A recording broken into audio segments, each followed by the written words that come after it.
Oh boy. I'm awake, everybody. Okay. Where is my subscription? I hate that I'm doing this right now. Oh, here we go. Before I can, just give me a moment. Um, crap, I left my phone because it's charging. Uh, Sorry guys, I was waiting to this to begin. I am very much been exhausted for like forever. But you know what? I said it, because I'm not feeling good. Oh, what the freak? I think I didn't have it on.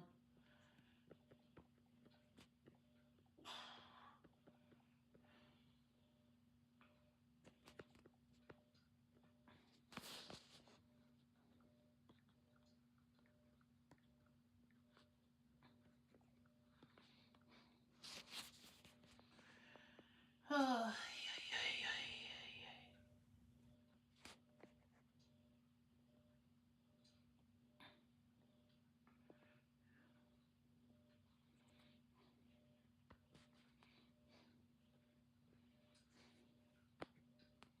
oh, I can't do any editing on this, couldn't I? Okay, guys, before we can begin, just grabbing my. This year, take your test prep on the go. Create digital flashcards. Either of these two teams in the running for club championship points. Team Vitality, they've expanded their attempts in making sure that they get the club championship trophy, and even just making it to the grand finals would be great for their run. Absolutely. The club championship race is well underway. After all, this is only week number 2. Trav, give me the updates. Big storylines are emerging for the club championship today in MWI. Hello, Trev. I'm gonna have to hit the Brawl Stars YouTube channel soon. The Brawl Stars championship soon. So a video was posted up there. Team Falcons had 2 teams in the top 8 of MWI, but both of them failed to make the semi-finals. It features our dear boy Trev here. Success in MWI.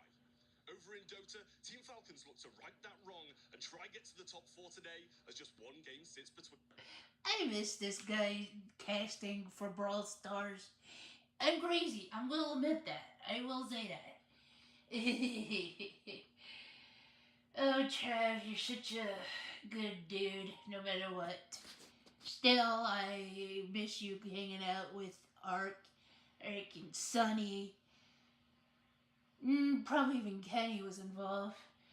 But I guess I'll have to watch Reddy and Kenny during this weekend.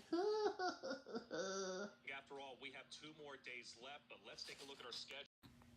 It's going to be 2 wonderful best of 5s. And again, what is up for grabs? A grand finals spot. We're going to be starting at the top of Galaxy Phoenix versus Na'Vi, and then move to Team Vitality versus Geltech Cyber Team. These matches. Well, let's see who's going to survive this.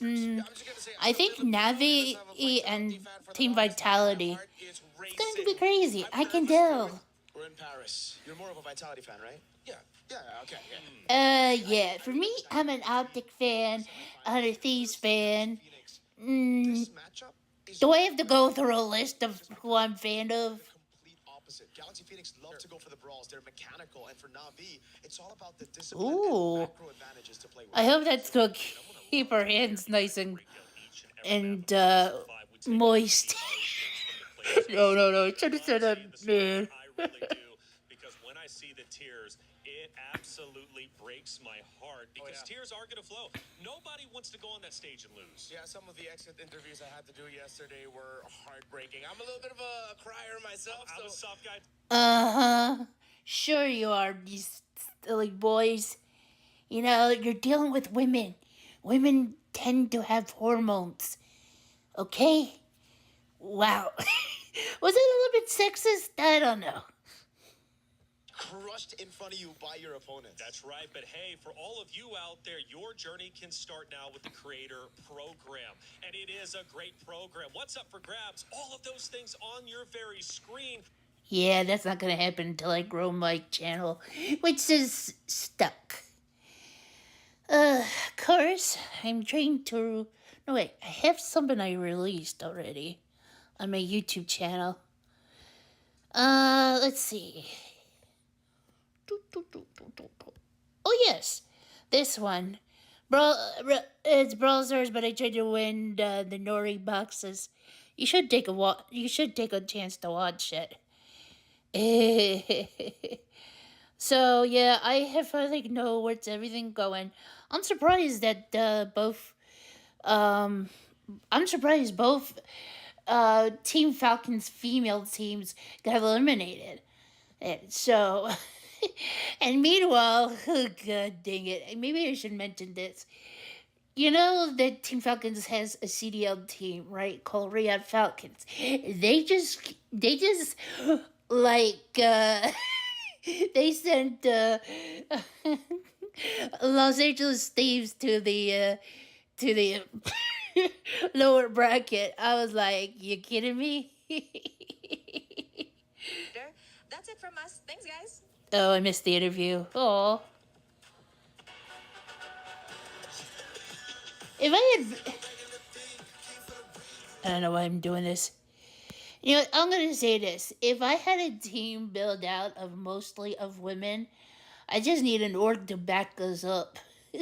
Or I can just say the the wait.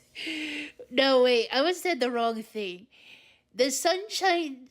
I call ourselves the Sunshine State ladies. Okay, that's just straight up corny as heck. Alright, just don't blame me. Jungle. We've been asking that ourselves throughout the entirety Crowning of the queen of the jungle. Great junglers. But the question is, who is the queen? Well, I mean, I don't know. Do we look towards the Vitality Queens? Do we look towards, of course, our very own Casey and Navi as a Filipino?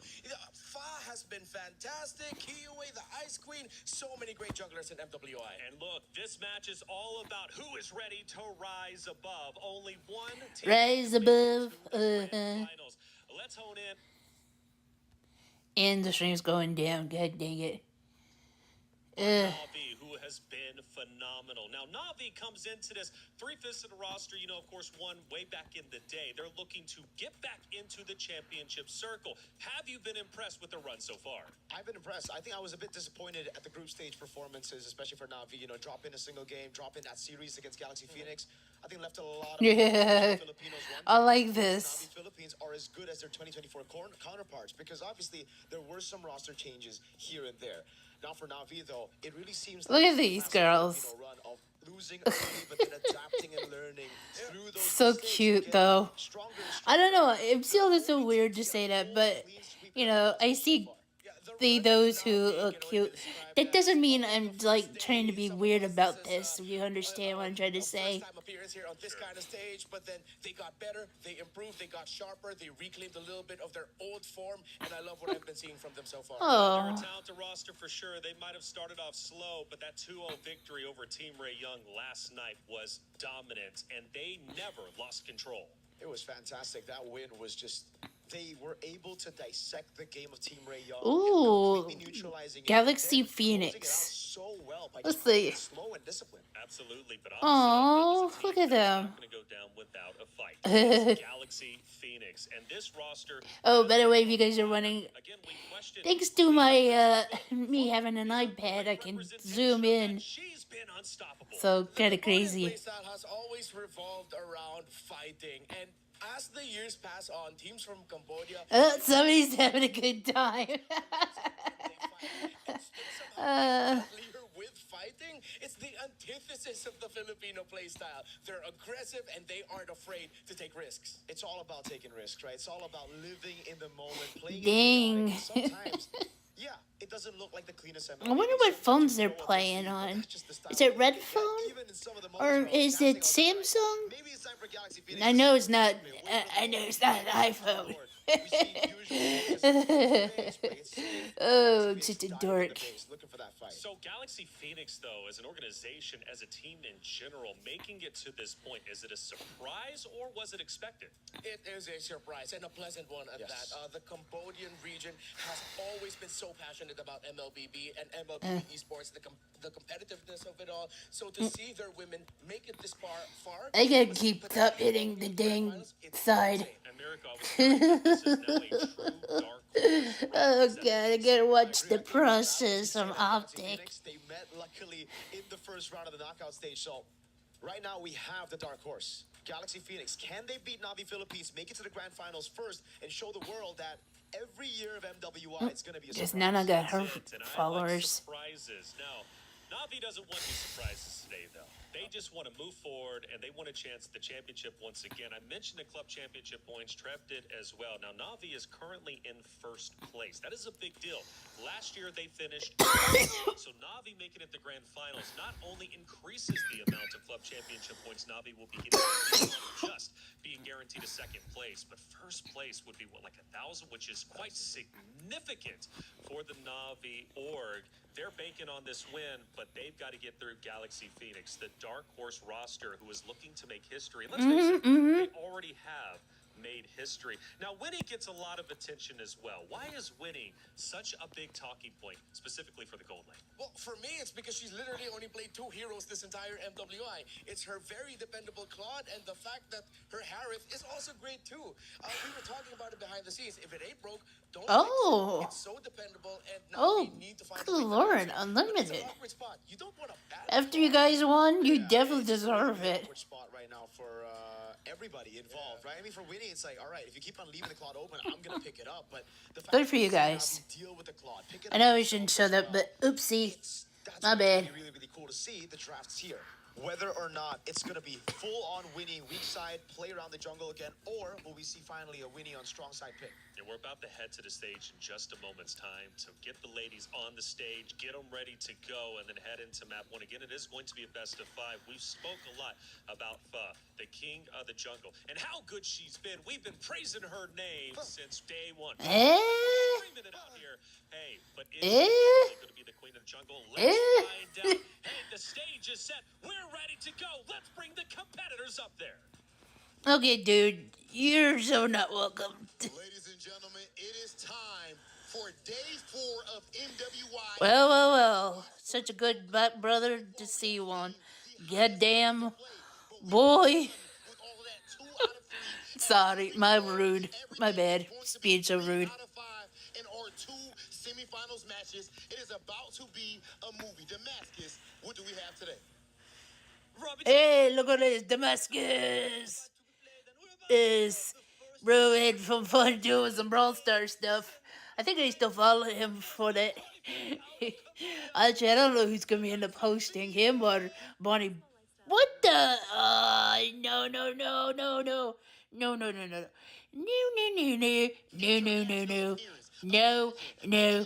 Heck no. Letting it be known that even going up against the best, they refuse to be shaken. Now we'll see just how far they'll take it. Oh my god, that freaked me out. This is the best showing for Cambodia yet. You have Oh, they're from Cambodia. Ooh. Bro doesn't speak Cambodian. សម្រាប់គូប្រកួតប្រជែងចង់ប្រាប់ថាថ្ងៃហ្នឹងពួកខ្ញុំសុំទៅ Grand Final មុនទេ I want to say that to our opponent that we're going to make it to the grand final today. Hi. And we wish you luck. Please head on over to your battle station. Oh man, they try to punch that ticket in the grand finals, ladies and gentlemen. The pressure does not get higher than this, but our next team... Yeah, run away. Please welcome to the stage, Navi! Oh yes, Navi. Qualified Aww. Philippines, they had the strongest. Could not get get the first win, but they've been through the trenches and got a couple wins that the Ay. Why do I'm looking forward to seeing how Optic comes out posing like they're... No, don't go there, Lindsay. Focus on this. So the Navi major Mobile League Bang Bang Filipino women's Filipino Filipino women's Your rising stars, the opponents, Galaxy Phoenix. We'll just do our best now and win this game. Aww. Michelle, please take your seats at your battle station. So yes, yesterday we have seen some really interesting things unfold. Right now, stakes are high and hunger shows. We've opened up the knockout stages, seeing our top seeds with an unblemished run go the full distance, and with a surprise flip in the script, Navi PH actually took down the opponents to be here today. But as Marai mentioned yesterday, deja vu? Could this be their miracle run again? Let's see here, because in this matchup, who are they facing? The very foe that put them in this position to be crawling out of the brackets. This is a rematch of day one.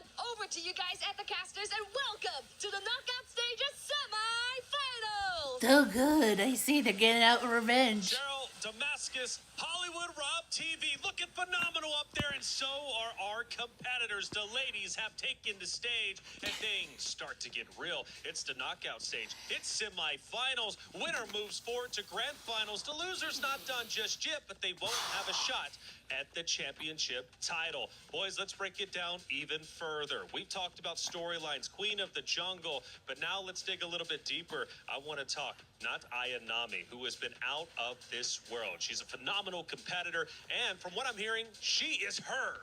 Not Really? Well, right now, the most Why? hero Well, pool I'm in just all of laughing. NWI, I mean, I 88 missed 2 heroes days only because played the my season health was making me go twice. crazy. Everything else was she is dependable and she is very flexible in terms of what the team needs from her. Yeah, she feels it exactly what the team needs, right?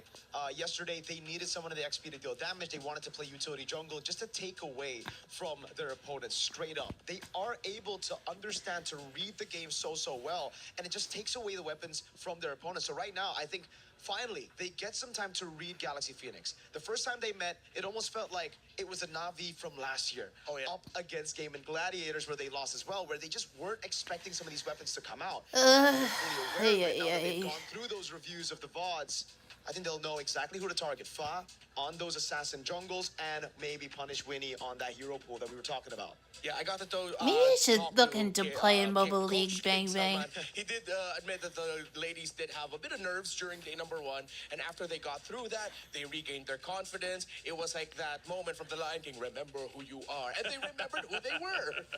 Navi, man. Sometimes the nerves can hit even for the best out there. That's what I want to see today. Smiles on the stage, but both teams can't smile, of course, because one of the teams have to lose. Now, for Galaxy Phoenix on the opposite side, going back to Fa, she is absolutely unstoppable. Fun fact, she has a 100% win rate with Ling. So Ling is chosen for Fa. Ooh, I don't know. You might be in a little bit of trouble. Sora's also, of course, quite powerful, but Ling, at least for Fa, is great. So on the opposite side of Fa, you got Keshi. Can Keshi truly counter Fa? Because she clearly needs to step it up in her lane today. Yeah, actually, after the loss to Galaxy Phoenix, Navi doubled down on the Filipino playstyle of picking the tank utility junglers. A lot of Bakshas, Akais, heroes that could actually threaten an assassin-centered jungler like Fa. So I think Galaxy Phoenix needs to pay extra attention to protecting their side of the river, because if they don't, then Fa cannot get fired up. Could be very tough for Fa, but the thing is, when we're talking about Keishi, she's really good on the assassins as well, right? So if we're talking, all right, you want to neutralize their game through objectives, you go for those tanks. Oh, I see. If Navi want to Is turn that one of those flip the script, warmers? they could be the ones to pick I up the get it assassins, now. go 50-50, They're holed especially in a up best on of five. stage. Try to read your opponents in, maybe get that morale advantage in game It's one. just like how it was and maybe last go for the week. head quick. Clean sweep. They were the only team to have done that so far in the I don't knockout blame stage. You know, them. these teams have history. They've met before. Sometimes Galaxy Phoenix gets the best of Na'Vi, and then the opposite way around. The biggest note, though, for Galaxy Phoenix coming into this is they really have already proven themselves. They've already made history. They were the dark horses coming in, and my goodness, they are Naperville. making a championship Oh, run. They are okay. officially I in see. contender territory. So for Galaxy Phoenix, they haven't had anything to lose from the start of the tournament to now. I say get loose on And the stream goes down. Oy vey. stage, feel good. You've already made it this far. Maybe you can go a little bit further. Yeah, I think that's why that's the vibe of Galaxy Phoenix. It's they know that there weren't a lot of expectations for them. They weren't expecting a lot out of themselves. But If I get hit with a if I done see a has just been commercial, so I'm natural. switching over Their to the free-flow style, always the to cleanest, the but other it's YouTube entertaining. channel. And a lot of, I think MLBB players can relate to how they play the game. It's something we don't see in the men's scene anymore. You know, it's always just a system. You need to follow the meta. You need to do a certain, play style to win the game. Here, we see a lot more of team identity, what their strong suits are, and how to utilize it in the game. And it starts in the draft. draft start. Let's get the first draft started for our semifinals. It's a best of 5.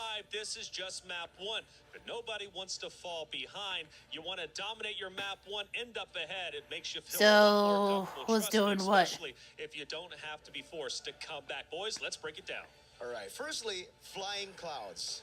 So far already, I think this is a pretty good map choice for Galaxy Phoenix. They're getting what they want. That aggression early on, fast pace, trying to join the team fight or rejoin the team fight depending on the situation as fast as they can. I don't know how to feel about these first 2 bans by Na'Vi because these are the 2 picks that messed them up in their first meeting. Okay, let's see how this goes. So they're doing the banning right now. Okay, I see. Instead of trying to see whether or not they're ready to deal with it now, they just said, nope, we want to take it out. So GXP will also take out the Baksha that we mentioned earlier and will take out the Harith, meaning that we might end up seeing a return to just a trade between the Claude, Carry, and Moskov in the gold lane. Yeah, could be the Juicin as well here. Depends on what they want to try to prio, right? The Akai still comes up. When we're talking about Na'Vi Philippines, they've been able to dominate that neutral objective game through picking up the Akai. Great flex pick, too. Something that a lot of teams here in the knockout stage have been utilizing. Okay. Look like Nut Ayan may starting to kick it off. Paquito's just too oppressive still. And it's a difficult choice for Na'Vi. You have Marcel open, Freya open, Esmeralda that you mentioned. So there's 3 picks now that most likely Galaxy Phoenix will be able to get 2 of them on the swing back. So let's just see. What do Na'Vi prioritize here? I don't want to see a juice in priority. Oh, They go okay. Marcel. She I think selected that's the most Marcel. of the 2 because at least now there's a little bit more choices for Galaxy Phoenix that I think on the swing back. Okay, Ling and over Galaxy Phoenix is choosing. She has, and she's found high success with that. How do you think she's going to do with the Marcel? What's the difference in a Marcel and the Boxia pick? Well, for Mirai on the roam for the Marcel, I think that allows Mirai to get into the river and keep. Oh, no. We're not doing this right now. Don't do this to me, man. If you are letting Fa get to where she wants to go without Okay, Atlas. not a good time. Oh, Claude and Atlas have been selected. Okay. So Keshi and Rain is picking next. The Atlas comes around as well. Great choice, but to answer that question as well, I think it's also partly the speed, the tempo difference. Yeah. Whenever Na'Vi go over the box, they want it fast, they want it quick, they want to get those invades early to control the neutral objectives, get those early ganks. But on the Marcel, it'll be a delayed approach. They'll try to bait those resources. Lila? Actually, this was And who's Rain picking? Esmeralda. Ooh.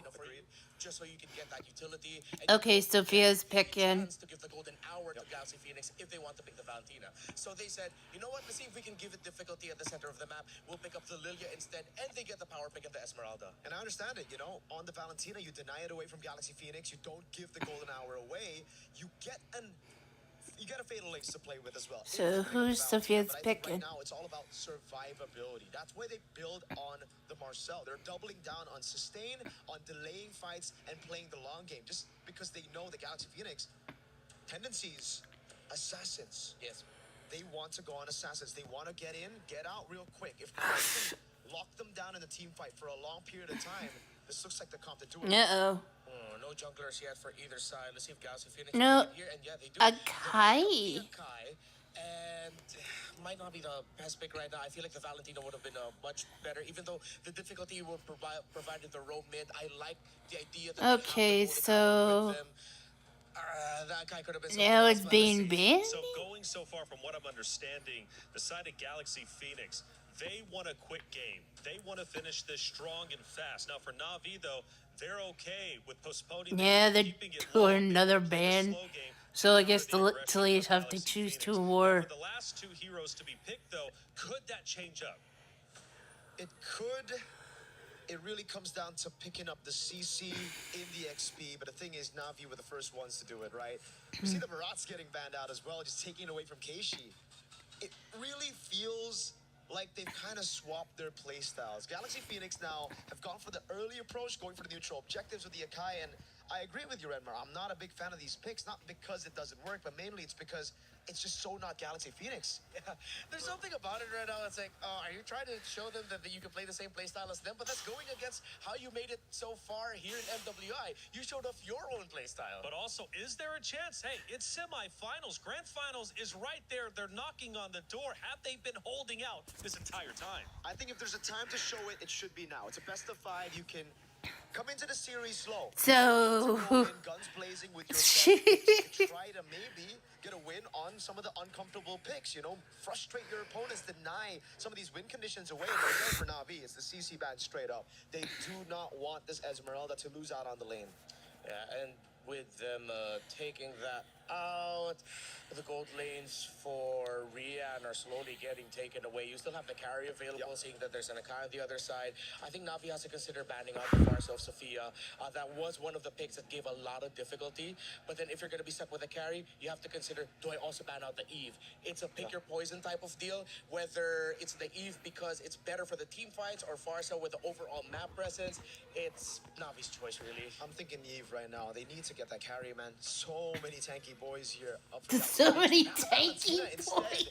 something that could still be good. Yeah. The golden hour, but I personally would. So take many that. tanky boys. Just giving the carry a little bit more. The golden hour, if taken by Galaxy Phoenix, could hurt them. They have an Akai and an Atlas. It's all about one moment. If they just mistimed the golden hour, miscoordinated that golden hour, Tanky it'll be boy. quite tragic. Yeah, right now it's like, you know what, the Shoot. choice will give you the choice. You pick between the Eve or the Farsa. Freysa. The Farsa of Sophia. This is the pick that I saw with how she played it. It really stopped Na'Vi from being able to rotate around the map and take control of the river. So I understand why they would want to prioritize it. We did mention that the carry was one of the best picks that Na'Vi could go for What's she right now. It's choosing? not an Eve, but it's still going to be really difficult because now you have a choice. Are you going to go for the Flicker or are you going to go for the Purify? You pop your Purify against the Atlas and Sophia still has the Feathered Airstrike. It's almost GG for the carry. It looks a bit too good right now for Galaxy Phoenix. It doesn't look like Na'Vi have an answer, but we'll find out. Do they go for the Assassins? We mentioned it. Keishi can play the Assassins. They kind of need it right now. A little bit more damage to the backline or something that can threaten the back. Thing is, they don't have a Moskov anymore. The Claude's already denied away from them. They go Alice. for the Alice. Oh, we saw this in the jungle just yesterday. And it's Bruno. in gold. Not that carry. A little bit more versatility. And When he's choosing last. I don't know. It's not really Aw. the best of lanes now against the Claude. I think the carry's still better in lane, but the Bruno gets the job done when we're thinking about the main win condition, which is long team fights. You build up on those stacks, get the crits all over. This is going to be a really demanding game for the Bruno. We talked about the carry and the difficulties it would have against those picks. Bruno even more so. Yeah. So, Rian, now is your time to shine, to show off that you have gotten so much better since MWI 2024. You've improved over the years. GXP on the swing back, they have an EXP. I think, with the Alice, I think they also picked up the Alice later on because I think they're thinking maybe a Yuzhang might pop up in the EXP lane. They're not going to be a lane matchup, but they did show Oh, Arlott. And it's really good. I like the Arla here with the Akai, with the Atlas, with even the Farsa. Everybody can really proc that vengeance. Oh, wow. Comes down to how they'll play it. It is all about execution. Now they're doing Galaxy adjustments. Phoenix versus Na'Vi. One team has been in the championship circle before, the other a dark horse looking to make history, surprise everybody, and make it to the grand finals. Who is truly ready to rise above? It's Galaxy Phoenix versus Na'Vi. It's the knockout stage semifinals. Who's moving forward? Who's dropping down? Brigida Gideon, let's find out.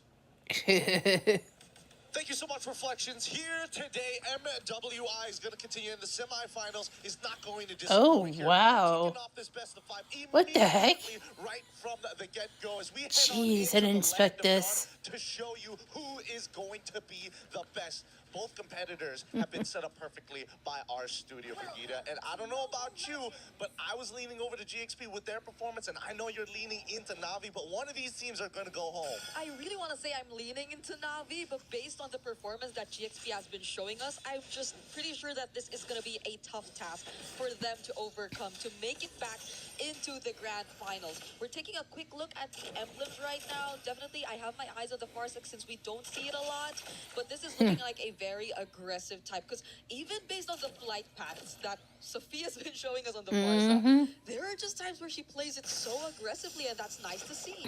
Personally, for me, it's really nice to actually see Farsa kind of come back into a meta. Yes, she has the relevant damage, but it's that range that makes the marksman's lives difficult. So far, Rianne and Winnie are going to have a very difficult game here. Overall, Remar put it the best, right? It's going to be so mechanically demanding, and also taking Master Assassin as part of the emblem set really goes to show that Rianne, from beginning to end, wants to dominate. Yep, and this is going to be such an interesting take too in the team fights, because they're all on Purifies apart from Keishi. So you know how difficult it is going to be because of how overwhelming the crowd control GXP actually has. And that's actually the thing I wanted to talk about, right? When we're talking about ups and downs, pros and cons, Na'Vi for Purify sounds like a great idea. Who is going to be the one who engages? And I think they've only got one real answer for those long engages.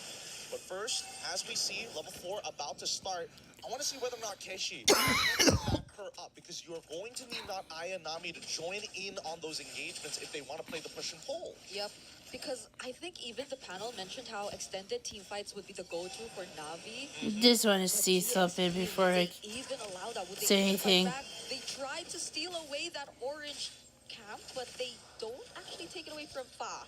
Doesn't have the red key though, but Na'Vi are still gonna get in this fight. That's the heavy spin. Keishi secured the objective already. There goes the better airstrike as well. Not Ayanami, not looking good. Gets brought back with the final smash, but is still alive. Ooh. Fa right now looking like the next target, and she goes down in the hands Sophia got the first blood.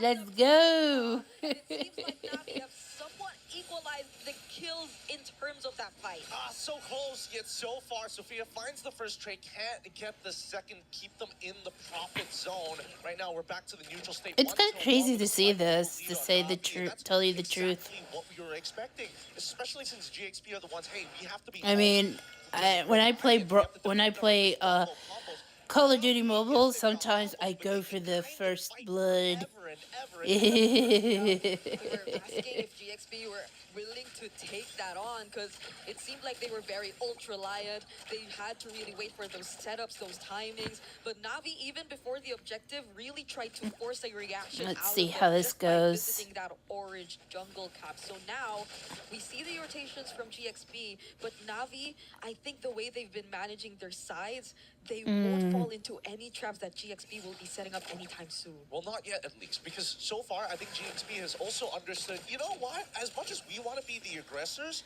technically, if we absorb the damage, especially from Keiichi and not Ayanami, that means Sophia can get a free feathered airstrike. And if that first interaction, first fight of this game, looked like that to a one-to-one trade before Sophia has items, I can't imagine once we start getting into the 8. That's funny.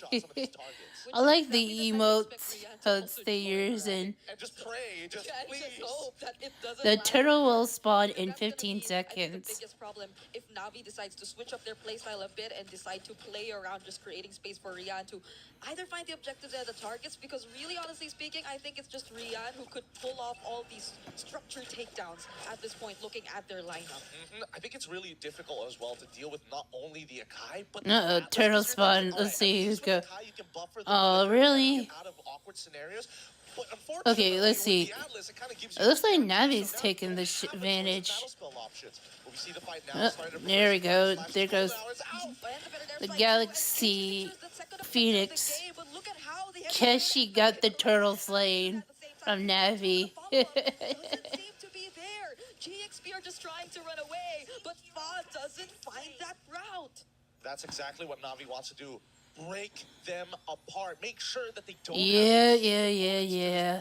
combo, all in the right spaces. That's why you're seeing Outer turret energy steal dropped. Ooh. Doesn't necessarily have to land. It needs to influence position as the gank onto Lin commences. Honestly, because even Lemma, I think, wanted to go for the back lines, but that golden hour meant so much.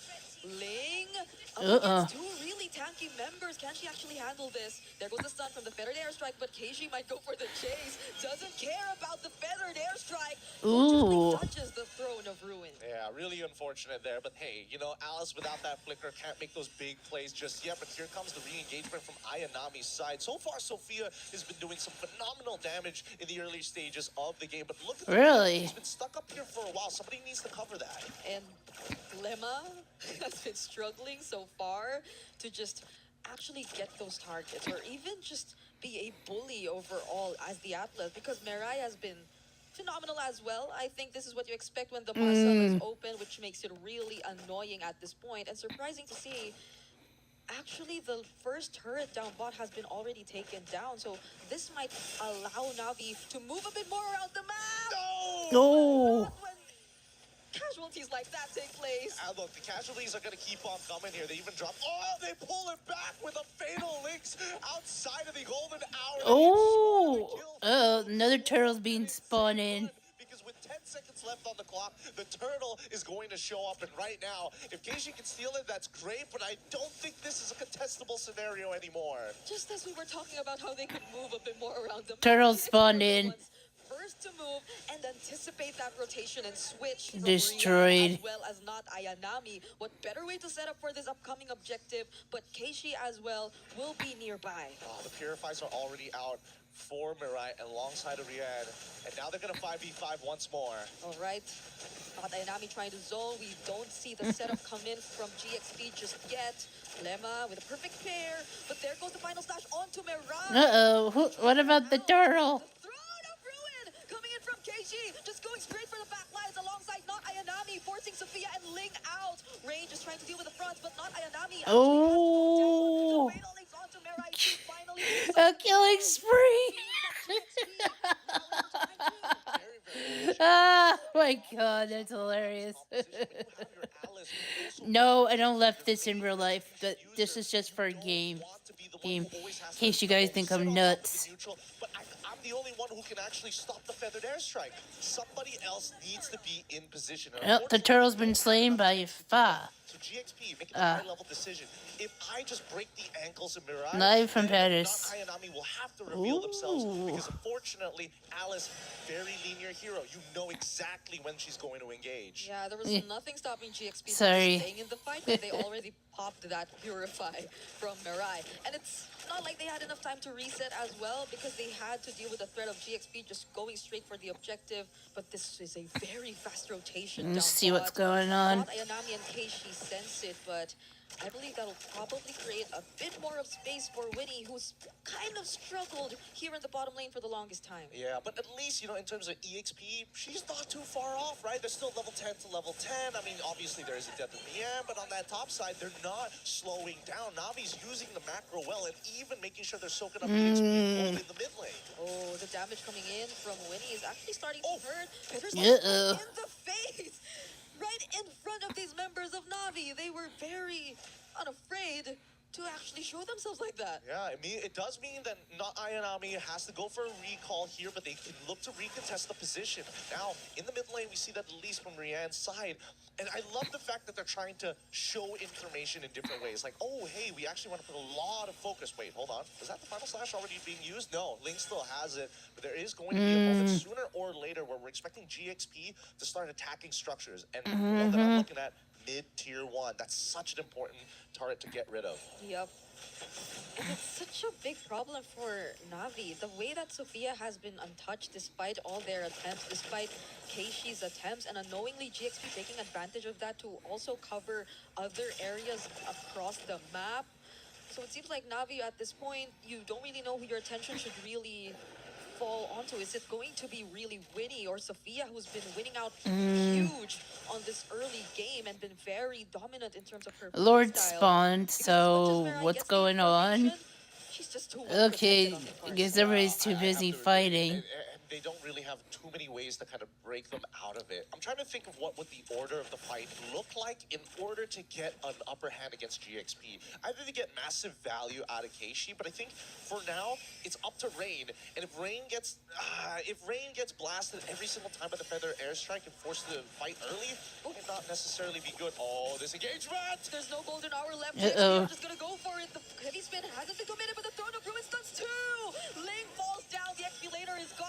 So is the Roamer. It's a double for Keishi. The best possible Keishi therapy for a this double first kill. That's exactly what we were looking Dang. for. Able to find these really big assists, making sure those gloom stacks are nice and high, just like eating away at the members of GXP's front line. And that's what we want to see. Here, both Navi and GXP now finding solutions to the problem. But with Lord spawning in Navi's favor, this 2.2k lead is only going to extend further as Mirai, unfortunately, has to back away. But Winnie, can they catch her? I don't think they can. They have enough damage to intercept her midway.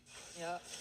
Uh-oh. She will get back safely. They have to deal with the Lord marching up top too. But as you mentioned, GXP, they're just really holding on to this mid turret. That's so much map control that Navi could actually take for themselves if ever they let that go. But things are looking very favorable for them. It's ballooning to an almost 3k gold lead. And GXP have to split themselves up. But you would expect them to just really take advantage of their team fight potential. But at this point, Navi are not fighting them head on in terms of that.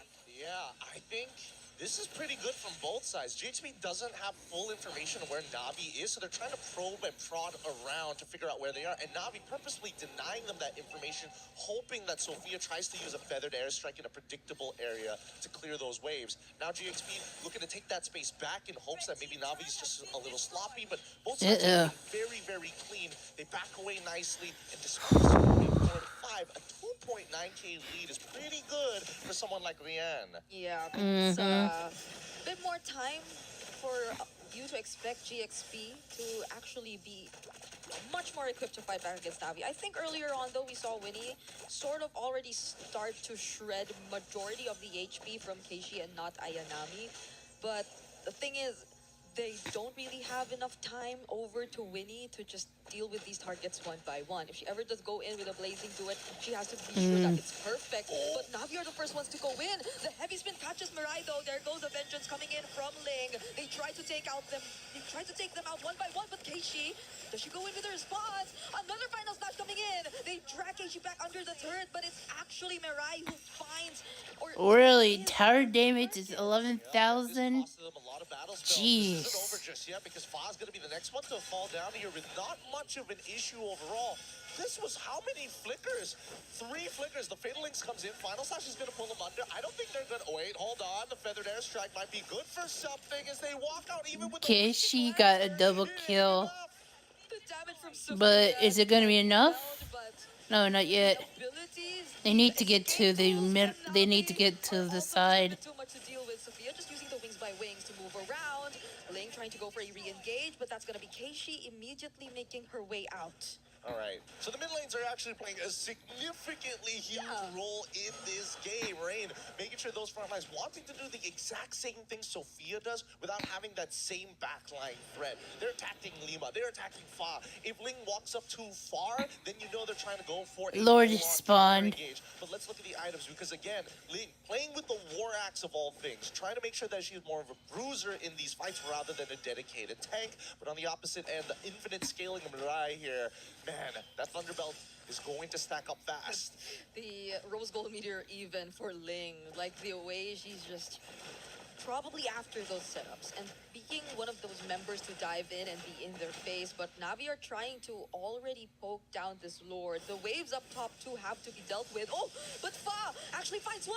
It's gonna be Keishi, the best possible target. Golden R used just to stop them momentarily, but Winnie has her eyes set on this target. Blazing to it already. Shut down, Mega Kill has slain. Oh boy. Left, but the BMI brings her back. Now they're able to actually regroup, and Ryan will at least find one. But Winnie's still trying to find. Oh, the damage! Yeah, that's what I see. It's too much to handle. Try and turn this around, but I think honestly they should not fight. They're gonna get hit by everything. The final slash, feathered airstrike as well. Oh, Ryan actually still was it actually worth it? This was not worth it. They should have called off the fight at that point. They already traded equally. They didn't need to overextend even further, and this now ends up to be a +1 for GXP. I get it. The mid lane looks like it's about to start crashing in, and if you just delay the fight any longer, it would have been good, or maybe an endgame scenario. But keep in mind, right so now, far, it looks like to me that Sophia currently with the highest amount of damage. They have to be aware go that the feathered Sophia. airstrike is All the right, nuclear option. Galaxy Phoenix is rolling. Skills already deal massive amounts of damage, even towards the tankiest members of Navi. So I guess it's a small win for them that they finally actually got that base turret in mid, but GXP are still going to be confident enough, especially with Flying Clouds, to just keep moving in and out of their base and around the map to make sure that the wave control doesn't get as bad.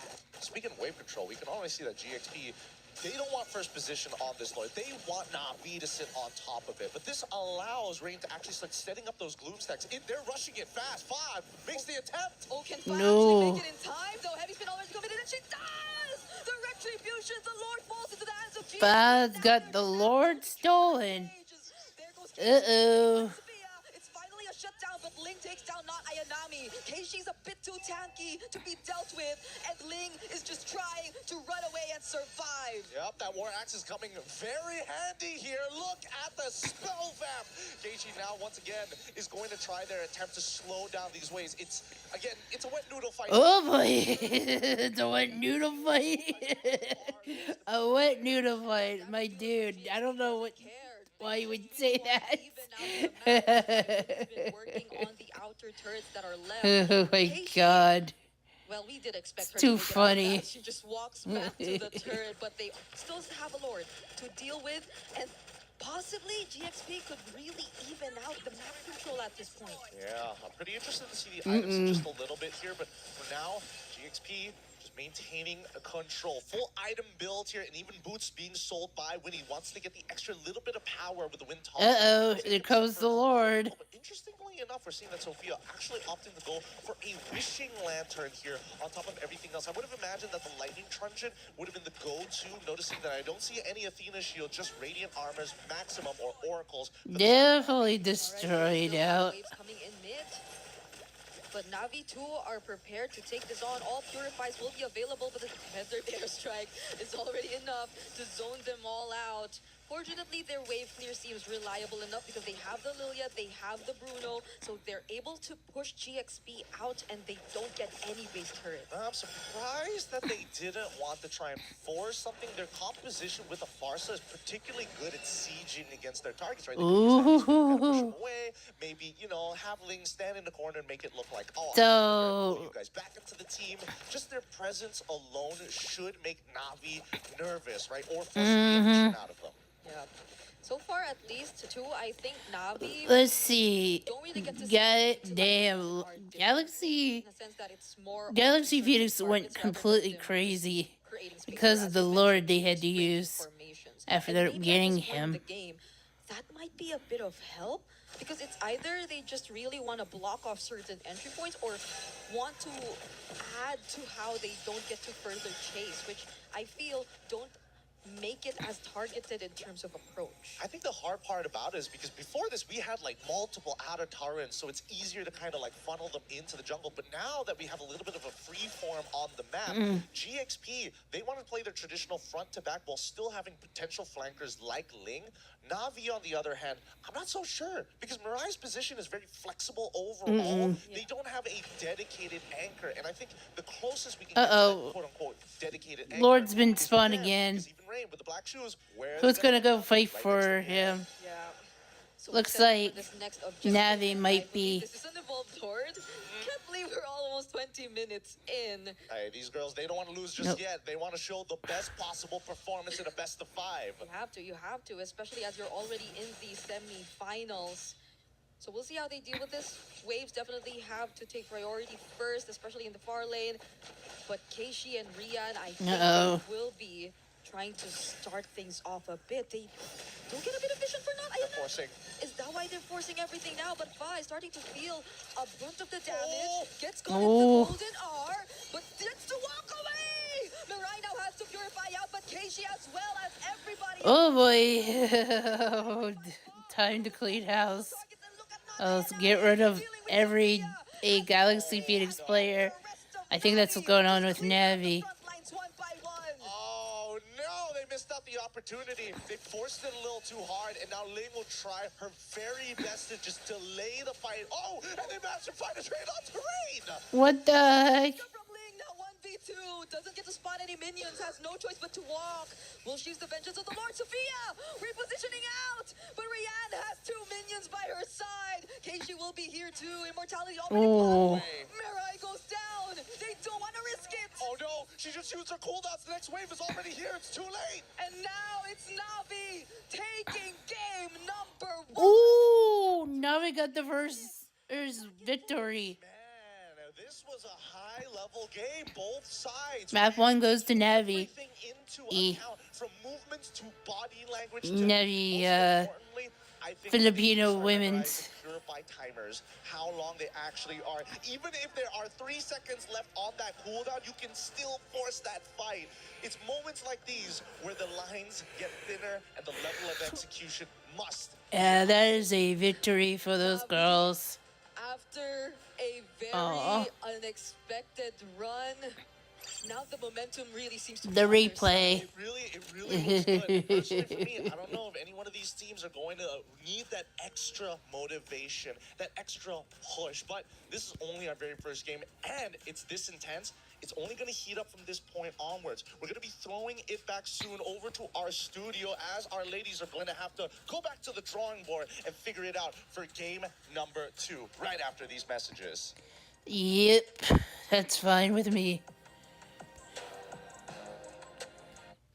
I'll just hold on for this till morning to just let you guys know. You guys can do is here are my webs. Here's my links to where you guys can go ahead. Make sure you follow me everywhere and support me by making sure to go to throne.com/Lindsay. Okay.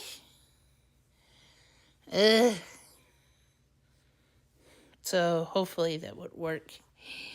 Get down, boys.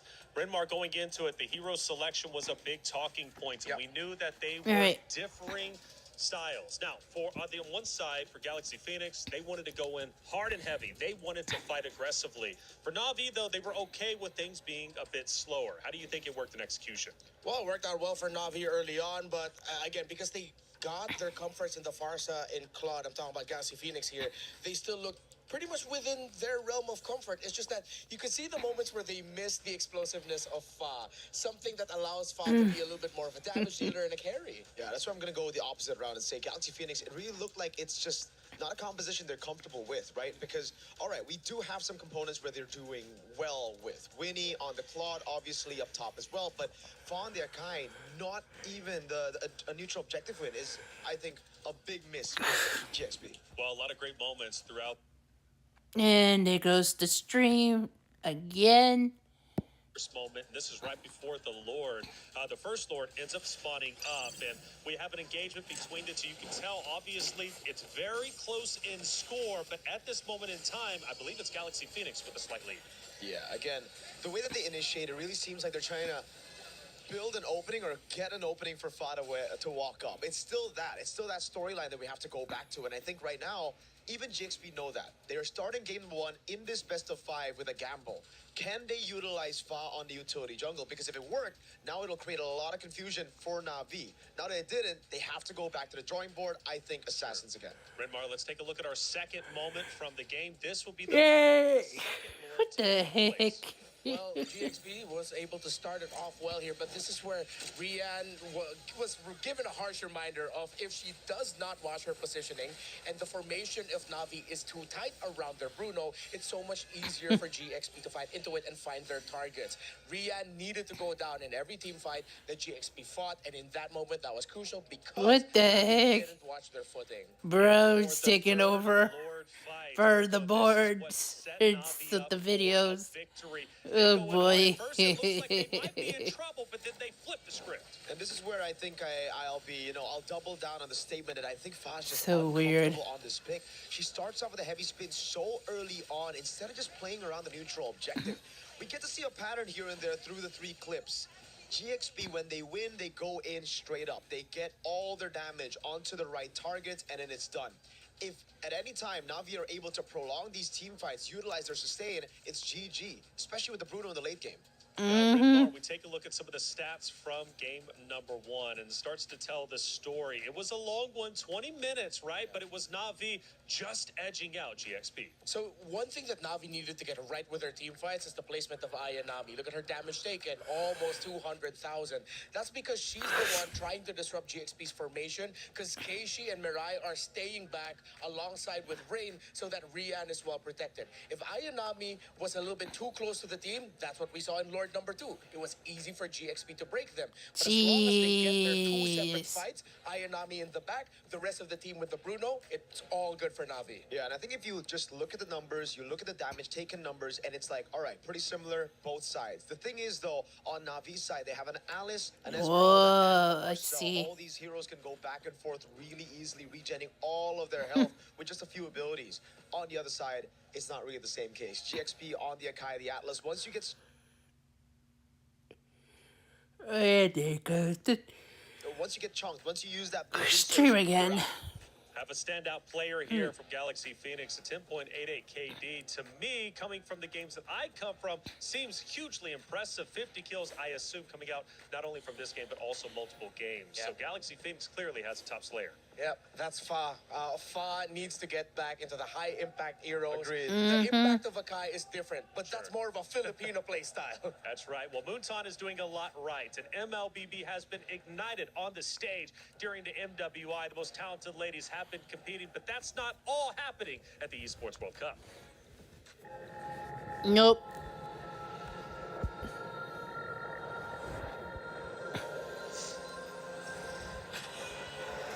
In the past, we were always in Asia. This year, we came to Paris. What stories are still left untold? Kami sudah membuktikannya, tapi ini baru permulaan. Tiada siapa akan ingat siapa nombor 2. We need the win. Bukan sekadar keinginan, tapi tekad. Hindi ang pag-abot sa tuktok ang pinakamahirap. Ang koronang mahirap ipagtanggol. What happened last year became fuel for us this year. This time, we bring it to Paris and finish it. A new lineup, new chemistry, new fire. Once champions, not settling for podium finishes. World champions, defending MSC champions. As the final boss of MLBB, can anyone stop them? Names have been made, stars have risen, but now they need to show the world what it takes to rise above. This time, the world is bigger than ever. Like every year, new challengers step onto the world stage. Some carry the ambitions of 2 continents. Some fight for the pride of home turf. Some have never stopped chasing the throne. So who will finally rise to clinch the title? This is where unresolved stories find their ending. A new shot at glory. One more chance at redemption. We are back. Kali ini, sekali lagi. Benar atau tidak? Pareho lang ang chance namin. No one is impossible. Let's fight. Try and Bukan ako start. kalau bisa. Two champions, one game. Paris breaks through limitless possibilities.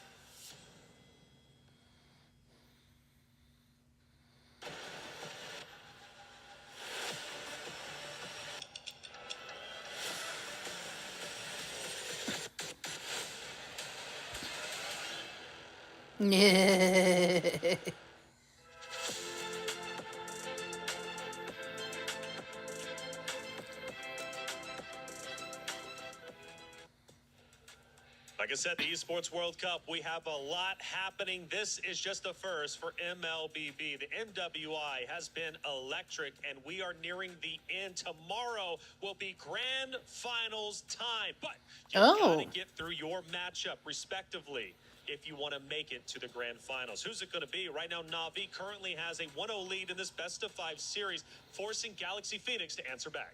Yep. And the answer has to be simple. Just remember, again, similar to what Na'Vi experienced throughout MWI leading to this point. Remember who you are.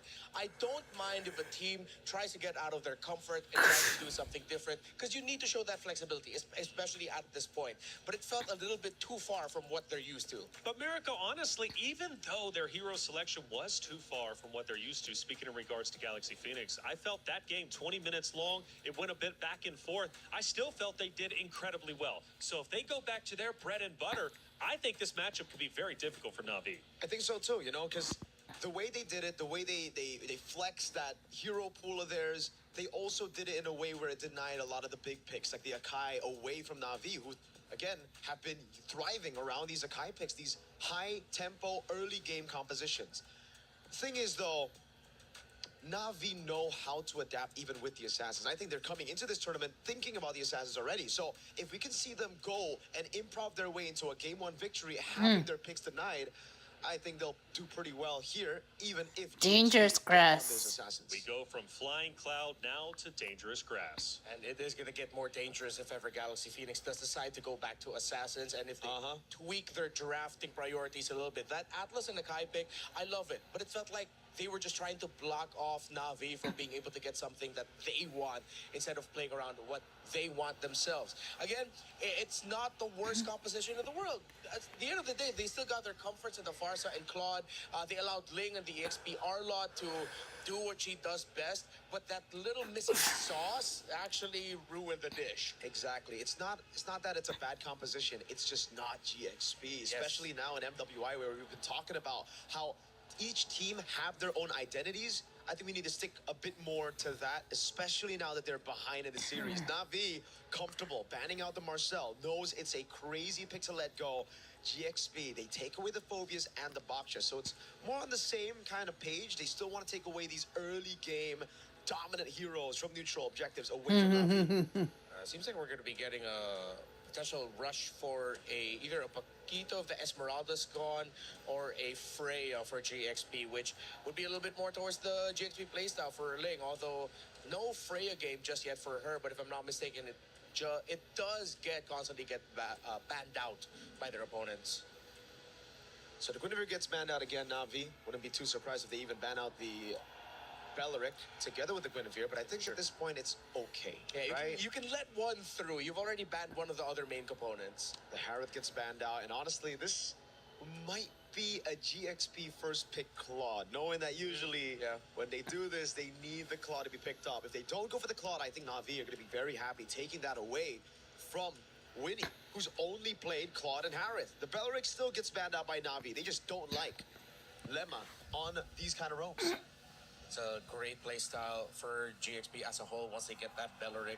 A little bit braver knowing that the fighting them gives them more damage. Sora Rush right away. This is a bit of a throwback and a little too far back.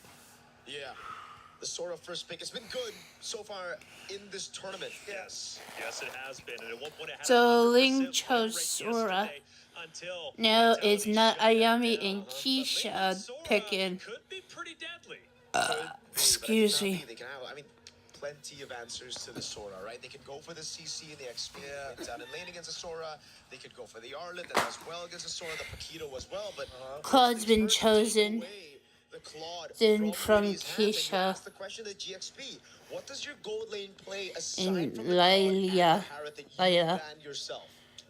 I guess. We're going to be seeing something Fa really and different Sophia here are from both now GXP unless picking. they're thinking of going double fighter sides. And again for Na'Vi, it's back to the same, Renmar. It's all about picking these gold laners, picking these damage dealers that are safe to the assassins that they're expecting from GXP. Go ahead, pick up a Link. Go ahead, pick up a Haya, a Hirara even. Claude, Lilia, we've got survivability for days, and it almost just seems like Na'Vi are saying, you pick that up, we're going to go for the Atakai. We're going to go for these big stoppers. Yeah, it looks like we're going to get an entire series where Rian's just, excuse me, not Rian, but Rain, very similar names, are going to be, she's going to be playing Lilia all throughout. It's just a perfect stopper for what GXP wants to do. Are they going to go double fighters and then just go for something like a YSS? Or no, they're going to get that Ling. And they will get the Hilda dangerous Hilda. after all. And this is gonna have a really good look for the early to mid, honestly, when you have a Sora and the XP and then a Rain's roll. picking There's a next. good chance you'll be able to help your Ling farm comfortably. It's just that how will it look like once it gets to the fights? GXP, they can get the farm, but if the Ling is uncomfortable during the team fight, Chip. okay, it's not just gonna be uncomfortable in team fights, it could be also uncomfortable just trying You know, to just realized something. Rian, she almost looked like a Miranda Cosgrove. So they take their Am Claude I, and the am I Lilia. weird to Have say these that? vulnerable backliners, Yeah, right? I The am. vulnerable backliners that can actually escape. Yeah. But then you add a chip into it. So you already deal with the kill threat. Now you deal with that macro control that you have with the Ling, with the chip. There's no way for Fa to just rotate around and get those leads the way she's able to all this time in MWI. She has to play it safe, and more importantly, she has to snowball from the get-go. Yeah, directly and indirectly answering the lane, whether it's through the individual 1v1s, if you look at the hero pieces, or the overall composition as a whole. Now, with that safe, this gives a lot of room for flexibility for them in terms of what kind of heroes they want in the EXP in jungle, depending on what you see for the last two picks. I think for Na'Vi, they'd want to maybe consider picking up their EXP first, and then just adjust your jungle pick for last, so you get the best one possible. But I'm thinking of those picks in the jungle. So, What's still up for Na'Vi? I mean, there's plenty up. I'm thinking of the Akai instantly. That's why I thought the Akai would be red 3. Flex it, roam jungle. The chip hasn't really seen too much. yeah, I'm Time sorry. for MWI, but they certainly have a Rian plan. looks like a Usually when you go Miranda, for this like kind of a composition, Miranda, it's looks like Miranda Cosgrove Masha with in XP. glasses. Yeah, with a Fredrin in jungle. Now, the Fredrin has lost a lot of Oops, gotta stop fire doing that. after the nerfs onto him. Oh no. But I wouldn't actually count it out just yet. Yeah, but I think the clear sign is there. If they ban out the carry, then they're most likely setting up for the Fredrin and the potential Masha pick, which Ayanami has already shown. So that route is open. Let's see if Galaxy Phoenix senses it and take out the Fredrin, meaning that the pool gets even smaller here for Na'Vi in the jungle. It could also be Barats. All right, yeah, With the Barris is still Masha. here. Yeah. There's no more option of you potentially going up against something like an X-Borg jungle. You already see the Ling. Yeah, I think Barrett's would be perfect here, honestly, for Na'Vi. And with Galaxy Phoenix already showing their cards at the jungle, then there's not going to be a lot of counters left for it unless you pick up, like, what, a Lunox in the mid? But then you're up against a Lilia. That's why it really just seems like Na'Vi have it all covered. The Fredrin gets banned out again. I think Na'Vi shouldn't be in any rush to pick up the Barats, but they shouldn't be in any rush to pick up a crazy pick for not Ayanami and XP as well. So just comes down to what they want to reveal first. Do they want to reveal the Barats or the Masha first? Yeah, it's a preference at this point. Because of the wide pool of not Ayanami, they have so much options to go for. And I think that's the main discussion right now. Freya. Freya is still open. That's why we thought earlier Freya would be picked up in the very first pick for Galaxy Phoenix. Well, okay then. Yeah.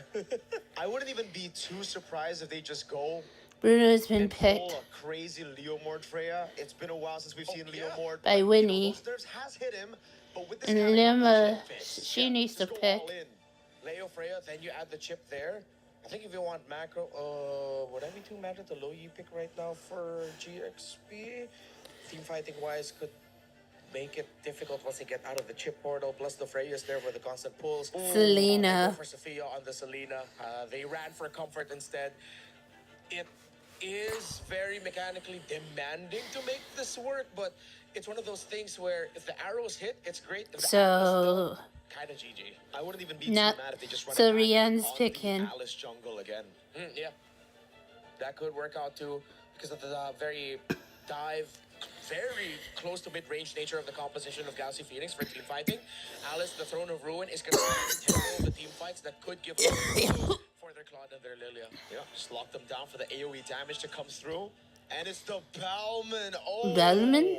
Physical shred, physical defense shred with a Freya and a Claude. Ouch. This lineup just screams like it hurts. They have a good amount of crowd control. Not direct crowd control, but this is very damage focused. We know Galaxy Phoenix, very mechanically focused.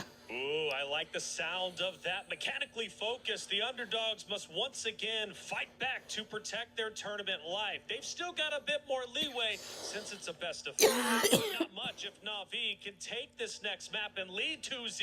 After all, they're already up 1-0. Again, I raised a question. Who's ready to rise above? Let's find out at map number 2 between Galaxy Phoenix versus Na'Vi. Brigida, Gideon, take it away.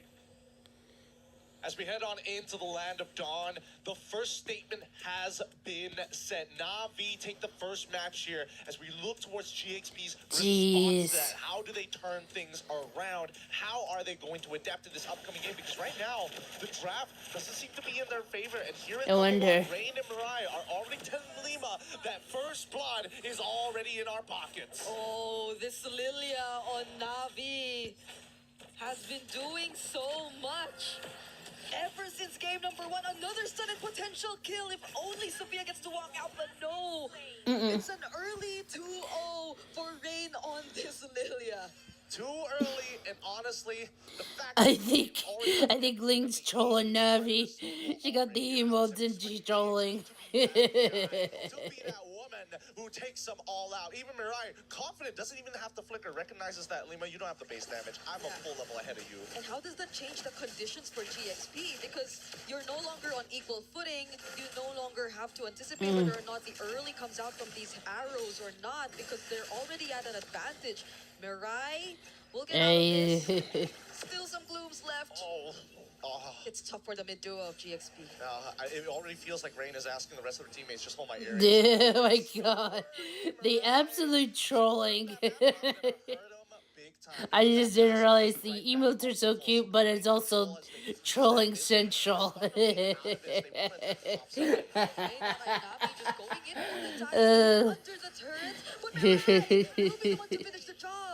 That's they actually find. I think this game is starting to look pretty doomed. Pretty doomed very early on, because this has to be by far one of the most heretical starts. Like, this is blasphemous to people in Mobile Legends. The first 2 minutes, we're already having 3 kills on the side of Na'Vi, all central. Turtle spawned. Most important roles in Ling and Fa. Okay, fortunately, an Abyssal Arrow does land over there. Sophia trying to type, but it's an outplay! Everything has just not been going their way. Every single attempt. And now Na'Vi might just take Okay, she got the turtle slain. From Fa, who's not even level 4 yet. I'm getting the vibes back. This is why everybody was so excited for Assassin. And Ling able to find the solo kill despite everything that has happened already. The extra assist from Ayanami just wasn't enough. Okay, that's Oh, a bit of I see. glimpse of hope. The for infamous GXP right there. At least cinnamon they get roll. some trades one way or another through the EXP lane, but how else? Because even here in this jungle camp, you just could not farm as peacefully. Fa could barely get the EXP that's necessary. It's a 2-level gap. This is so dirty. This is particularly dirty. Keiji knows how to play this Balmont, or has at least gotten all the tips and tricks. You're using a lethal counter. You're also trying to contest with Retribution. It's just an easy way to steal camps at a high rate against your opponent, and just ever telling them, yo, fear this. Shortcut connects. How could they do this? They're just everywhere. Mirai, fortunately for GXP, they don't actually. So Mirai is the one who has the braces, I think. Now they get to fight kill. Fa finds Mirai. Technical Blade's already committed. But they don't want to fight Nope, this. They this don't is want to getting fight around Shooting crazy. Goblin. No, they don't have the. This is an absolute trolling. Damage ring, does he cancel it? No, they're just gonna set up this Like, dive. they Oh, gone, Sophia they're left like, all alone. yeah, Right screw into you guys, Cloud's I'm land. trolling. Just gonna buy some time. Yeah, just again, really, really elusive here. Unless Rain or Keishi can actually apply some kind of movement speed slow, it's just going to be an ever taxed jungle. It's just Navi's walking in and they're like, hey, you owe me money. Interest. Pay up, pay up. This is so tough. It's always Mirai plus another one. Oh, but a second solo kill from Link towards not Ayanami. Navi fail, or they actually do take. No, they don't. They don't take away the purple buff for the second time, and at least for Fa, they're slowly able to keep up bit by bit. Yeah, but it just means that Retribution is going to be down. Not like Bauman really cares whether Ling has Retribution or not, but generally speaking, this has been a pretty tough game. I'm looking towards Ling's side of the map. How can they get Ling involved? Because unluckily, the turtle is spawning down on the bottom side. They're forced to get Ling back in, and not Ayanami. No flicker. Has already gotten solo kill twice. Wants to shove that top side, and Na'Vi understand this. Let's slow it down. Okay. Wait for the shortcut. Understandably so, you see Ling here, but Mirai has an idea as well. Oh. I thought that was gonna land too. Mirai didn't necessarily try to catch it, but they lose out big on energy shields up top. GXP are the ones actually leashing this turtle towards their side, and without not Ayanami. Oh boy, this is about to be crazy. When he got the turtle slain. The teleportation's coming in from Mirai. Do they want to fight this? Rain does show up. Rian goes in with a blazing to it, landing it on 3, forcing out the flicker from Winnie, and actually finding one. Lemon down, but Sophia escapes. Oh, wait, Sophia's starting to take on. Now they can set up for a potential dive. Sophia's nearby and will peel, but Link can only do so much. How many seconds until the ult comes back up? They really want this turret. Not Ayanami still going for it, but V2! Both had to flicker out. Dude, the troll. It's an absolute troll. These flickers happen essential for their escapes. 5 to 6, however, structural damage has already been applied. Na'Vi making sure that the bottom side has been cut. Now they're going to send Rian towards the top side to break that other tier 1. But I would have imagined at some point Na'Vi might want to start double waving with this Claude. So far, it's good either way. They're 3-0 on this Claude. The participation has been massive for them every single time we get to see a team fight. But someone who hasn't been really participating as much is Keishi. But right now, we might actually see that happen as they lay down another portal. Winnie's the target. And it's not looking great. Yep, it's not safe. The river is not a safe space to walk in, and I think definitely GXP needs to start opening up this map, or Sophia needs to start. Oh god! Oh, you thought you were safe? I thought you were safe, to be fair. Yeah, but there was a chip trying to intercept you from behind, and a lethal counter too in your face.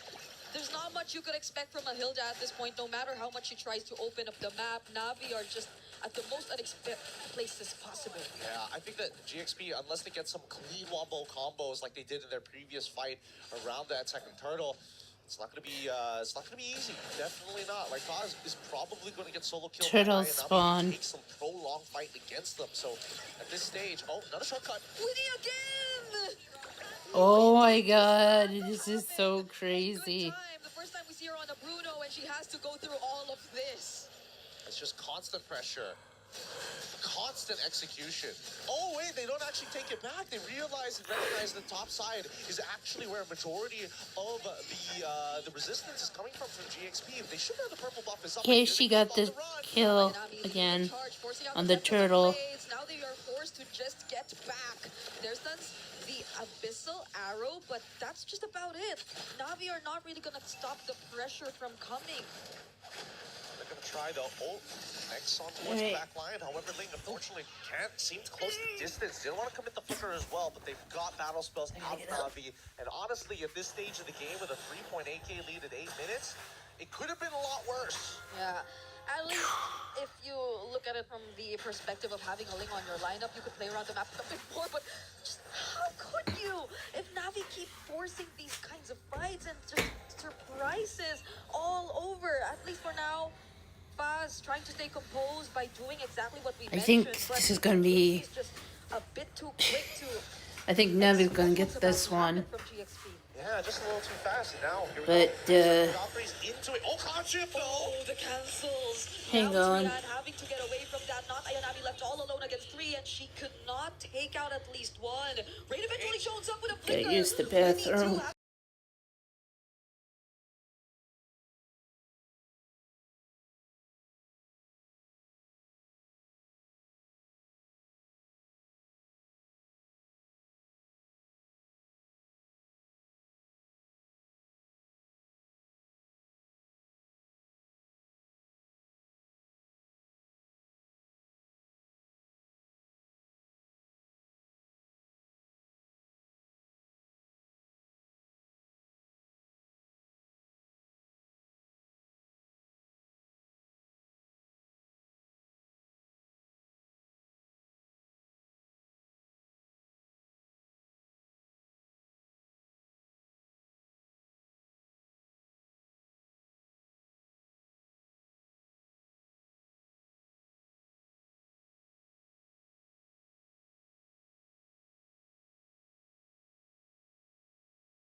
No, they still Alright, are we're able back. to kill it off. And luckily on the opposite end, Fa was able to pick up a purple buff for herself. Yeah. It's still a rough game. It's exchange of a base turret.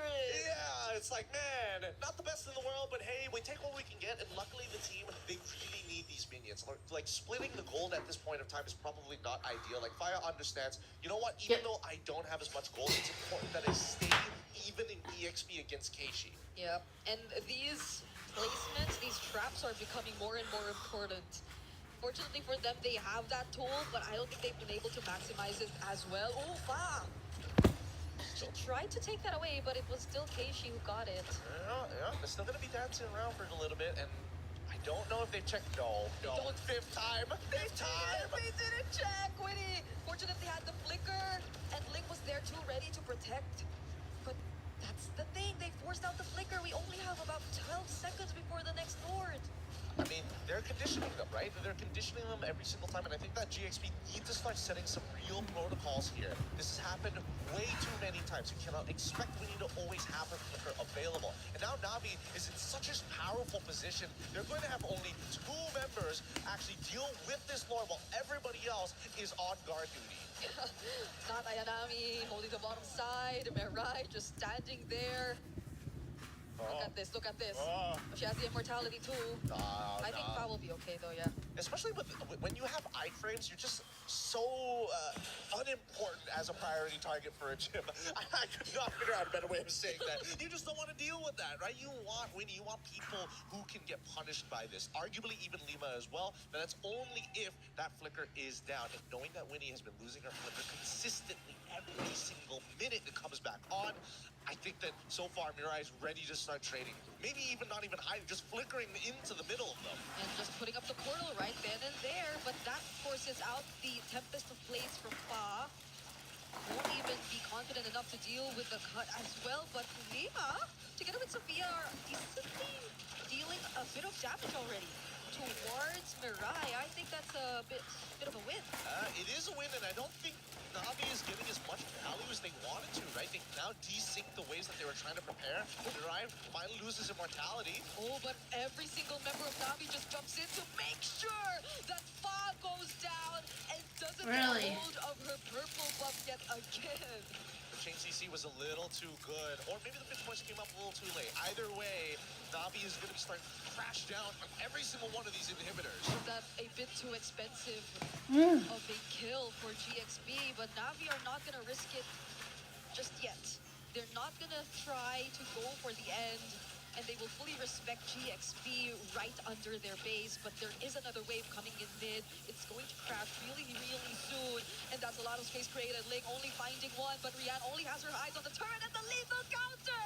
Finding Ling! It's a shutdown towards Keishi, but will that be enough? A missile arrow landing onto Rian! And that could have been the game-changing play right here for GXP. Tempest of Blades from Fa. Mirai already starting to get really, really low, and another free hit from Winnie, potentially turning things around. Not Ayanami trying to sustain, but she cannot.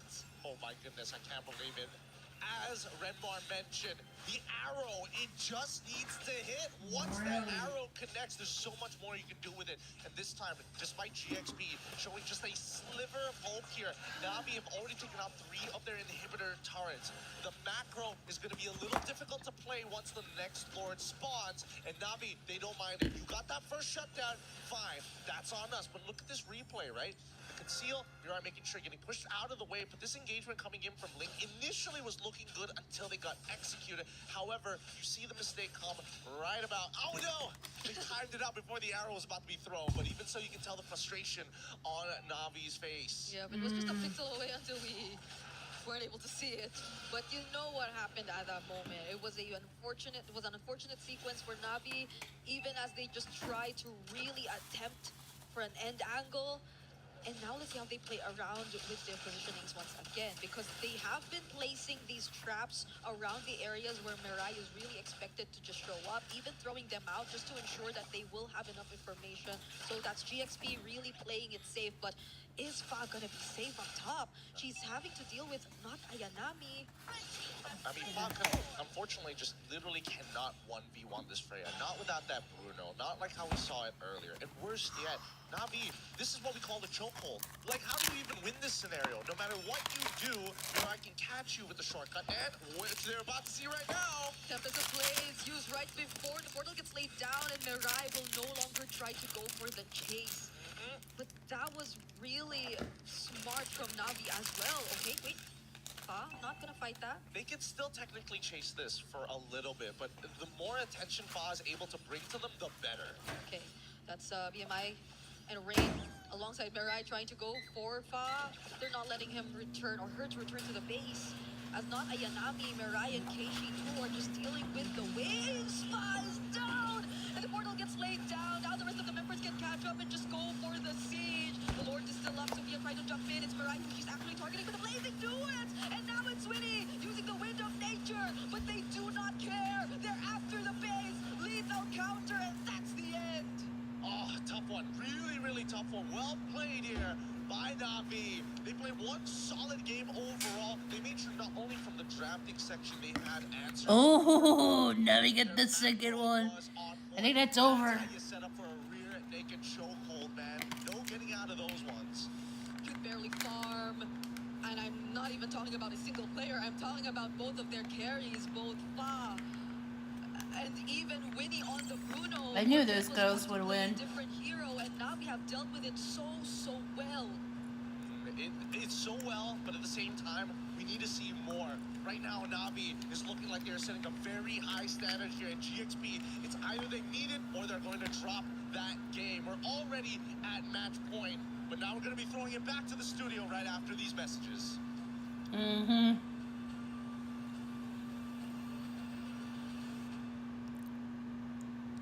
Was built. Crazy enough as it is. Can't believe how it is.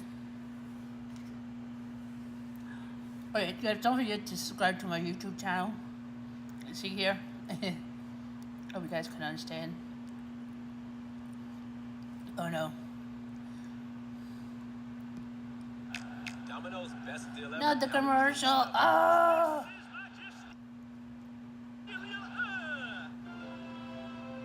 Securing their spot into the grand finals. Welcome back into the studio. I'm Taylor Reflections Noble, joined by Renmar and Miracle. Boys, Navi, a big win once again. Renmar, you got to protect that voice. You're screaming, man. That was... Really? That was another guy in the crowd. That was Reptar. That was Reptar. Devilishly handsome. Yeah, that was Reptar, not Renmar. If you know, you know. Man, how do I feel about the fact that it's 2 games now where it feels like we can say we told you so with your drafting priority? Yeah, I think it was also just exactly as we assumed, right? Game 1, GXP tried to subvert our expectations, try to subvert Navi's expectations with crazy picks, denying a lot of the win conditions from Navi.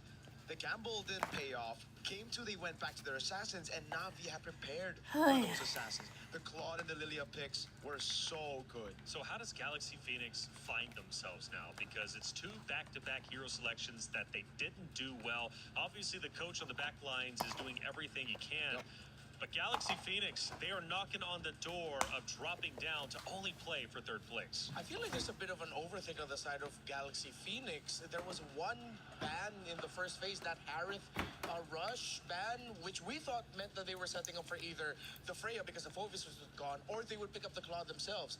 They subverted expectations, but then it felt like it was a different writer, so the middle of the new trilogy doesn't make sense in the big picture of it all. I'm not throwing pot shots at anything.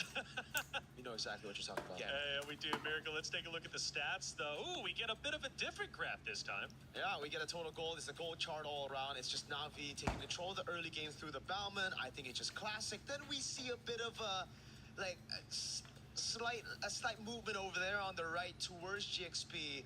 But as even the casters mentioned, there's not much that GXP could do even with that team fight win, right? Even with that almost wipeout. Yeah, we did get to see the role that Sophia needed to play here, and what would have been the bad part for Navi. Oh yeah, I can see. Arrows landed over and over again. Those girls definitely got them. For so many years now, it's always about simplicity. How much simpler is your lineup to pull off compared to the opponents? If you have good crowd control, good damage, and it's simple, that's great. If it's a bit too overcomplicated, it's not good for you. Well, it looks like Rain is in the building, and I don't mean Rain physically, but hey, Rain, the co-streamer. How you doing, man? Let's bring him in, because Rain has been covering the action. He's been hugely passionate about MWI nationally and giving all the coverage not only to his fans, but also to even us at times, joining us on the desk. And Rain is an integral part to the MLBB scene, and I know he's been supporting a couple of different rosters, but when we get a chance to speak to him, I want to know what he's thinking about this matchup here. Navi versus Galaxy Phoenix. Rain, hello, how guys. you doing, man? What's going on? I'm doing good. I actually quite enjoying the match just now. For me, Navi PH playing better as a whole. They have better draft, have better early game, better targeting. Wait, what? Yeah, I'm quite enjoying the Another one? Right, and that's actually what they've been talking about. Miracle, you mentioned this. When it comes to Galaxy Phoenix, they're just falling behind on the hero draft. Yeah, it really just feels like that's the case. And King Salman has really gotten the read on Galaxy Phoenix. So I want to ask you, Ray. Yeah. What do you think GXP should do for game number 3 to turn things around? Oh, wait, there's a third they game. need to think properly I their see. draft. Especially there's like certain heroes that might quite questionable against Navi composition. For example, that Hilda against utility jungler.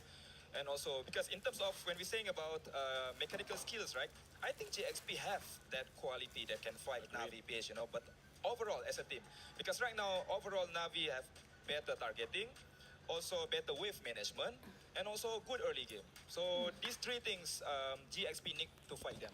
All right, well, let's see if the words of wisdom from you, Rain, will end up paying off for the team of Galaxy Phoenix. Thank you as always, Rain. We really appreciate Most welcome, everything guys. that I'm you're doing enjoying for the show NWI. with you guys. Absolutely, and I hope to shake his hand eventually. I haven't actually had a chance to see him in person just yet. It's always been virtual, even though he's quite literally just right up there. So we're going to have to connect. Let's take a look at some of the players' emotions from that game number 2. And in the meeting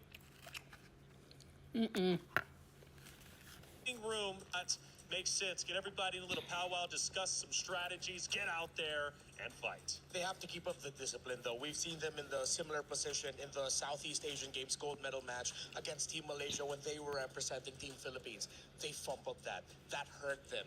But they did admit that they learned a lot from that, and they have to show it here. They have to end this series and make it to the grand finals now. That's it, Americo. Let's take a look at one of our great actions from that second map that we just witnessed. We're going to go towards the mid-game, and I believe close towards a mid-fight for the Lord, at least eventually coming up. What are we noticing in this engagement?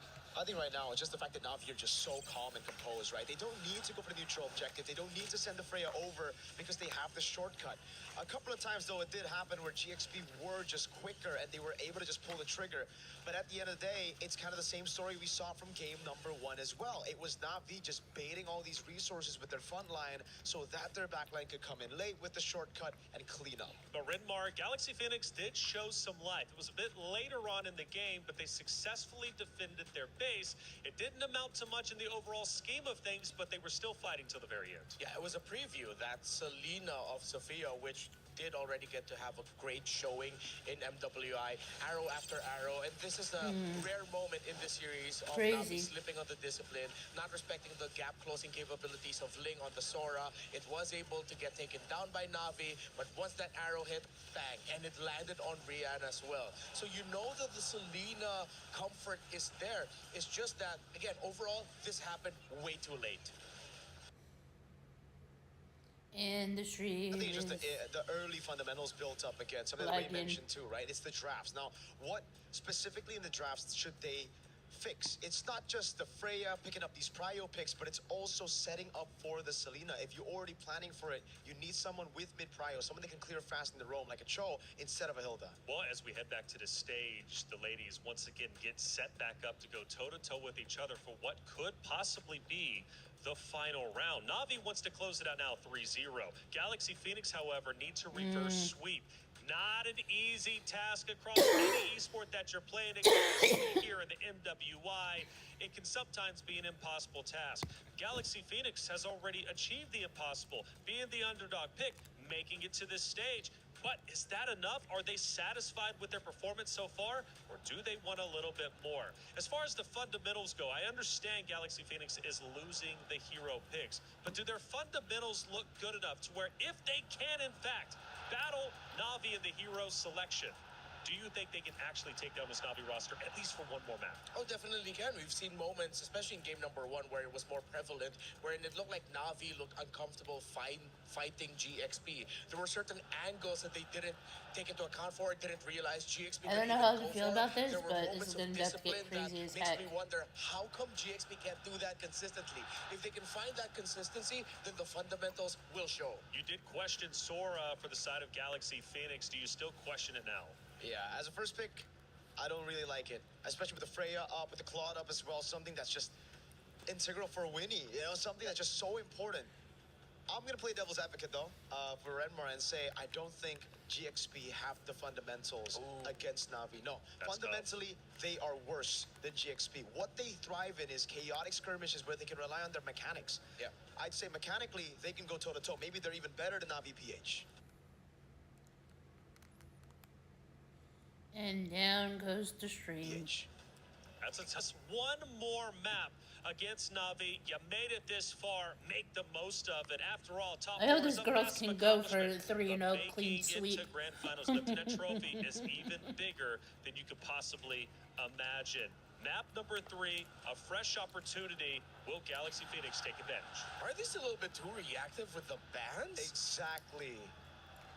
I don't know about this. You're rushing bans on Chip and Bama. This screams Navi is in the heads of GXP right now. I mean, desperate times call for desperate measures. GXP certainly in that desperate time right now. It's match point in a best of 5. They thought they could slowly get into the series.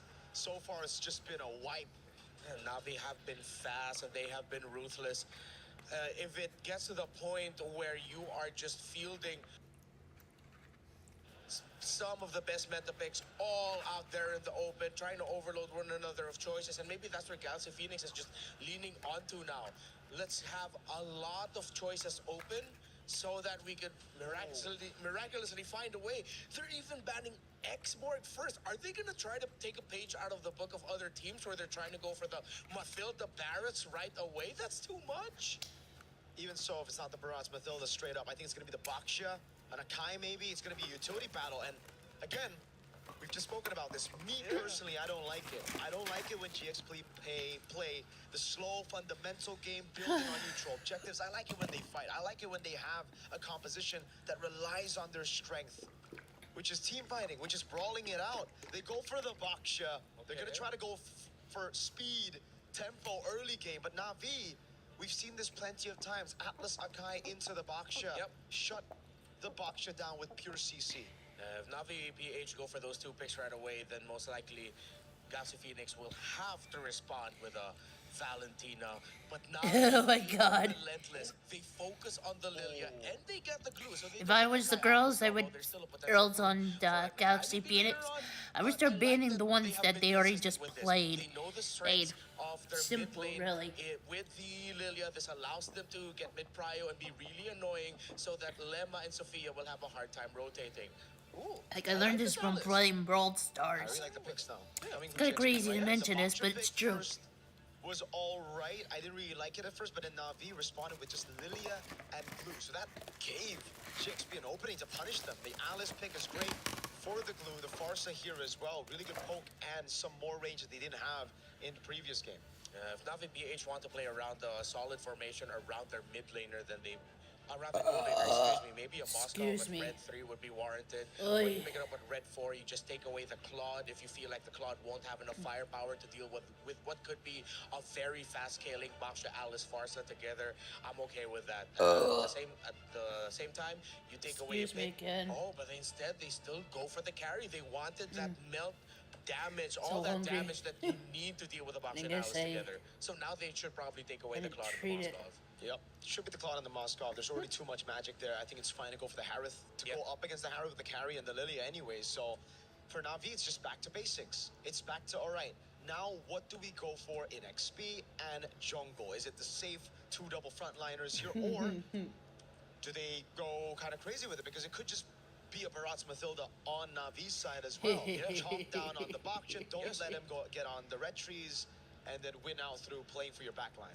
Yeah, they can still swerve that glue to the EXP and get the combination that is looping right now. Get Lapu for the Farsa. Use all. Lapu also. There's so many options. So this is the gamble that GXP wanted to play into, but at the same time, they're still leaving a lot of options available for Na'Vi. You pick up the glue early on because you want that flexibility. You make it hard to read whether or not it would actually go into the roam, or is it a flex pick potentially for the EXP. Lots of picks. So Galaxy, they're respecting power right now. They take out the Freya. I'm not a fan of that. You know, I think with the Alice and the Baksha, you already have the anti-regen, you have the sustain, and also the burst from the Farsa to try to deal with the Freya. You're leaving so many heroes open for not Ayanami. There's already a Yuzan that we mentioned. This could possibly, if they really want to go for the lock, the Terizla too could work, right? There's just so many picks. It could have a really solid front line in the end that makes it nigh impossible for Galaxy Phoenix to make it to the carry. Even if you commit the Throne of Ruin and the Gleam, one dash out, and if you have no other hero with you to try and jump the carry, then it's going to be a great day for Na'Vi. If it's an assassin in the jungle, we'll see the Terizla. If it's a fighter slash tank, then we're going to see more of that Lapu Lapu and, dive heroes. Yuzong, even. Atlas gets banned out, so there you go. At least a bit of respect given to GXP, knowing that the glue is still very vulnerable to lockdown. Even though naturally Alice did come back into our visions when Yu Zhong started wreaking havoc maybe a season or 2 ago for our MPL leagues. They still respect the Yu Zhong, okay, but Again, we've mentioned all of the EXP laners that not Ayanami could pick for. She is back into the position of I can pick whatever I want. That's pretty much okay. It's kind of awkward though if you want to consider something like the CC with the Farsa there. You want to be able to latch onto the back shot, but then with the Alice also you don't know. So still, options are available. I like the flexibility of the Rome Blue pick. I think it's difficult for Galaxy Phoenix to really read into it right now. That's why that flex pick on the glue is really. I mean, it's a mind game for sure. Yeah, GXP, you're thinking about it. They've already banned 2 XPs. It could just go to the XP lane and they go for another roamer. The Claude will still be open, and Claude does benefit greatly from the little mini glulets. You get your stacks much quicker. Yeah. If they show it, they do get the again. This is another flex pick. Yeah. This could surprisingly go into the roam all of a Could sudden. still be a roam Akai and a glue XP into an assassin jungle. Yes. Yeah. And it could be a jungle Akai to a roam glue.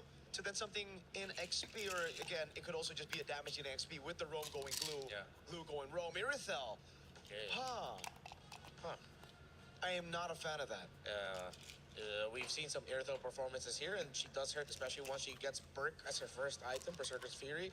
But this feels like something the Galaxy Phoenix really prepared for. So maybe there's an angle that we're not seeing right now, but I think we're in agreement here that maybe not the best option to go for at this moment. Where do they even go? They go for Rome. Yeah, it's the Rome. Minotaur. Okay, let's AOE see. presence, their Irithel. Oh, this is all in for the Irithel. The good thing is they have some great damage with the Irithel and Farsa together. But once that Irithel goes out, you're just going to have really tanky dudes wondering why they can't kill anyone. I think it really should just I be tell Tanya, Rain still reminds me of Miranda Cosgrove. She looks like a Miranda Cosgrove with glasses on. This tanky composition up front. Yeah, if not Ayanami is feeling amazing today, then if you want to really shred through the formation with damage crowd control, then you pick up a Benedetta. But that's more of like an ego pick. That's more of like I'm really feeling myself today and I want to show off pick. You know what? I like it, you know? Sanford's my boy. I think the Benedetta should be the pick for Na'Vi. Oh, yeah, the flex. They just pulled a crazy flex. It's glue XP, Akai jungle, and roaming Kaja. My goodness, what a hero draft, but was it enough for Galaxy Phoenix to take down Na'Vi? Who knows? The underdog story is still alive, but only just. Na'Vi is looking to reclaim what they lost a couple years ago, be back in grand finals, be a champion once again, and they are one map away from entering the grand finals. It's Galaxy Phoenix versus Na'Vi. Brigida, Gideon, let's get it started. History has told us that maybe it's going to be a 3-0 shutout. The Na'Vi, the Na'Vi girls are going to take this. And Na'Vi are one game away from qualifying to the grand finals unless Galaxy Phoenix. You know what, this is weird to say this, but I don't know why, but I have more faith in the Na'Vi, Bubble League's Bang Bang women's team than I do with the Na'Vi Brawl Stars. Competitors have been stepping up in their own ways too. They're such even in their most desperate moments, Na'Vi right now that they're back on track. The reason why it's because the girls know what they're doing, and they're making it work. I believe in them. Go Na'Vi, go Na'Vi, Filipinas. That's what it is, really. Okay, a little unfortunate that Winnie did not get the gold crab, but Mirai was able to steal it away. But at this stage, you can see what exactly they want to do. Sophia is a little under-leveled here. Oh, Lema to flicker to... This has been the trend for every single early game. Na'Vi with the Lilia not changing their mid-hero for 3 games straight, just constantly spamming all these pokes. And now that it's with Akaja, it's a lot more annoying in a sense that even the Akaja is just going to you, apply these slows, and potentially even a bit more more damage. Yeah, what I can't understand here Excuse was me. what happened here at level Why am 1. I Why was the so first rotation burping down so towards the goal much? when it should have been here in the mid? The mid is struggling right now. Unless Sophia can close the distance and land that stun on terrain and get a full commitment with Lima in the jungle, that's kind of the only problem. But Winnie here might just get solo killed, no problem as well. Oh, so close! And she does! First blood over to Rian. No flicker though. Can Lima actually take her out? There's a dash and the concussive blast will actually be enough. God bless, God bless. At least they were able to get it back, and now it actually is slightly in Winnie's favor because they're going to be able to make it to that wave first. However, the gold is still in favor of Rian as now the turtle spawns out. Let's see how it plays. Ling shows up, Throne of Ruin already casted, but the heavy spin 2 pins down their jungler. Fa could not lift off, but actually gets to land the retribution. Also will go down, but that's going to be an exchange of Keishi. Both junglers traded by these two teams. Oh, Keishi, or not Ayanami rather, being chased. That's going to be another kill over to GXP. And not Ayanami, unfortunately, not finding the perfect angle to actually get the split down. For the time being, though, winning on the opposite side, and this is what I was talking about. Now, getting control over that wave. After this solo kill, initially, most people are going to be thinking, yeah, no, this is going to be great. Rian equalizes the lane. It actually doesn't, assuming that Rian was able to survive right up till the dive. Now you can see the level lead as well as the gold lead becoming more clear as Winnie is trying to just lock out this lane. I feel like GXP 2 after what happened in game number 2 are just like, yeah, we cannot just Wait, what the let heck? Winnie experience the same thing all over again. No more. This isn't a chip lineup anyway, but the fact that they are on a very hard I can't lockdown believe this. type I'm of talking composition, about just one pretty of much the combo with either the carry and Mobile the League Lilia Bang Bang are still going to be a massive players threat for Winnie as the on main Team damage dealer Navi. later on. So now they are Navi. somehow showing us more and more rotation And I get towards the bottom lane. advertisement Also, I for got to see that Tampa first Bay game. Comic Yeah, Con. Winnie at this point is probably just praying, like, please do not let me get Yeah. hit by divine judgment, like anything but that. Oh, this is I so don't mind. funny. A heavy spin, I got purified, but now the next fight begins. Okay, it's gonna be Mirai as the target quickly bursted down as expected from Sophia and the rest of GXP. Even the EXP lanes being managed really well by Link right now. They managed to find an interception, which is great. But also, I think Navi, unfortunately, is still having a bit of lingering thoughts from the previous game, thinking that they're really far ahead. Mirai, you're not in that position anymore, you know? You're not having an extra 1,000 gold on top of Lima this time round. Yep, and there wasn't, I think, anyone there yet to just really apply the follow-up damage. If ever they do get to find a Divine Judgment, they could probably deal a bit of poke here and there, but this is where it really should have mattered. This is the next turtle of the game, and both teams are going to fight for it. Mirai can put the handcuffs on somebody. Fortunately, they still need someone else to be the guillotine. Oh, But Dr. Keishi, that forces out the heavy spin, and the feathered airstrike already gets committed as well, but I believe it was cancelled, and now it's an isolation play onto Fa! Ooh. Oh, I see what's going on. GXP is making a comeback.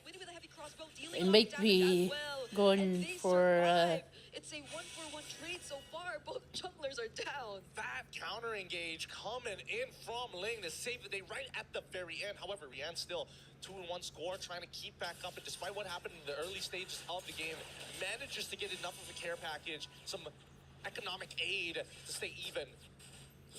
All these ultra-reliant heroes from GXP, though, they probably will get it back a few moments later, but Navi are just for sure going to be confident enough to get back in this too. It's only the heavy spin that's been taken out alongside the Divine Judgment. I don't understand why Ling is still trying to pull the wave. They know that they didn't have their ults earlier. They could have started zoning out way earlier.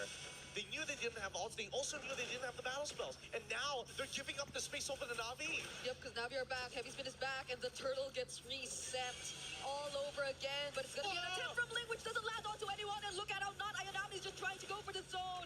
An annoying way to just break formation. They don't want to but this Casey gets knocked up.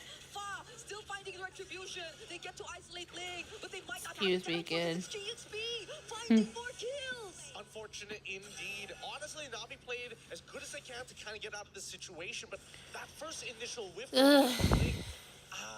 really unfortunate to say the least, but Fa still made it work. Steals away the Lord just in time, because Keishi had pretty much all the advantages. Yep, they're really working as a unit at this point. Now a quick conversion to another objective as well.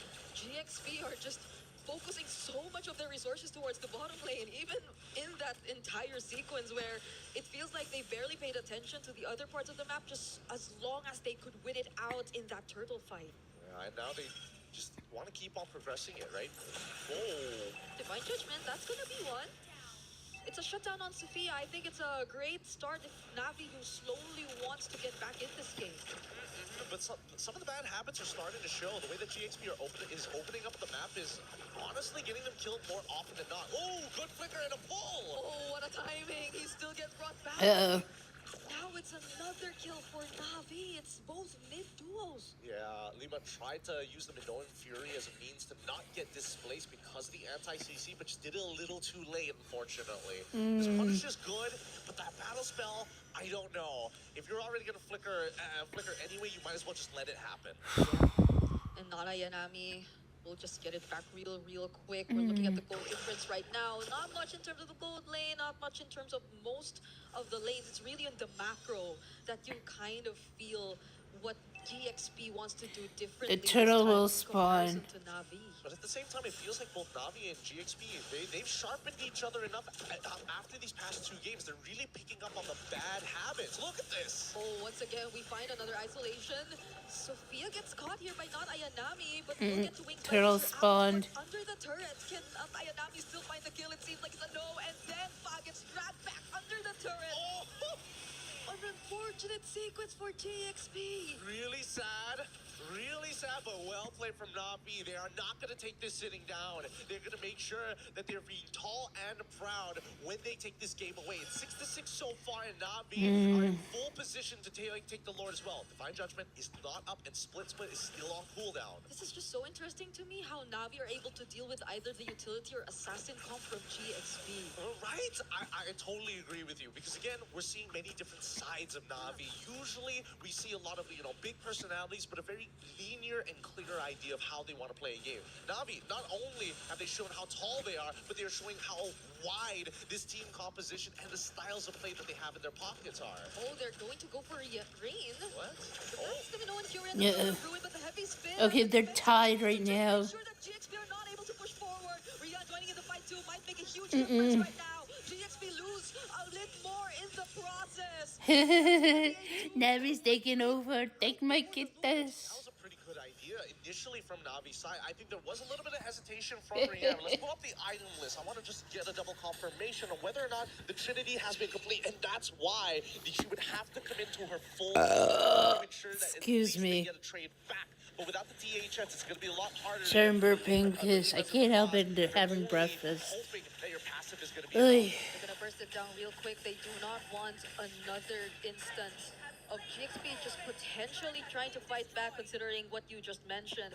They still don't have the DHS, but at least for now they get a bit more advantage and the first Lord of the game as well. But it's interesting, at least for GXP, they're able to really push the sides, but Mirai, all alone here, gets a bit of protection from Keishi, and now 2 members at least brought really close under their very own territory. Throne of Ruin casted by Ling, not Ayanami trying to find a target, does find one, but the damage dealers aren't here. GXP are just turning things around. Rian finally comes to join, but then Sophia, Mirai from behind, who does she find? It's Sophia, but she doesn't have the Divine Judgment. Rain and Rian are making it work all by themselves. Uh-huh. I was talking about bad habits. They notice GXP, they keep coming up front to back. They're not thinking about their size. They're not thinking about flex. They're not thinking about that huge top wave getting demolished by the Lord. It's over. I swear. It has to be. Not gonna be enough. This is the 101 of war. When you are fighting in the front lines, you must understand what your supply lines are, the logistics to get there. And right now, Navi have attacked them in so many different areas. GXP, you can tell the tunnel vision, the peripherals is getting darker and darker. They have to wake up. Take a moment, just breathe. Because we're so used to them being really synced up in terms of especially prioritization, the targets that they go for, and how they're always almost on the same page, but we're not seeing that from GXP at this point. It's more so from Navi as they find another kill. Sophia knock up from the Minoan Fury together with the Throne of Ruin, but the relevant members are just getting away. It's not goes down too. It's a double for Rian, and Yeah, and It's so she's so. frustrating because the It's just like combo I is said. I good. keep It's thinking so about perfect this. with Noah and Fury into the throne of ruin that had to commit a flicker. Well, look at the damage they're doing. 20,000 on this, Winnie can only hit and on so many the targets at once. And luckily on for the their. front lines of Na'Vi, they have enough armor to tank the explosive crossbows. It's all their base turrets exposed. Just with that single Lord Siege, which Navi barely had to work with because they just let it walk through the top lane and every single lane too just pushed forward just because GXP kept forcing the fight. Yeah, I mean, majority of the hold on the Divine Judgment is good. Rihanna has already blown them up. Throne Ruin tries their best backline. In trouble, Sophia finds one chase. She gets another. And now the chase. Ray needs to win this against Winnie. Purify being used. The heavy spin locks down Fa. And there you have it. Na'Vi say no. You took 2 of our members. We take 3. And GXP just wanted to repeat the exact same thing. It was probably not the exact same sequence in a sense that Lema actually got to cast the Minoan Fury. Lord is spawned. Navi's going for it. Them converting it into a successful team fight, but Navi were just a bit too prepared for that. They knew who they wanted to target, and they just kept pushing forward. Now it's a massive loss as GXP had to let go of the Lord. Nothing much that they can really do about that. Again, there's a certain level of protocols that need to be put in place, but you can tell that GXP are not 100% sure what that roadmap actually looks like. They've got some really good ideas. Wow, Rian is definitely winning. The damage she dealt the most. That's actually kind of cool. And all of a sudden the Flicker Divine Judgment was the real play. So I think that GXP right now, they're trying to set the priority order. Do we worry about this Divine Judgment? Wait, what the heck? In a better position so that Winnie can follow up immediately after. Hopefully they figured out not to wait. Because we've been questioning the priority order for the longest time in this entire game. Who does GXP really want to go for first? What is the game plan, considering that they're mostly revolving around Winnie and Sophia, but Navi, even if they wait. This is so funny. Look at Ayami here for a moment. Oh my god. And is this Ayami? No, this Patrick. Gotta do the dang mean.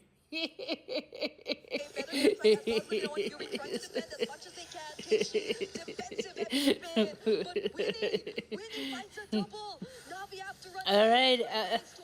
Yes. And they go back right in. Do they really want to fight this? Not Hayanami. Actually fight Sophia. No way. Winnie ended up killing her own teammate. Oh my god. I gotta suspect that that's crazy that they brought Patrick in and despite having a horrendous early game, now it's like, this is my revenge. You've hurt me enough. Yeah, I was worried when she went back in too, but the fact that GXP, I feel like that's hilarious. Nanayomi has Patrick. Unfortunately cost their teammates' lives there. It's not a good sign. It's not a good sign. GXP definitely have to somehow reset and get back in this game. They were slowly finding their way around things, but it's Navi all over again, all across the map. Yeah, Navi has adapted a lot better to what GXP has been laying on the table in terms of their tactical plans and strategies. And I think that Navi, just a little bit more clutch factor within them. Naomi with, I don't know what was supposed to be her warrior chose, but I might as well just refer to as Patrick Star.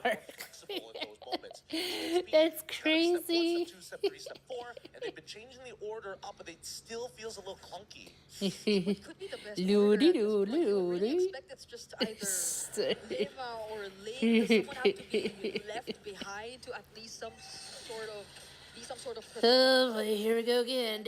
Nevi's going to go again to get it. for themselves. I mean, seriously, what the heck is going on with Galaxy Phoenix? That, like, they should just go for it. Nothing stopping them at all. I think step number 1 is to control this mid. Oh, wait, actually, Divine Judgment. Oh, is that one pickoff? Is that the pickoff? Link tries to stop them from getting that pickoff, but despite that, the heavy spin still gets committed. And GXP find one. They somehow find Raid. Navi, do they want to push through? They've lost one of their main damage sources. And they're too busy. And there goes the stream again. God dang it. takes two people to engage upon three in the back lines of Navi, but it just takes not Aya and Nami to keep both Sophia and Winnie away and still able to find that kill onto Sophia's side. Like, if not Aya and Nami, people were like, oh, she's going back to her old ways. No, she is a completely different player. Yeah, look at her, she's playing the glue. It's ridiculous. Redeeming herself after that early game. I mean, look at her. I mean, she's not really resetting. Another divine judgment on Zulema. There goes the burst from Rian as well. Do they really want to risk this? Okay, they actually find one. It's going to be Fa. They're pushing her out of this Lord pit. And that's enough to secure the objective, but it's in exchange of not Ayanami. And that's totally fine. Look at the timers. Look at the timers. Keisha. If they waited a little bit longer, it would have been nice. It's happening. Since then, even so, not Ayanami has done everything they've wanted. Lima doesn't have a flicker. Ling still doesn't have the flicker as well. And by the time the Lord actually makes it down into the base, she's still not going to have the flicker. Yeah, I feel like JXP wanted to go for something there, but they saw Mirai and were like, nah, no. It's good. No, now we have a Lord. I'm glad they actually realized that they may have to pull back a bit because they have to deal with a Lord, and Navi are approaching their base. At this point, I might as well just stare at Mirai the entire time because, again, her flickers with the Divine Judgments have been immaculate. Okay, they get to clear the Lord. Navi are not really going to make use of it just yet. They also have to wait for not Ayanami, I feel, if they really want to risk. Not Ayanami's being Patrick today.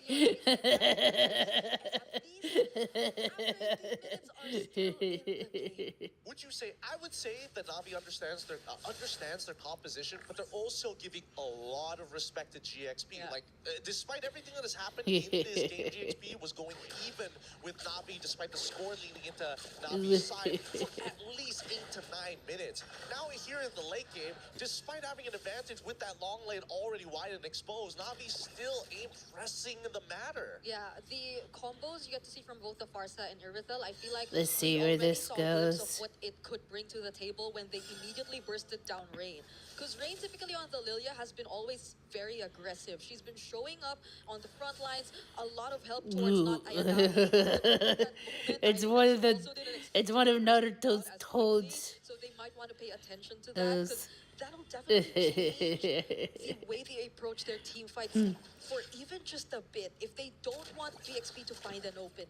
Yeah, let's quickly look at the items here so far. The Malefic Gun is already done, but I'm looking at the tanks specifically because I'm already seeing that they made sure that they have the right items. A decent amount of armor, but just enough magic damage to start burning down the squishy, which is probably why Ayanami isn't dying as quickly in comparison to Link having to deal with the true damage of carry. Oh, but this could be a problem too. Immortality pickup for Winnie already.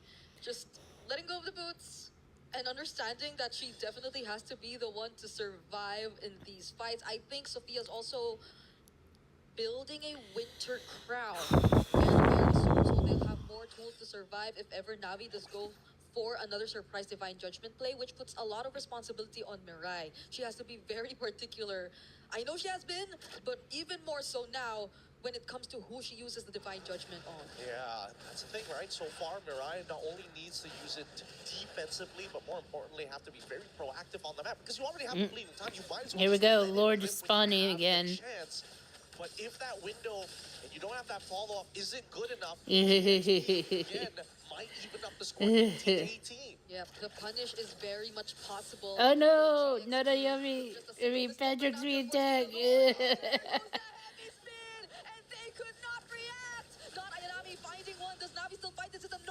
What is going on? Keisha's been doing it again. Lord Slam, I see. The knockups on multiple members, but the flicker! The reposition from Mirai! She's actually still alive! Wait. Oh my god, here we go. I will take the space! Sophia had to fly away because they're already losing out on so much!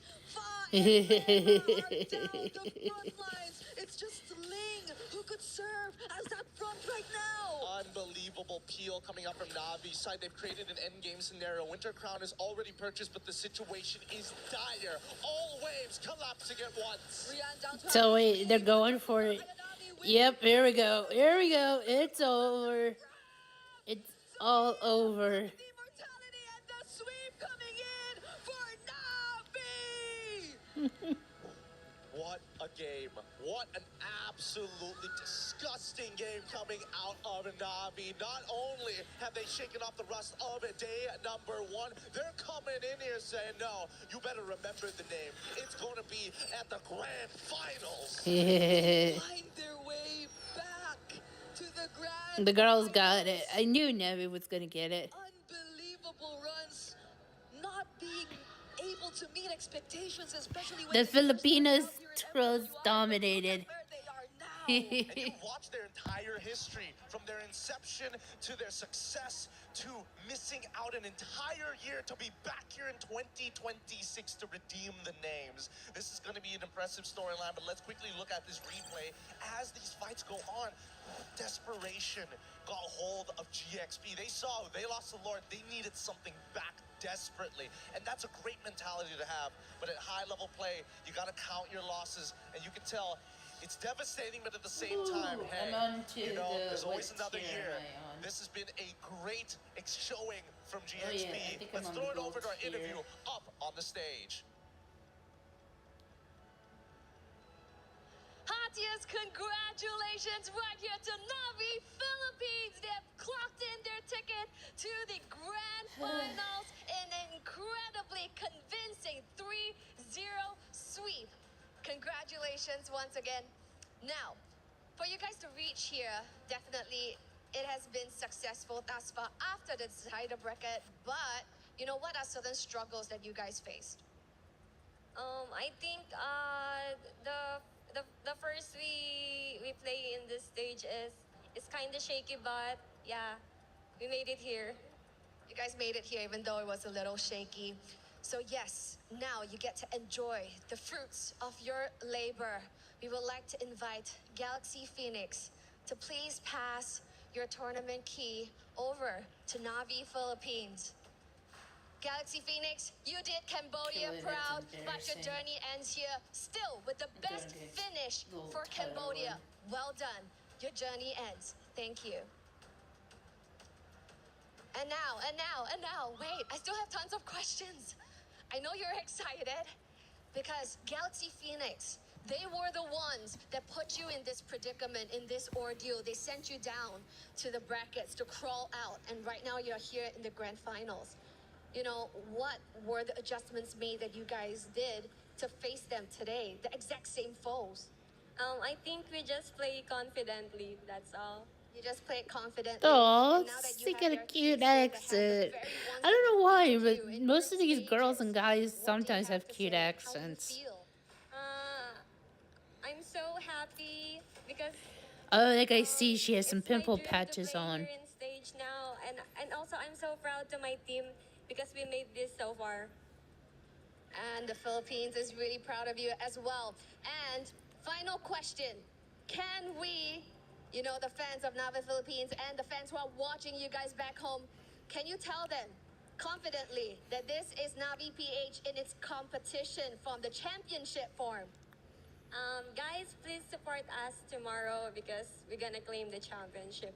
Oh, I believe you girls, Dan. Will repeat itself. Ladies and gentlemen, this is Navi Philippines going to the grand finals. Take your walk of victory. Yes, oh, she's so cute. Okay, ladies and gentlemen, Navi officially in grand finals. Congratulations. Go ahead and drop that key in there. This is a moment in history for Navi. Congrats. I don't blame her. Thank you. She's hyped up. I can feel the aura. I can feel the aura coming off you right now with good reason. Team Navi officially about to go ahead and crush that key. But yeah, let's make sure we get make sure that we safe. I will make sure that you protected from this huge explosion. Oh, I know. I've been seeing it every time I try to watch the Black Ops. The Call of Duty the competition. Oh, God. Ladies and gentlemen, Team Navi getting it done. Congratulations again for qualifying for the finals right here at MWI. Will they be able to punch their ticket? And more importantly, for the time being, who will end up being their opponent? Ladies and gentlemen, let's go ahead and send things over to our highlights before we get to our next match. No, JG's holding it. They should take it. Sorry.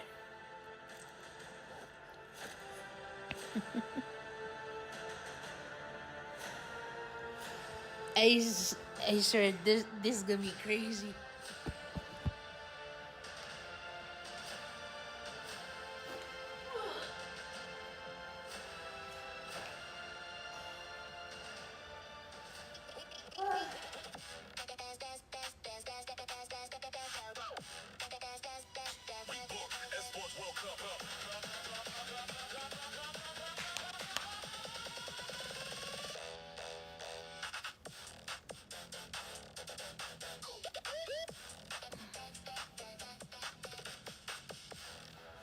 Okay, I'm nuts.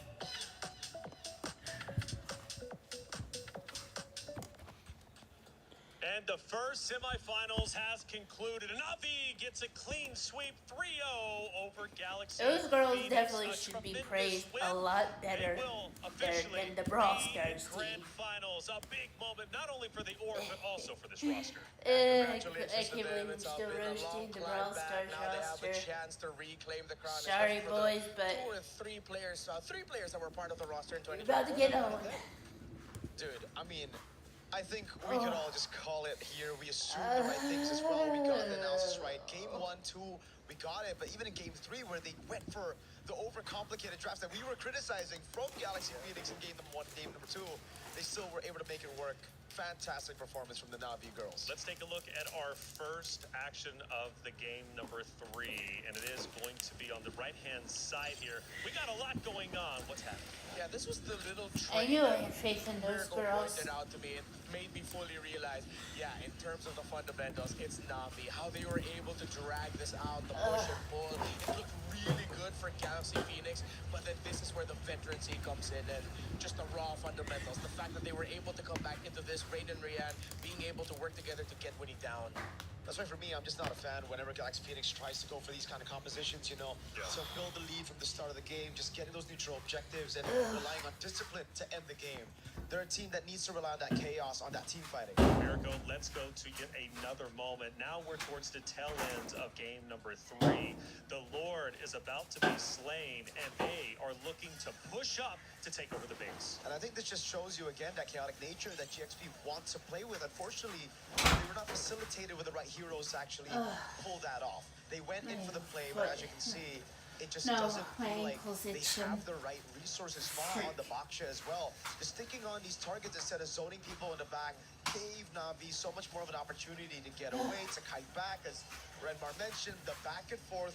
It's just classic Filipino team fighting though, right?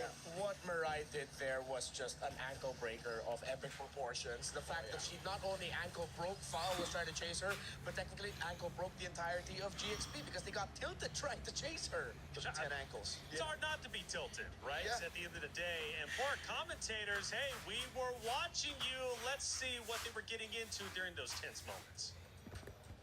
Oh, that was a flicker in, but Mirai does get cancelled though. Does have the immortality, is gonna be okay. Feathered airstrike as well as, you know what, Fury trying to defend as much as they can. HD, defensive heavy spin, but Winnie Oh, we had the reactions of the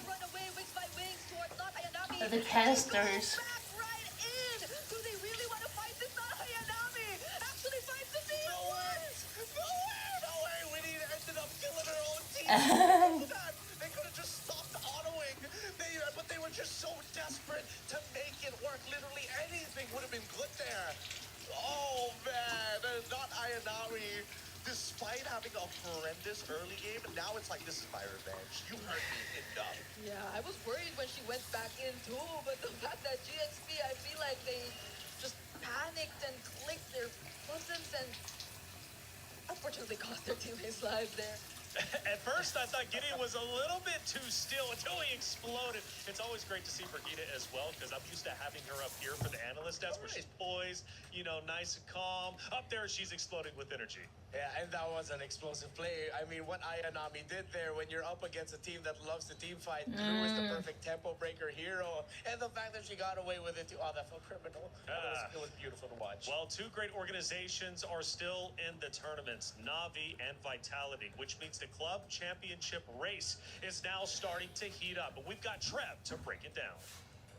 Yes, Trev. It's 3 years worth esports history. EWC Wait, 26 what? is looking for the best esports organizations, and with the club championships and 2 years worth of history, it seems we may have found some of the best. Here with me, let me introduce you from Gen G. This is Ashley. It's great to have you here, but I gotta ask you, this is the 3rd year of the club championships. I mean, does it change the way you're gonna be representing your organization, or is there no pressure at all?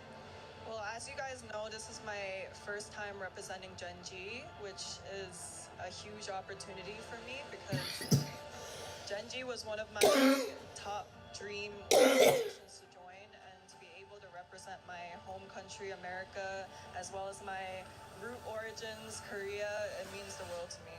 Well, I mean, No, I didn't know. just that, but we also brought in the one and only from Team Vitality, the mother of tanks, Vivian. Vivian, this year's MWI is taking place here in Paris.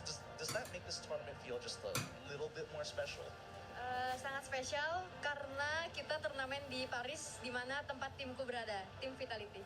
Now, this is going to go to the both of you, because both of you were here in the grand finals. But Ashley, what do you think it's going to take for your team to make a really deep run this time? It's a good thing I'm from the country where dreams come true. That's true. That is so true. Words before we end this interview? Keep dreaming, Ashley. For you, Ashley. Are you still in your dream? Wow. And there you have it. Vivian and as well as Ashley, 2 heavy competitors here at MWI representing both organizations, all for the club championship.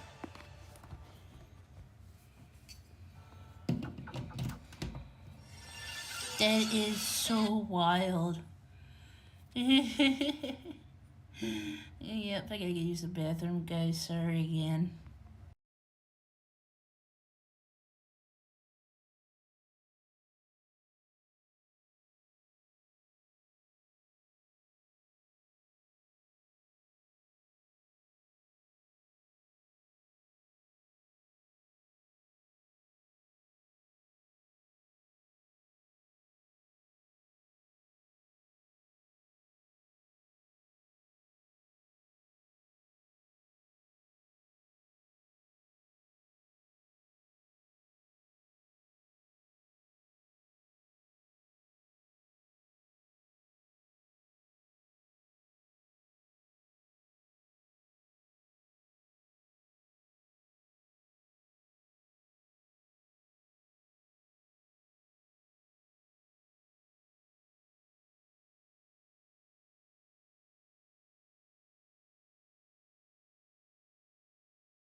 Okay, we're back on. Sorry, just have to get to where we need. You wanted. Not a bad result by any means, but you want to come out on top against Falcons this year. What was your game plan for the esports World Cup as a whole to take them down? Yeah, obviously we also are fighting against the liquids and all gamers, right? So we gotta beat them all, and for that we heavily invested into new games, new teams. We have managed to qualify a total of 18 teams, which is so much more than last year. So really investing more in order to hopefully get enough points to beat the Falcons. I keep saying it's going to be a big challenge, but we all have to win a trophy first, right? And I hope we can make it happen. MVP winner. Yo, Jeremy, recruiting Team Vitality to hit the Brawl Stars seed, and it goes to him stream. And a lot of pressure on them as well. Yeah, they do seem to be struggling at the moment, the Falcons in general, dropping out the competition. Obviously, in MWI yesterday, they had 2 teams in it, and none of them managed to get through the semi-finals. So do you think this is going to be the break you need to really get going? I mean, it feels amazing to break their keys, right? So Absolutely. It starts there. No, I think the pressure is definitely more on them than on us, and I hope that we can keep it up like that. And as soon as we are in the comfort zone and make them more uncomfortable, I think it gets more and more exciting heading towards all the 7 weeks of EWC. Absolutely. Well, thank you very much, Danny. Thank you. Obviously, good luck in the Esports World Cup. Yo, it's funny. I swear, Trev, if you're trying to recruit Team Vitality to do Brawl Stars, I will thank you. As crazy as it is. This will be something very funny to talk about. Alright, let's see. Get back to what we're doing. Celtic Cyber Team, they now face off against each other. And I gotta ask you boys, especially you, Mirko, are you a fan of either 2 of the teams? You know, I'm somewhat a Vitality fan myself. It's been a long run. The girls look great. They're the ones that always manage to break my expectations. Yep, somebody's sticking out their tongue. Successful, but recently, boom, MPL champ, domestic, bringing it on to MSC. I'm excited for Vitality. Are you? Of course I am. Of course I am excited for Vitality. I mean, my allegiances will change if ever they do go up against Navi PH in the grand finals. I am Filipino first, after all. But Celtic Cyber Team... I might as well join you for the allegiance to Navi because they have my boy Drage on their Brawl Stars team. Making it to the semifinals yet again, leading a squad with names we're not so familiar with, but carrying attitude with them, a courage to them, which I always respect. Ooh, Celtic Cyber Team banging on the table. They've got intensity, and they have the energy to match Team Vitality. I asked you, Mirko, are you a fan of Vitality or what? Yes, I am. And Mr. Danny just gave me a special gift just earlier. Let's see. Whoa. He told me to unbox it live, so... Okay. Oh! It's been signed! Goodness! Yo, that's actually dope! Oh my god! Frame it, my dude! Frame it! Running deep Damascus! Who do you got over there?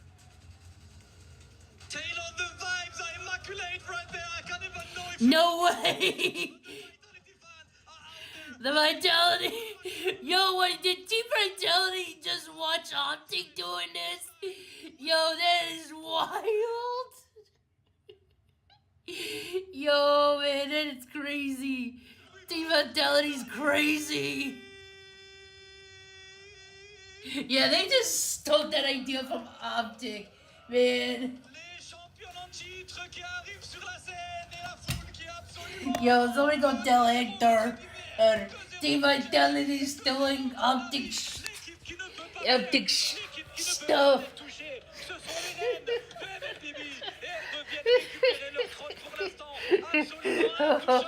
Ole! Don't steal from Hector!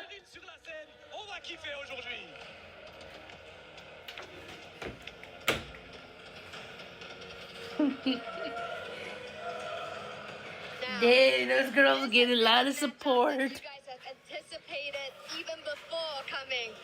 Vivian has penned Kiowe on the board of what she wants to see in MWI, and now wish granted. Here in the semifinals, anything you would love to say to your opponents?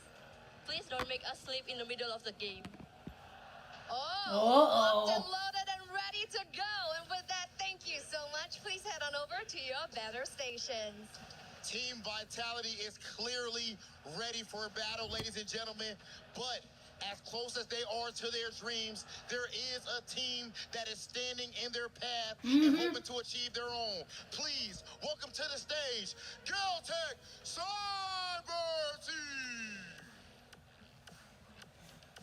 Galtech Cyber Team, up to this point, entirely undefeated, unscathed, going up against everyone. And the Ice Queen has returned. You can feel a shift in the energy in this arena just with her presence. We've seen their mastermind. Ice Coach Queen? Osprey has transformed this team into the Titan that we see today. And now, of course, we do have a quick interview. Right now, you're so close to achieving your dreams. But in order to finish it off, you have to go against what a lot of people look at as the favorite to win this tournament. How much pressure are you under and how confident are you? Но мы постараемся сделать максимальные наши возможности показать. Well, we will do our best to make sure that we play on our maximum capacity. Okay, and I'm sure you will. Please go ahead and have a seat, ladies and gentlemen. It is about that time. That's right. On one hand, the queen bees of the hive, and on the other, the Ice Queen herself. Two apex predators are on the prowl in the jungle, but only one Apex can Predators. Wrong game, guys. Find out who is going to take that seat in the grand finals of MWI. Let's get things started with the semifinal. Cheryl Damascus, Hollywood Rob TV, thank you for setting the stage. The competitors are out there, and they're just moments away from competing toe-to-toe for the last spot in the grand finals. It's Team Vitality versus Galtech Cyber Team, and it's getting loud in the venue. Why? Well, because Vitality fans have shown up, and they are banging on the drums. They're getting loud. They're going crazy. It's going to be a great matchup. Oh, yes. Again, I set the stage earlier. Both teams undefeated so far, but one must face defeat after this. Yeah, home court advantage for Vitality. You pointed out behind the scenes that they maybe look kind of... It's kind of crazy that Vitality has some really huge support. More stoic, mysterious nature that they like to show off, especially Kiyue, the Ice Queen. She's called the Ice Queen for the jungle, not just because of her cold-blooded gameplay, but of course, what she does behind the scenes. Well, I tell you what, Miracle, if he's going to bring up the Ice Queen of Kiyue, let's bring up the Hive Queen of Vivol. You've got two queens about to battle it out. Absolutely. The Hive Queen Vivol has been, taking all the attention from the fans as well. I've heard some chants already from the Vitality fans in the building screaming, Vivol, Vivol, Vivol. And it's through her playing a plethora of different picks. When we've seen players just stick onto the tanks, stick onto the assassins, Vivol does both equally well, although I'm a bit more biased to the assassins. Ooh, I like the assassins, especially after one of the matchups we had on day number, I believe it was 2 or 1. So fast-paced, absolutely brutal. And speaking of brutality, this is, in fact, the boss fight for Galtech Cyber Team. In fact, for all rosters, of course, every contender must meet Team Vitality to claim the trophy. And fun fact, Vitality has yet to miss a grand final appearance in MWI. They are always there. But is this time going to be different? Is Galtech Cyber Team going to take them down? Well, obviously, it's up to them to decide, but it's two massive battles about to be underway. And again, both teams undefeated. Will it be smiles? Will it be heartbreak? Well, again, it's based upon how they end up playing. Now, fun fact as well, both teams also eliminated Falcons from this tournament. They will no longer get more club championship points than what they got making it to the knockout round. That includes Falcons MENA and Falcons Indonesia. So the history between the two is so immense. Crazy. Galtech Cyber Team, what they were able to show off yesterday against Team Falcons MENA, it was just strong mindset. They had a difficult game number 1. It really looked like it was going to end quickly, and it would be Team Falcons MENA in this semifinal today. But then they held strong, and they showed off why they made it this far. That's right. America, I got to ask you, man, losing a map. Now, for most teams in a series, we don't really bat an eyelash at that. We'll mention it. It is what it is. For Vitality to lose a map against Falcons Indonesia, it was said on the desk, it was almost like the world turned upside down. I do agree. You know, it's a bit concerning, maybe a lot concerning if you're looking at the track record of the team and how dominant they've been throughout MWI history. But I think I'm pretty happy. I think the Vitality fans should be pretty happy as well that they got a reality check very early on in the knockout stage, and they were able to recover. So I think more props to the women here because they were able to recover in such a short period of time after getting come back like that. The mentality stayed strong. They went back to the drawing board and they cooked up a fantastic early game draft to close it out. Renmar, I was hearing rumors that when Vitality went back on stage to go into that final map against Falcons Indonesia, they were shaking, physically shaking. But after watching them beat Falcons Indonesia, I think it was Sorry, pure somebody anger. went live. Yeah, we saw Not Vivian on her somebody, show. somebody What more can probably you ask for in a should backs watch, against but the I'm whole not Team because Vitality I'm who are streaming. fighting for tournament life with all of the pride. She gets her most iconic pick, and she had an iconic performance. So if they were shaky behind the scenes, it definitely didn't show in game. Nope, it was, I think, pure anger is what we saw. Oh, my Lord. The Cho pick was amazing, by the way. Like, the amount of times she was able to catch Zev on a Harley, it was just ridiculous. An orange buff steal at the start of the game. So for Geltec, I really hope they've studied that. I really hope they take it away from Vivian. Let's see if there's going to be a way for them to deny it. Maybe not try to overthink it. I like that, especially up against a team like Vitality. We talked about Vivol earlier, who is very flexible in the type of jungler that she'll get. My personal favorite, and it is because of a bias of mine, you know my favorite pick, the Akai. Taking it away from her, I feel like it's a great call by Geltec Cyber Team. Vitality have really just relied on that Panda to get through a lot of these games. Heck, 3 games out of 3 just yesterday up against Falcons ID on the Panda. So I like it, but also it's kind of like the Claude for Winnie type of situation. I feel like for Vitality especially, it's, if it ain't broke, don't fix it. If you're going to let the Akai go, we're going to pick it up. Now that it's finally banned out, we get to see some more of those prio picks, maybe some more of the picks that were hidden by Vitality from the group stage all the way to top 8. Let's see if Vitality has much more left in the tank. Oh, they're taking away the Hirara, of course, from KOA. We touched on the Aulus earlier in the pre-match discussion, and that should be a possibility here for Geltic. I want to see them consider their options. I want to see them get creative, maybe even bring back picks like such as the Julian if it works out well for them. That was the pick that put Kiowa in the map 2 years ago. For Geltec Cyber Team, though, they have something in their back pocket, and that's Coach Osprey, who has been absolutely phenomenal in leading this roster. Coach Osprey, going into this year's selection, you've already seen some of the bands. What do you think his game plan? I'm doing a bet he's a wrestling fan, and his favorite wrestler is Will Ospreay. That would be wild. So that your side of the river and jungle is safe, and then you'll find your moment, go for that explosive play, and then snowball from there. All their 3 bands scream. They want to protect their river. They want to make sure they have a good XP matchup. No tempo control, right? Like, that's, they want to have that. And it's equal amounts of respect from Vitality. We heard the spicy comments from Cine. Yeah. Don't put us to sleep with the game. Yeah. So we'll see here with the Hirara band out. It's going to be the Baksha also taken away. Knowing again, Geltec, even when they're not on assassins, they rely on fast tempo gameplay. So it's all about that Baksha, all about the early rotations to get an advantage before Turtle 1. All right, with Esmeralda gone, Apakito, Freya trade is up in the air. Fovia's priority as well. I wouldn't take it away from Geltec Cyber Team also to later on show some flexibility through their mid lane pickups. There have been some teams who have picked up the Sicilian. I love MWI because a lot of my favorite picks, even though quite cheesy as they are showing up. But teams who are willing to play that risk have shown some good results. Whether or not they won the game, but they get good results in-game with high KDAs. You see the opposing team struggle with it. So we mentioned some of the power picks. Let's see if they'll go another way.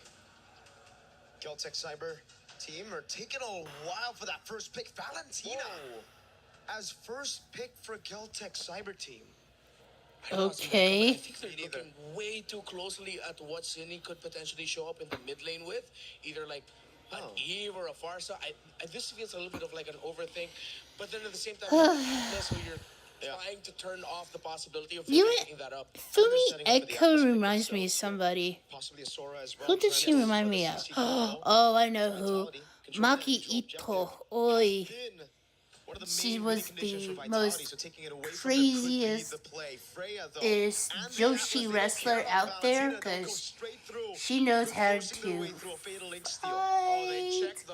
and she swears and We're giving it to you. Still, though, that means that Geltic can have an idea of what to expect, especially from the pick of Shell later on. Whoa. It will be a gold laner that would want to pick up the Purify. Gotta be careful with shaking your teammate's arm there. You don't want to yank it off accidentally.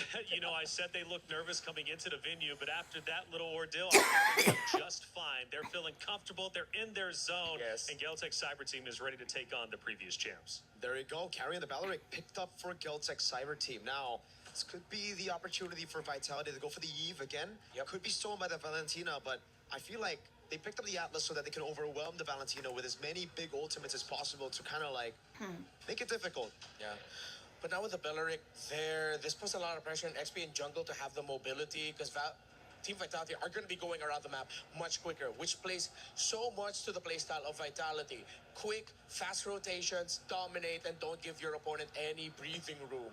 While for Geltic, the first 3 picks, as good as they are for the current metagame, we've talked about Belleric, especially on Stream B, as one of the best role picks that you could go for now. I do not see that tempo match from them just yet. They need to match the speed that Vitality are going to be going for, and that makes it even harder knowing that in the center of the map, you're getting controlled by a Juice Him. They got tons of CC Renmar, but no one to really deal with the carry. Now that's a concern for me.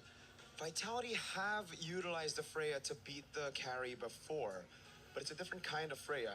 Where usually we see the Flicker, we maybe will see a Vengeance, and it's technically still flex for the Freya. Yeah. And the tough part is if ever they're looking for more of an item-heavy carry in the jungle, let's say in the back of their heads they're thinking, hey, maybe we could put in a Yi Sun Shin for Vivo so that you can match the damage somewhat, a little bit of a mid-range option. That's the beauty of the Belleric in this current metagame. You have picks like that that could be great, but then you're always overthinking, what about those damn thorns that's going to be coming out of this tree? How do we stop that? Phobia's ban is great here, so if they want to flex the Freya, it'll be good into the XP now, because usually a lot of teams, especially before the patch drop, before the Phobius nerf, would just go straight up carry Phobius to limit the Freya instantly. Wherever you go, you're going to be into a bad lane matchup.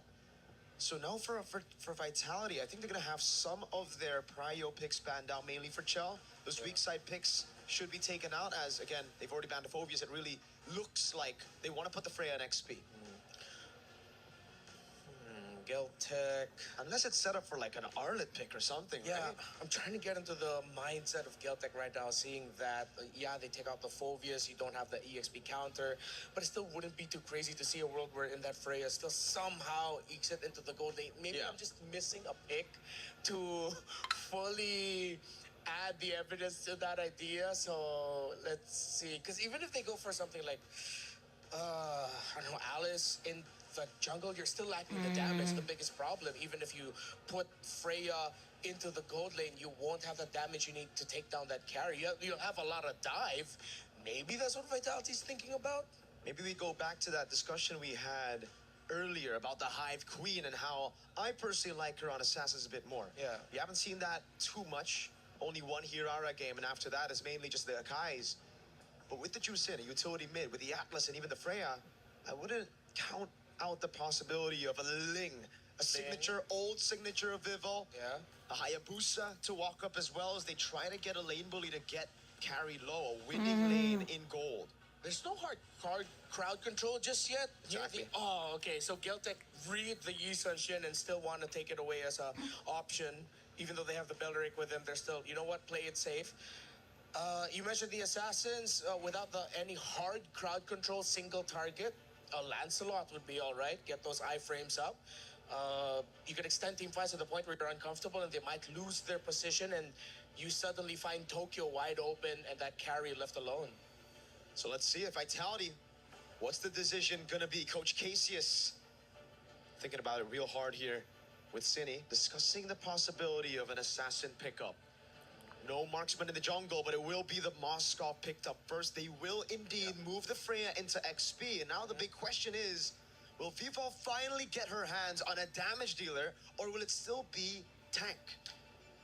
Very basic attack focused are the side lanes of Team Vitality that I wouldn't taken away from them from still putting in something tanky in the jungle, but at the same time, damage with all that damage sounds kind of good. Maybe it's just my little greedy nature sometimes in MLBB. But for Geltec, I think it's to ask of them for more range. So they will just lean on the idea of them having a lot of dive. So they need a strong team fighting comp. And of course, who is stronger than the Aulas of KOA and Okay. Leopold's Paquito, who I told her myself personally, I'm a big fan of how she plays the Paquito. Still though, against the Atlas, kind of scary. For sure. I mean, you got the CC immunity for the Aulas, but not for the Paquito. That's, I think, the reason why we've been seeing a lot more Atlases, right? With the utility jungle and the Paquito, it gives the Atlas so much more ways to just lock people down. But the Aulas for Geltec works in a different way. It's kind of like a third carry. You have the Paquito up top, the gold lane on a carry, and the Aulas is kind of there as a bait. We saw that bait just yesterday. It looked really bad. It looked like Kyoe just face checked out of nowhere, but she was able to CC immune her way out of the skirmish, and the whole team just collapsed on everybody else who've already used the resources. Yeah, commit too much on that Aulas, and Geltec's gonna be very happy with that. Fredrin. Wow. So they still do lean in on the tank, which theoretically does have the damage the more you hit him. So in a way, they sort of balance it out, just not traditionally. They have a lot of crowd control and some great setup for the Moskov and the Freya, not gonna lie. One team knows what it is to be a champion. They've done it many times. Can they do it again?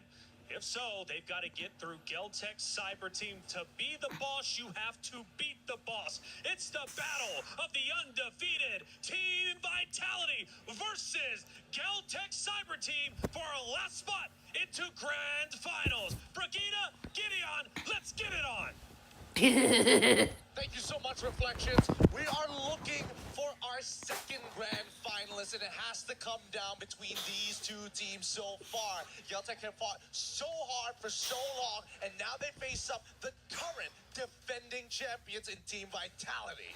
They also have stuck with their very own identity throughout this entire tournament, and not a lot of teams have found their way around that, if not really struggled up against Geltec. But if there's one thing we know, Vitality too have shown some cracks in their armor. They're more prone to the longer games, so I wonder if Geltec can afford to do the same against the quote-unquote team to beat. Yeah, that's what I'm interested as well. I mean, I didn't get to personally witness it on the stream or cast that game when they decided to whip out the Aulas in the first place, but it's absolutely correct. It does work as a secondary carry with the help of the true damage.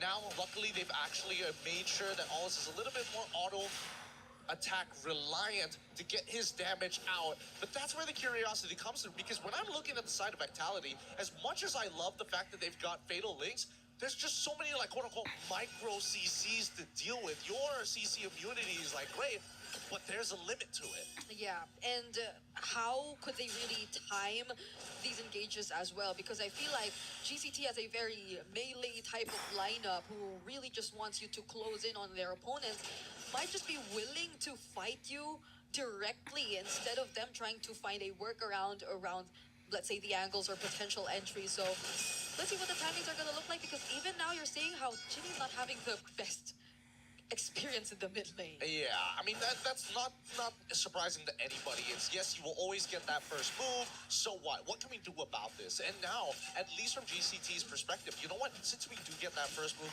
let us at least try and contest for some of these smaller camps on the side, whether for EXP crab or even gold crab. Ideally EXP this time around, because they want to make sure that their junglers stay ahead of the game. Aulas, he needs those levels on top of those items, but if you don't have the gold, at least get the levels. Yep, and there's a bit of help now for Fumi Echo coming in from Vival, but Cuejo will be there too to anticipate expectations. At least they got their level 4s already. They will both be ready for this upcoming turtle, but it's currently just Vivian to hold it down. Oh, wait, Fumi Echo actually first it down. That's a first blood for Geltec Cyber team on the EXP laner.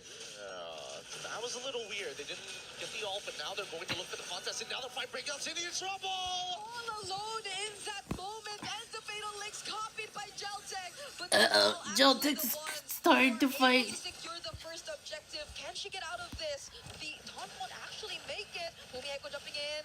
There she goes, but Geltec might not want to commit to this fight anymore. And they don't have to. And just look at the positioning of Lubon on this Paquito, right? It's really important for Paquito into the Freya matchups to not think, hey, I'm here to kill the Freya. If she makes a mistake, sure, but 90% of the time it looks like this. Yeah. You lose her abilities and she's beating you down the lane. Oh, got to dodge that taunt coming in as well.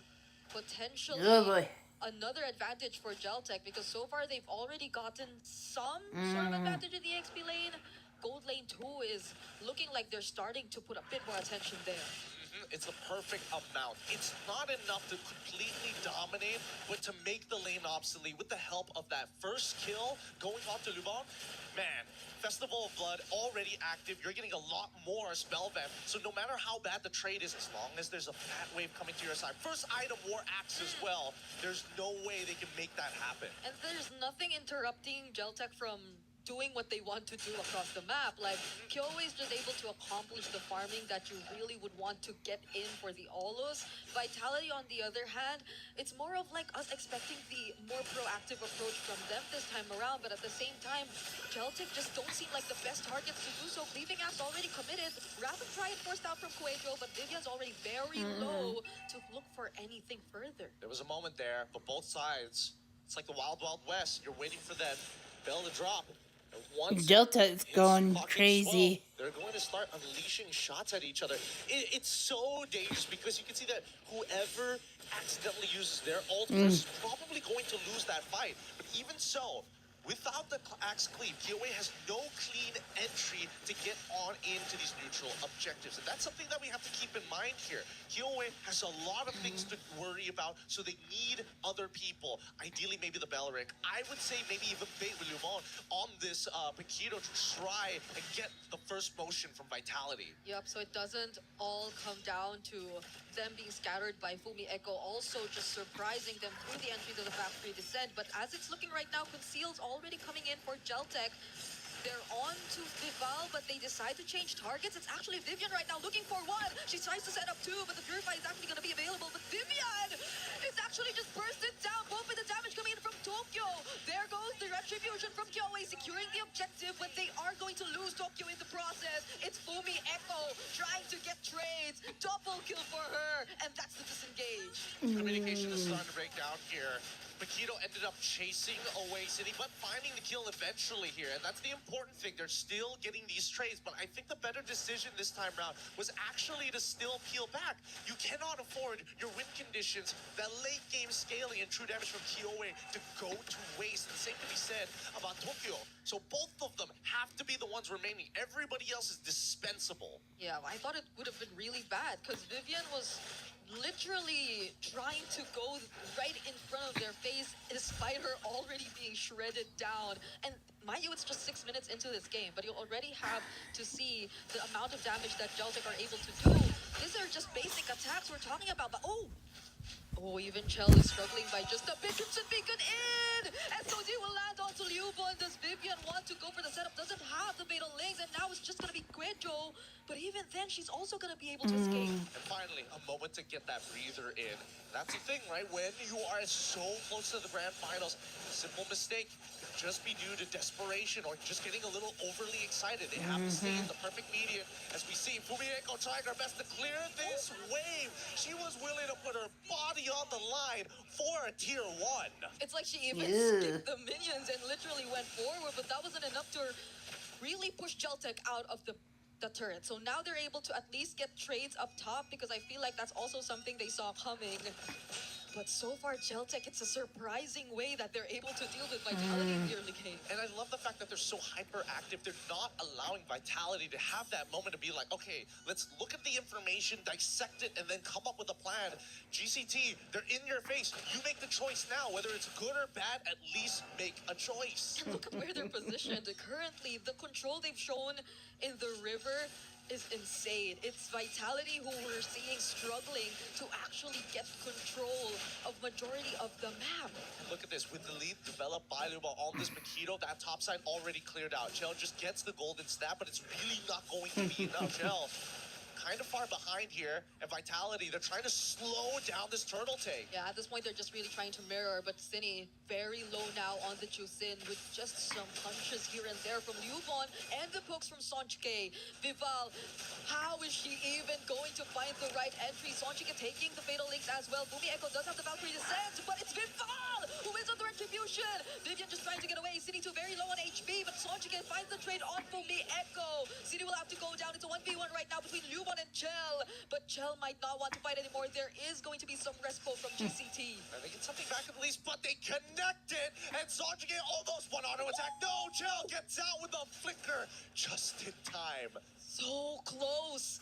Vitality are being forced into these positions by GCT, and who could have imagined seeing this outcome heading into this matchup? The best way to explain how GCT is playing, it's all about tempo. They are the ones setting the pace of the game. Vitality merely react to it every single time because GCT, they're lining up the questions. Hey, how are you going to deal with our split push on top side when our neutral objective is up? How are you going to deal with 2-item Paquito already setting themselves up really, really good? Even Alla's 2 items as well. Their ability to kite is insane. The way that Vitality seem to always be ready for at least a potential engage, but every single time, look at City. Majority of the time, she has to go through the worst positionings just because of how GCT are dealing with the team fights. And they almost are the ones mirroring what GCT are doing. Almost. Like, it's close, but not far enough. And that's where Kyoe is super dangerous, right? That Wrath of the Dryads, as much as we hate Fatal Links and how you can't really react to it, the same can sort of be said about the Wrath of the Dryads as a counter-engage tool when you're so deep in that sauce. And not everybody has anti-CC here. Vival, doesn't really matter. As long as you survive, that's great. Well, GCT, these girls are crazy. Yeah, gamble, but at the same time, if Vitality can dodge those ults, they can chase them down like right now. Okay, but Pedro will be very tanky to deal with. And Vitality are always forced to send someone to their sides just because of what Liubon has been doing across the map. It's a 3-0 Paquito who is just slightly ahead of her counterpart, and that's Bumi Echo, but the first on Vivian! The roamer's down for Vitality even before the Lord. A beautiful piece of chain CC. He'll just play that perfectly. I mean, what can I really say about that? Oh, I know! Cine doesn't have the sprint, or maybe she just used it, but it's also not enough. Kyoe just has her eyes set on the Lord as Coelho and Liubon deny Vitality of any contest. Beautiful game so far, but this is their style. GCD, early to mid, just nasty stuff, and they're still trying their hardest to crack open this mid-tier 1. The floodgates open. As soon as mid-tier 1 opens up, the rest of this jungle becomes a lot easier to start fights against Vitality. Yeah, Vival is definitely not going to be able to freely do what she wants anymore, but I think it's not just on Vival that we really have to pay attention to anymore. It's how Chell and Cine are almost shut down in their individual lanes. Bumi Echo, I think there were some attempts here and there, but even then, not even Bumi Echo is able to open up as much for Vitality. Yeah, I already think that it's a mistake that Cine had to take the sprint this time around, and unfortunately the laning phase did not go the way they were hoping. This is really ridiculous. Guiltic is destroying Team Vitality. Holy smokes. The endless battle as Kyoe is in pretty strong shape. I don't think there's a lot of people who can 1v1 her right now. I think even arguably It's gonna get really without insane. her vengeance will lose to Kyoe as of this point. It's a killing spree too that you actually see on the Olo, so I think the longer the fights, as long as there won't be any direct burst, which I don't think you're seeing from Vitality, Kyoe is pretty much gonna be okay. Like, she could just keep throwing out these high mobility skills and basic attacks to survive, but can she do that against 3, even with additional layers of crowd control? As of the moment, she actually is able to, even in the face of a Valkyrie descent. All right, let's pull up the item list. Last time we checked 3 items, like, excuse me, that was all it took to deal with 3 members as Vival just isn't too far behind. Wait, do they have enough to anti-heal? Wait, let me just double check this. Cine has the glowing wand. I don't see anybody else with anti-heal at this point of time. So there's only 1 applicator of anti-heal. Yeah, that was insane. You already used a Fatal Link. Oh, here you go. It's another Fatal Link, though, but this time on the other side. Taking down City for the 4th time in a row. Vivian flickering out just to survive. There's no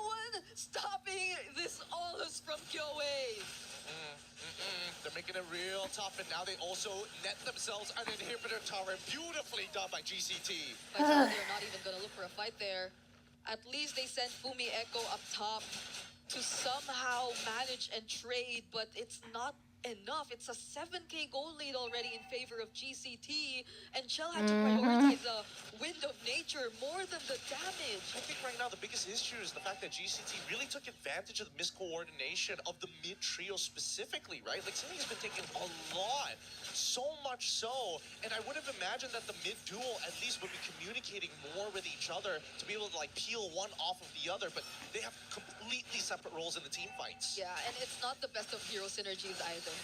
Seeing an Atlas alongside the Jusin, but right now, Geltech are just exposing so much more of the weaknesses of Vitality and Tokyo.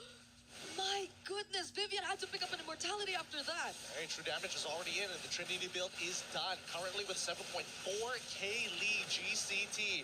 This Lord, if they can figure out a way to end it right here after this push, that would be the most perfect time for GCT. That's going to be a statement. It's going to be a statement right there. Valkyrie descent out from Fumi Echo, but I think they are going to try and chase. Kyoe is just too quick to move with this Aulus. Quecho will be there too. Doesn't have the Wrath of Dryad, but it's enough. Fumi Echo could not regroup with Vitality. If there's one thing that Aulus is particularly good at, other than just dealing true damage and auto-attacking, it's chasing his targets. And I think most people tend to forget This that. is so They think it's just a embarrassing. traditional bruiser. No, he's kind of alpha-esque, except he just sticks on you. Yeah, alongside damage too. Alongside damage. I mean, both do. It's true damage, you know? Your stats don't matter when the bar is white, I suppose. But even so, with Lord now about to crash into their base, this base defense is it's gonna look a little rough. Yeah, a lot of their wave clear is just gonna be from Chell, who's currently doing a lot of catching up, already prioritizing just the winter or the wind of nature just to survive. But does GCT force the fight? Quejo trying to close in, already half HP though. Leaving apps coming in from Kyoe, gets pushed back by the Spear of Misery, but Fumi Echo from the sides trying to go in with the Valkyrie descent. Vival somehow still alive, popping the immortality, but the center from Sarge again! And now it's a maniac from Tokyo, but they don't care about the Savage! It's not about the ego, it's about closing out this game. This ain't just a simple sprint, it's a marathon. 1-0 so far as Caltech take the very first game from our defending champions. It's just embarrassing. But Geltech is going to it. No longer know what to expect. After that game number 1, we got to see from GCT. The tempo, that's the problem. Galtech got them early to mid-game with the way that they played their tempo, and they never let the foot off the gas. Beautifully done all across the board, and the technicalities of it, attacking the mid lane, making sure, yes, you have a couple of bad matchups, but we can compensate if we have control. But we're going to be throwing it back over to the panel to break it down for you guys right after these messages.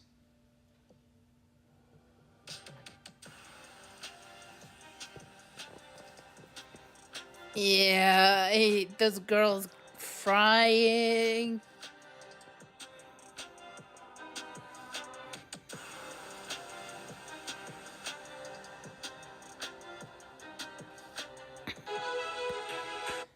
I swear the Guild-Tech girls are frying. It's gonna get so crazy. I swear to you. It looks like to me, I don't know which one's more excited. I don't know, probably because I was cheering on for Navi. And now Guild-Tech is gonna go for a 3-0 situation. We'll see how that goes. Oh yeah, make sure you guys subscribe to my YouTube channel if you can. And I'm really happy that we get to see that, right? Finally, we see someone can break that formation, I would say, from the defending champions, and it's none other than Kyoe herself. Kyoe has been a big talking point, of course, and, well, she seems to be leading the charge for Geltech's cyber team, and Vitality has to find a way to deal with her. And honestly, I kind of feel like this game, not gonna lie, is kind of over for the first 20 seconds. Because honestly, looking at the draft just now, there's just not enough damage coming in from Vitality, and there's so much heal coming in from GCT, but Hey, Osprey, man, he sure knows how to draft. He does, and he definitely has done his homework coming into this. Obviously, there was a big talking point about Coach Osprey and how well he would be doing, and he's already done well, right, for this Celtic Cyber Team roster. After all, they are undefeated. That was the moniker going into this. Both rosters undefeated throughout groups and obviously here in the knockouts. I think they both only dropped one game. That's correct, right? And so it really just shows, you know, the very best against the very best. And I really do agree with what LaFell said earlier on. It all came back down to the drafts. It's an interesting position to see for Team Vitality that they get drafted in such a corner, because obviously after the first few minutes of the game that you mentioned earlier on, you'd expect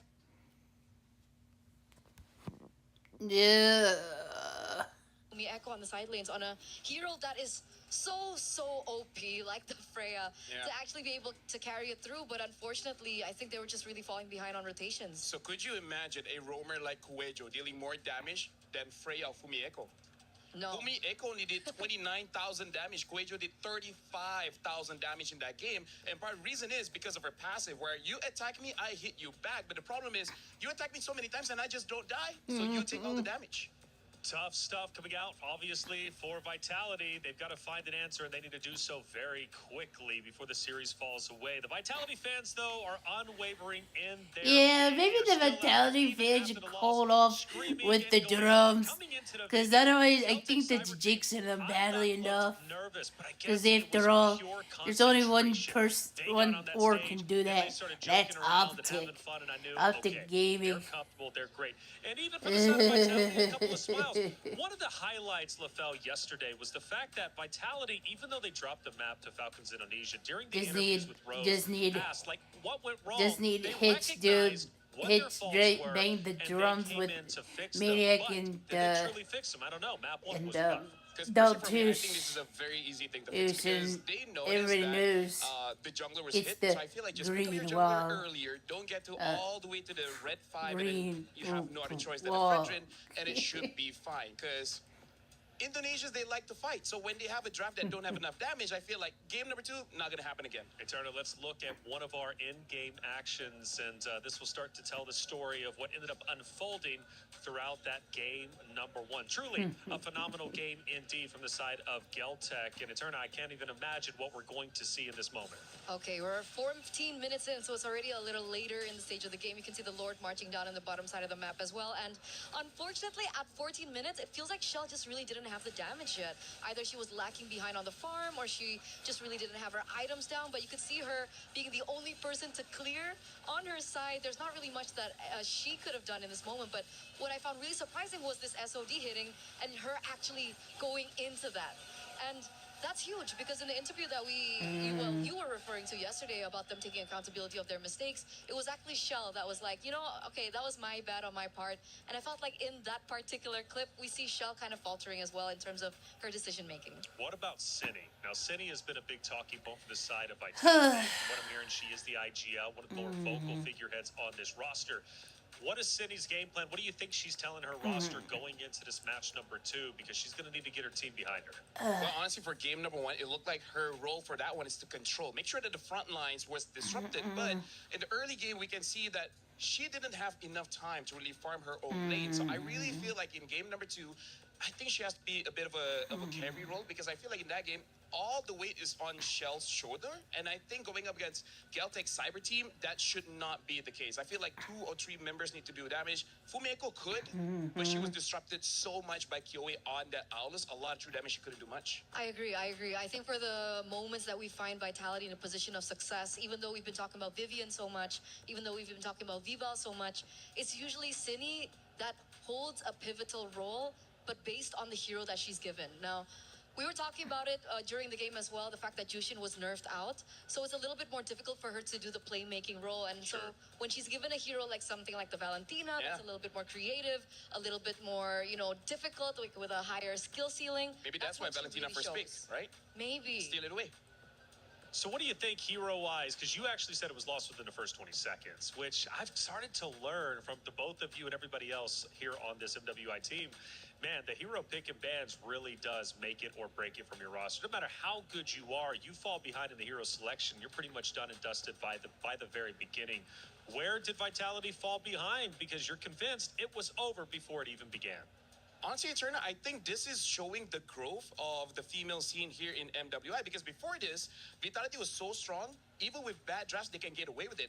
Now everyone is at the same level. You make that mistake, you're not getting away with it. And I thought that they learned from that. I thought they learned from that from last year because when, well, not last year, 2 years ago rather, 2024, because that was the run where they lost against Smart Omega Empress with a different set of coaches. They had coach Susugaja at the time, and in that best of 7 or best of 5, I completely forgot. But in that series, it looked like they were falling behind on, in terms of drafting. And that's how they really lost against Smart Omega Empress. So with the change of Cassius, him stepping up, they've been undefeated. And then we see a draft like this. So we can say that from the beginning of the entire competition that Vitality had a target on their backs. That much is definitely true because in that first phase, we saw so many of the important heroes from Team Vitality being taken away from them. Well, they are the boss after all, and everybody has to eventually beat them in order to get the grand finals. This could very well be a historic moment. Now, I know I'm counting my chickens before they hatch, but if Vitality does not make it to the grand finals, this is the first time in MWI history that Vitality has not made it. And that is a big, big deal. They already dropped the map earlier just yesterday to Team Falcons Amnesia, something that didn't happen in last year's MWI. This year, they have now dropped a second map, this time to Celtic Cyber Team. And we've kind of talked about how the competition amongst the regions and different various regions have been improving. Is Vitality's end and reign starting to come to an end? Like you said, they are the boss. And usually what happens to bosses is they're not invited into the group chat. Because I really feel like, because honestly, if you go to the player lounge, you see all these players, they hang out together, right? So of course they'll be talking and everyone has theory crafted how to deal with Vitality. And Vitality being the #1 at the top. Everyone wants to take you down. They're not a part of that conversation. So when a team loses against Vitality, they're like, you know why we lost? Because of A, B, and C. So other teams get to learn from that. That's true. And Eterna, this is something I noticed across multitude of esports, and that if you are the best team and you have one of the biggest fan bases in a game, such as this case with Vitality, when you go out there, any team you play, it doesn't matter if they're one of the top dogs or the underdogs, they are going to give 150% because they want to be the ones to say, I beat Vitality. So every single matchup Vitality goes into, whether it's day 1 or the finals day, every team is giving their all. No, for sure, for sure. That's definitely what is happening right now. You can even see it every time they get into a certain matchup. It feels like the next opponent that they always, happen to oppose is a lot stronger than the one before that. So it really goes to show how much homework everyone is doing on them. And specifically so in game #1, Team Vitality has found so much success, not just this year, but also last year on Akai. Akai specifically for Viva. And we're starting to see a lot of teams deny the Akai away. So do they want to still stick with the tank jungler system? Or will we Here we finally go. see Viva The on draft's one of about her to really strong begin. heroes like the Assassins? Well, people is known as the Hive Queen, but on the opposite side, you got Kyoe, the Ice Queen. It's the Queen battle. Who will end up ahead? Let's find out during our pick and bans. Yeah, right now it looks like Celtic Cyber Team is going to be first pick, Vitality on a second. They're going to be playing in dangerous grass. Looks like the Guinevere has been banned quite early, as well as the Marcel from a Vitality. And honestly, Kyoe, so far, she's been doing very well with the Aulas. I believe she hasn't lost just yet. If she has, maybe it's just once, but I don't know. Do you think Vitality would just let her get that again? Because you were talking about the Akai. They're not letting Viva get the Akai. Super respect. They're taking the Guinevere away, they're taking the Akai away, and I think they should actually consider the Aulus. Or, this has been the pick for Kyoe. Yeah. I don't think that Cassius has not thought about it, right? If they didn't decide to ban it in first game, maybe they had an idea of how to take it down. Maybe it didn't work out. Maybe they want to go for something different. Because, Benedetta was her thing last year. Now she has the Aulus. So we're going to see whether or not Cassius will actually start to respect it in the first phase. But the Hirara goes as well. So is this starting to eliminate my hopes and dreams for an assassin matchup between these two? I feel like it's not completely over just yet until we see the EXP. Because I feel like if Vitality picks up something like Esmeralda, which not going to happen because Esmeralda gets banned, it looks like both team.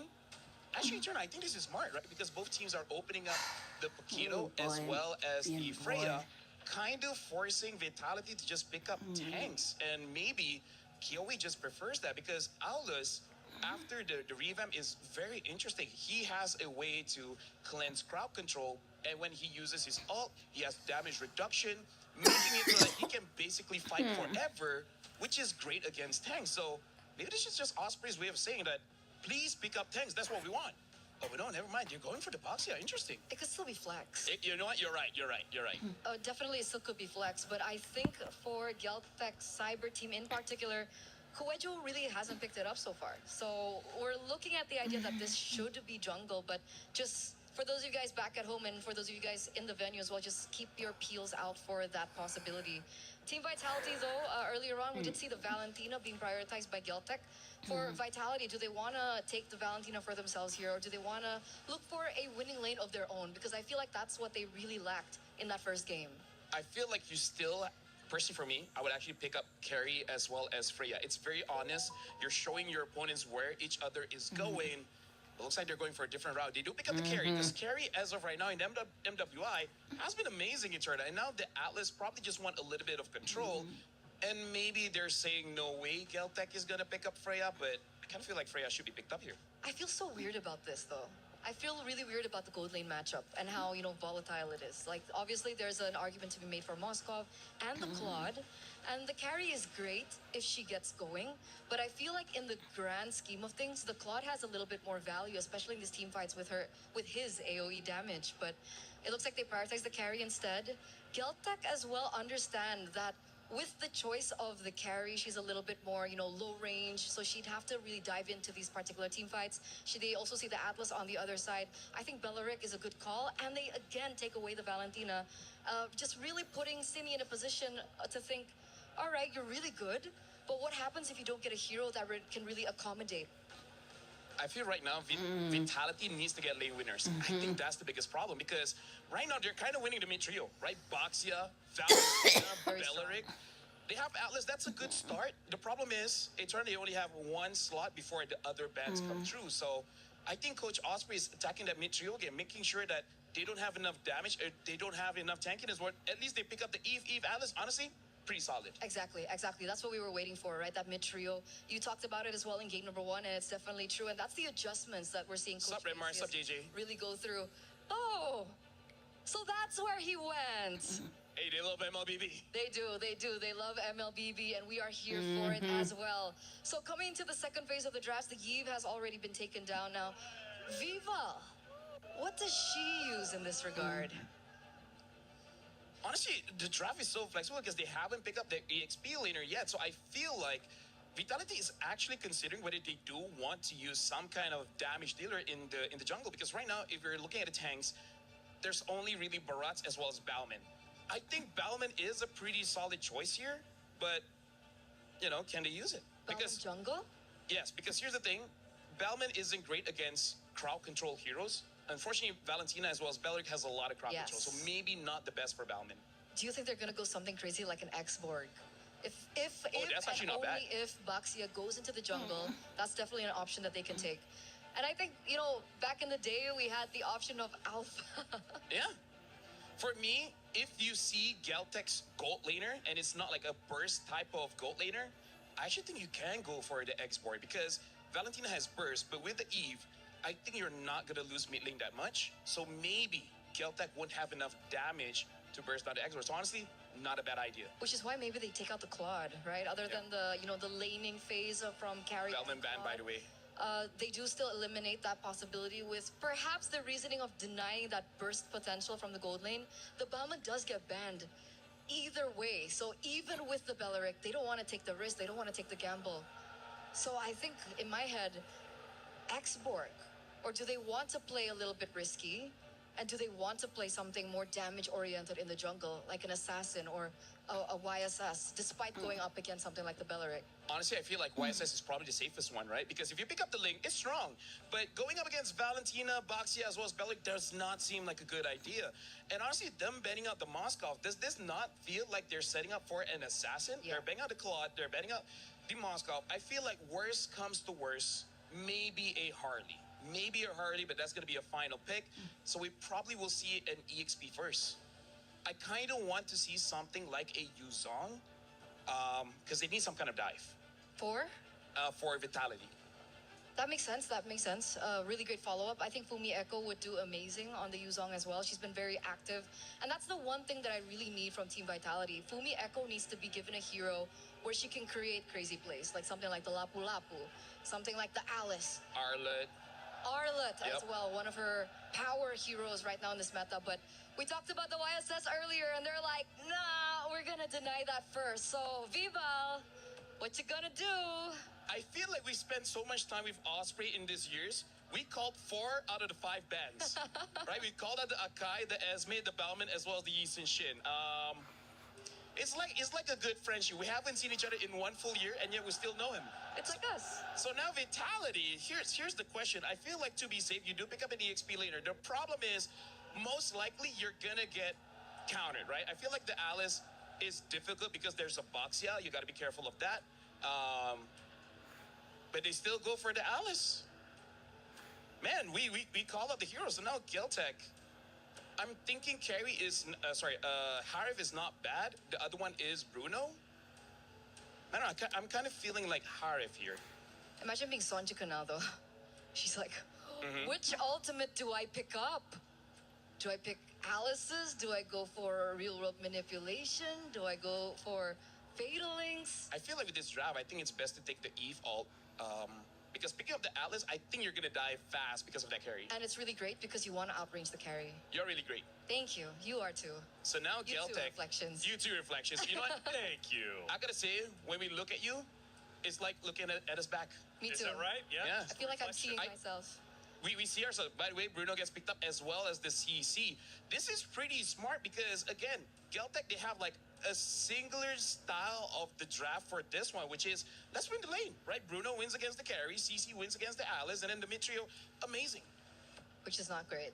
Oh, for It's not Vitality. great for Vitality. You're right. I thought that she was going to pick up something like the Clint because she's picked it up before, but they go for something even more extreme like the Bruno, and obviously Bruno has a great window in the early game and also has a great window into the later stages of the game. So it's not necessarily them putting all their eggs in one basket. And now with Berserker Fury, even the tanks will feel squishy. Ouch. Ouch. That's all they're going to say. Or maybe they say something different. This has to be an assassin. The only thing is what? Right? Position is already out. Do they go for the lane? Lancelot? Actually, not bad. Not the best, but not bad. Hayabusa? They still go for the link. I don't know how to feel about this, Eterna, because this does not seem like a linkable game. It's definitely going to be tough. It's definitely going to be tough. And we saw in game number 1, if they lose the drafts, it's not going to be as straightforward. Oh, the Vitality fans are loud, but can the Vitality team get another W? Tie up the series 1-1, or will Geltic's Cyber team secure their spot in the grand finals by closing it out 3-0? They've got 2 more maps to get there, but they're well on their way to doing so. It's Vitality versus Geltic's Cyber team, map number 2. Brigida Gideon, let's do it. Thank you so much, Reflections. We go into the land of dawn with the world watching. Everybody looking for somebody to stop Vitality's reign.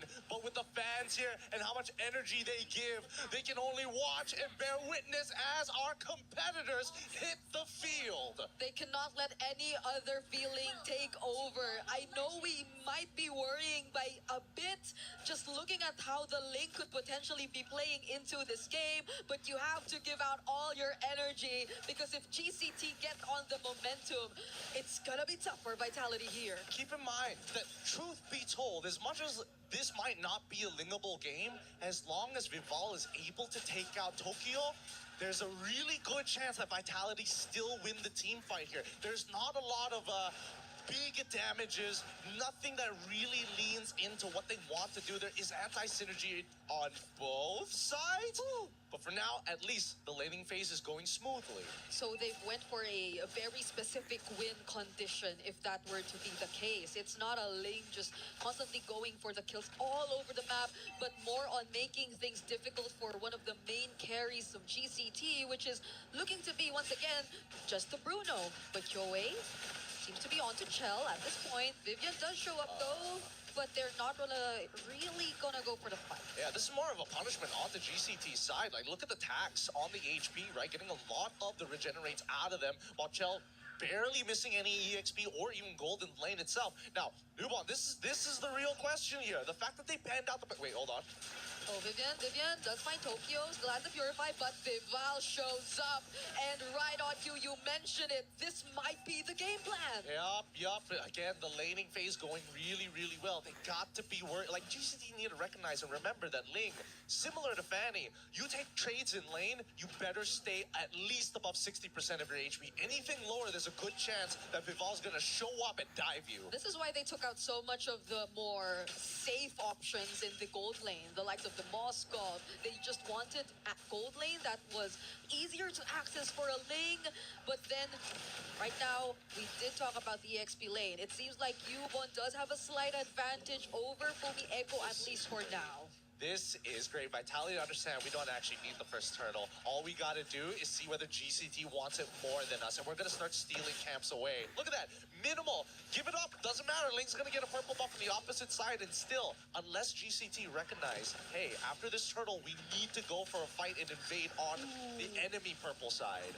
Vitality had enough time to get back despite that steal. Now Fumi Echo, though, and Vivian are quite low on HP, so Vival just does it alone! Vival steals it all alone! There goes the Real World and the Tempest of Blades, and Sonjik is nowhere to be found.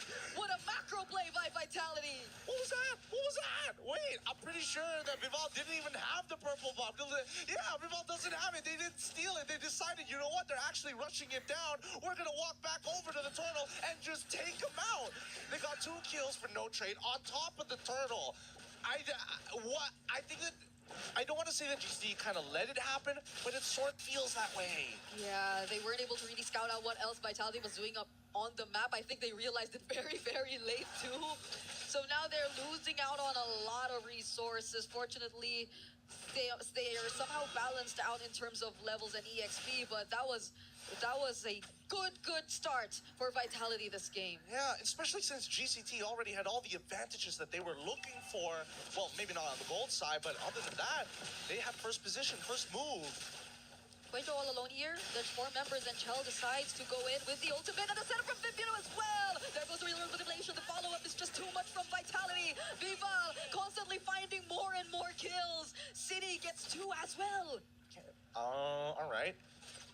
I got to think about this for a moment because they are not playing as confidently as we saw in game 1. Revitalize was still available technically for Quavo, and by no means, I understand by holding your battle spell, knowing that you are going to die, that you want to save it, but at the same time, the cooldowns and knowing that the next turtle, you're not going to have the right abilities just yet anyway. So at this stage, Vitality are starting to take control. They control the tempo, not like GCT in game number 1. They're making their statements now and loud and early. And isn't it a dream start for an assassin lineup too? Because even at this point, Chell just confidently taking on the 1v1 against Tokyo. That's where you see the Revitalize come in, but is it a bit too late? Because the Tempest of Blaze from Vival is gonna finish everything off. Doesn't have it now though, so she just might get traded out, and it's a shutdown for Kuejo. Huge shutdown. Really sad that it had to go on to the roamer. It would have been nice that, you know, maybe Sonj or maybe Kioe, somebody else.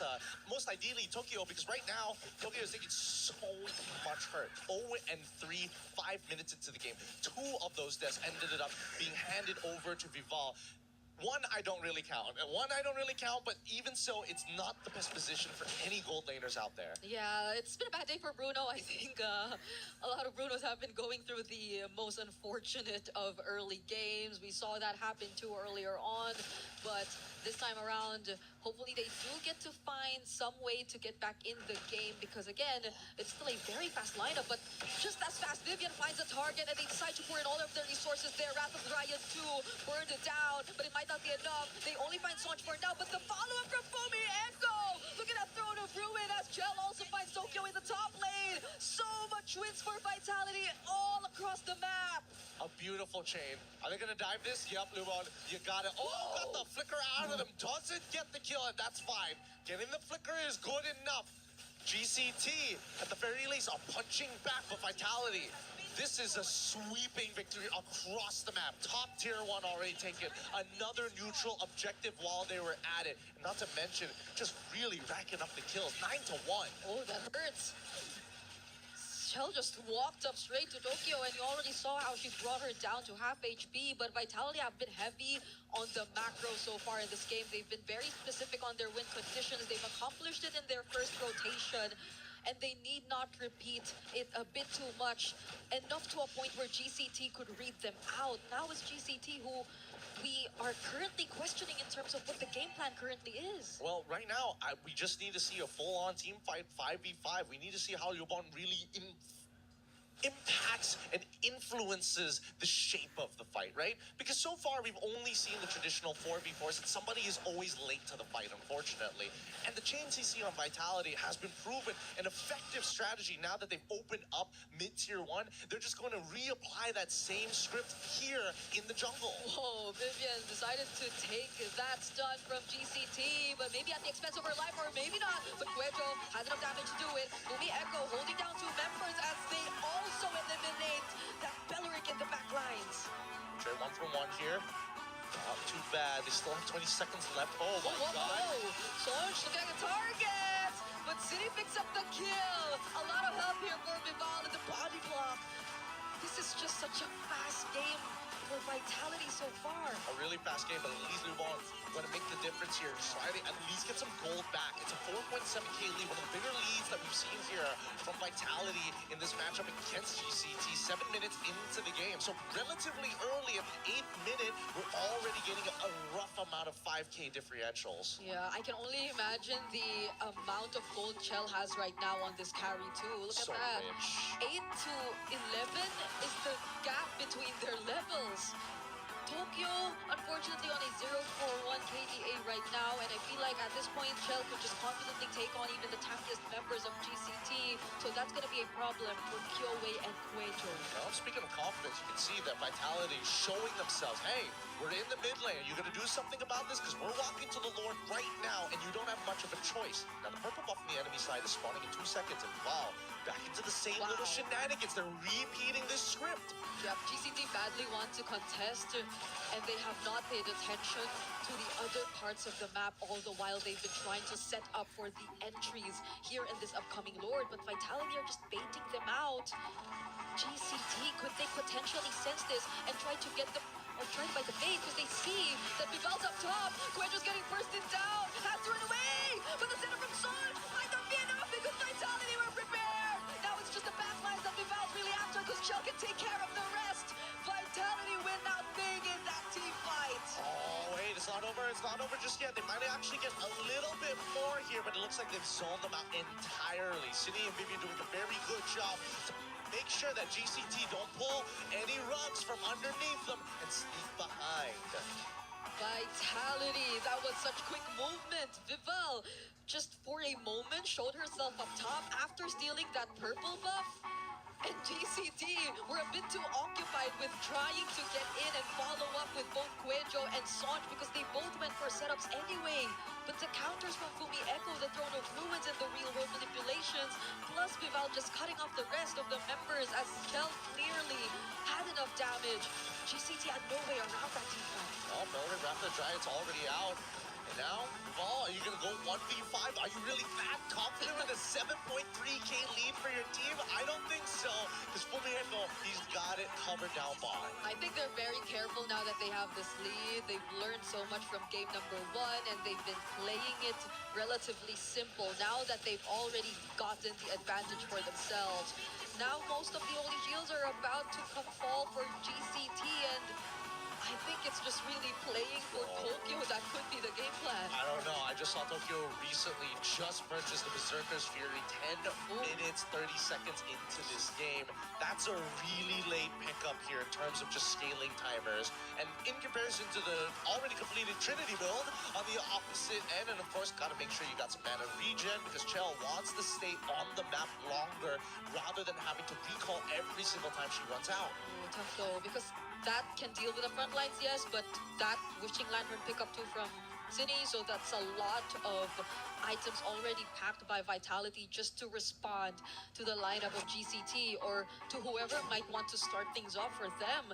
And they might not even confidently do so because, as you mentioned, it's just the Haas and the Berserkers. 3k is the goal differential between Chell and Tokyo at this point. Yep.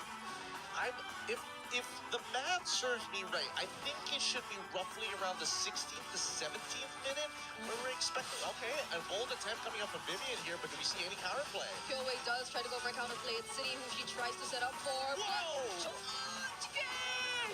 Does find the kill on City. They weren't able to accomplish it at first, but now they're gonna be okay. That's a loss for Vitality, at least one by one. GCT trying to be a bit more confident and pushing forward.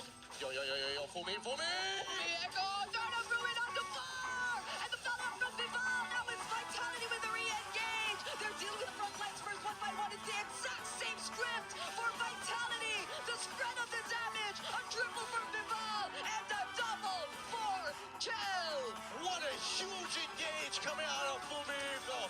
This small woman has some big guns at such high-stakes games, and that is going to be it. Tokyo coming up in 7 more seconds, but the game is already done. A clean wipeout from Vitality to say, no, we're defending champs for a reason.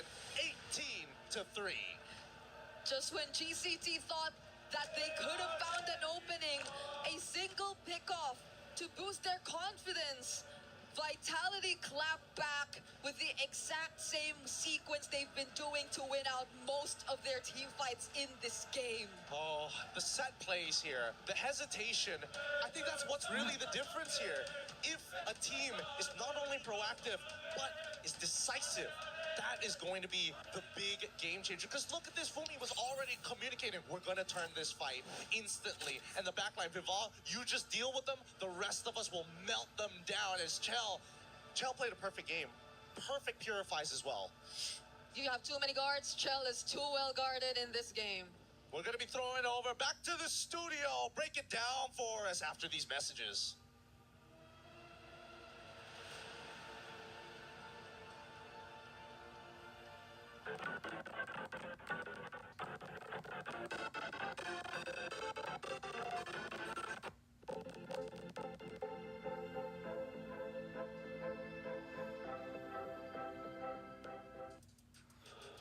Vitality fights back. They tie up the series 1-1, and now things just got super interesting. That map was pretty dominant from the side of Vitality. What do you, I guess if you've been giving us a lot of euphemisms, you've been reading a lot of philosophy, how would you describe Geltec Cyber Team's action plan in that map number 2? I would say for Geltec Cyber Team, they saw the future, but the future is many, and they tried to go for all of them. And that was the bad play, where sometimes, this is what we call Occam's razor, where the simplest answer usually is the correct one. But instead, they tried to correct all the questions, and that was the bad move. I want to just say something, by the way, that was not planned at all. LaFell literally just freeballed that. And he did such a good job. Very well done. I'm impressed. Eterna, let's start talking about some of these stats, because it's clearly very one-sided. Yeah, so it goes back down to the drafts. I think even LaFell mentioned it. This looked like a not linkable game. Is that what you said? Yeah, a not linkable game. And when you're up against a composition with a Ling and so on and so forth, well, basically any assassin of that matter, the early game, that window is so important, right? Because that's when the assassin is at its weakest, and that's when the opportunity arises for you to try and pressure the Ling, and it felt like Geltec was unable to utilize it to their advantage. And I feel like this is why they're champions, right? Because they saw a small opportunity. The moment they got that Berserker Fury, they're like, you know what, you gave us an advantage, we're not letting this go. We just saw just for a second Kyoei versus Vival again, that Hive Queen versus the Ice Queen, and it's been highly entertaining. Only one queen though will get to play for the championship, and Vitality is coming back quick. It's now tied up 1-1. We take a look at one of the moments from that matchup in map number 2, and I believe this is going to be towards the tail end when Vitality says enough is enough, let's take the win. So this was an interesting, well, it was a big play by Fumi Echo, right? Because initially it looked like, before this we don't get to see it, but it felt like a botched Vivian play because she missed the Fatal Links, and Sonjika even emoted after that because she was able to deny that away from her. And you'd think in that moment, like, okay, Geltec is able to get the upper hand, they get a good team fight going for them, and then Fumi Echo just is 2 steps ahead. She waits at the back bush. We saw it in the replay there as well. She goes in, Thorn of Ruin, and catches so many, and everyone else was able to collapse over that. I gotta say, we're talking about the story of MWI here. Fumi Echo has been getting highlight plays over highlight plays. No matter what hero she's been using, especially on that Alice, really setting up for her team for success. And my goodness, Fumi Echo, this season of MWI is something different. Yeah. Unstoppable. I don't know if the Terminator is the right call. We'll get a name for Fumi Echo in just a little bit. Our commentators, though, are giving all their emotion and giving all the energy they can for this great series. Let's see how they looked during that map number 2. Vival just does it alone! Vival heals it all alone! There goes the Real World and the Tempest of Blades, and Sonjik is nowhere to be found! What a macro play by Vitality! What was that? What was that? Wait, I'm pretty sure that Vival didn't even have the purple buff.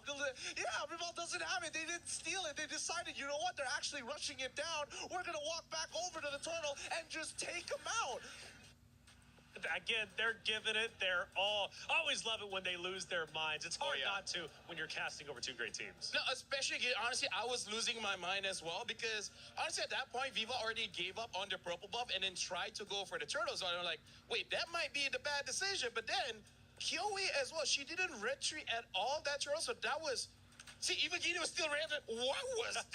Right? They're still trying to figure it out, and we'll give them a little bit more time to figure it out because luckily Rose was on site, had a chance to speak to Zorn. All things meta-related. Rose, what did Zorn have to say? Hey guys, Zorn here all the way from Malaysia. How are you? Hello guys, I'm good. It's nice to see a familiar face here in Paris. So how has Paris been treating you so far? I feel like this is a very good atmosphere that I alami apa? Experience. Experience. Okay, now as you all know, Zorn is a pro player and not just a KOL. So I want to get your thoughts on, the meta that we have been seeing here at MWI. What are your thoughts on it? I feel like the meta is currently, I feel like it's similar to MSC, which is the boys, which is, I feel like maybe because of the current patch is still on the same page, but I feel like there's some interesting heroes that they bring here, but I feel like there's so many heroes still not coming out. Oh, a lot of heroes have not come out, but you said a lot of interesting picks has been picked here. So, do you foresee or do you perhaps think that some of these heroes will carry over to MSC? And if so, which ones? Do you mean which one? What hero? Ya, meta mana yang you rasa akan dibawa kepada MSC and kalau ada pun yang mana satu? So I guess the meta which is the utility tank jungler, I feel like this basic meta for now. So this is the same meta, I guess will be the same as MSC. Now, Zorn, you know what? You're here in MWI, you're experiencing this, but I gotta ask you, what do you think about the level of competition this year? Do you think it has improved compared to the previous years? Definitely yes, I agree because I've seen a lot of teams that competing at a higher level, which is the difference is the gap between those teams is becoming much smaller. So I feel like there's a good improvement for women's scene. I agree. I'm pretty sure all of us have been, surprised and disappointed with some of the games that has unfolded here at MWI. My last question, Zorn. We know that Malaysia is out of the contention for MWI, but who do you think is going to win it all? This is a very hard prediction for me, but I feel like it's either Navi or Vitality. Those two. Either one. Either one.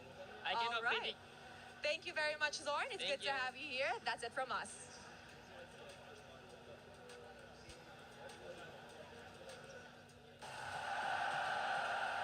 Whenever we let it out, it becomes our superpower. Now imagine an entire city being built to supercharge it. Kadir City, powered by Play. Thank you, Rose, for the interview with Zorn. His official predictions are in. Grand Finals, Na'Vi versus Vitality. But who's he going to cheer for if they're both in the venue? I noticed he was sitting on the Vitality side. How could you not? They are the loudest in the venue. I gotta say, he was pretty brave to be like, I don't know, could be Na'Vi, could be. Honestly, for me, I would just say, oh yeah, Vitality, woo, for sure. Well, we're going to the stage. The fans are getting hype, and the Vitality fans continue to jump.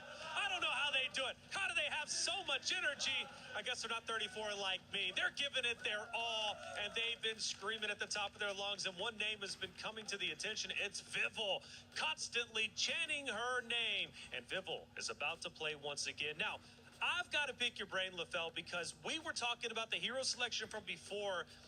Correct me if I'm wrong, and please correct me if I'm wrong. I think you mentioned that Team Vitality did fall a little bit behind in the hero selection, yet they dominated that map too. So is this one of those rare moments where even though their heroes were a bit outpaced by Geltic Cyber Team, their overall skill and experience ended up overdoing the hero pick from Geltic? Honestly, that's an amazing question, but I would actually say it was Geltec's mistake. They made such a big mistake where the best way to explain it is they lost focus, right? It looked like they were autopiloting. It looked like brain fog because they started doing things that doesn't make sense according to the draft. In fact, the very last play, Fumi Eko jumped in. That was great and all, but why didn't Geltec Cybertech check the bushes, right? Isn't that like a normal thing when we go into the late game? So it really looked like for that one, I apologize, but this is a true analysis. They were just autopiloting for that one. Which is why we were always talking about that window, that early game. The early game has been so important from game 1. The early game has been so important to game 2.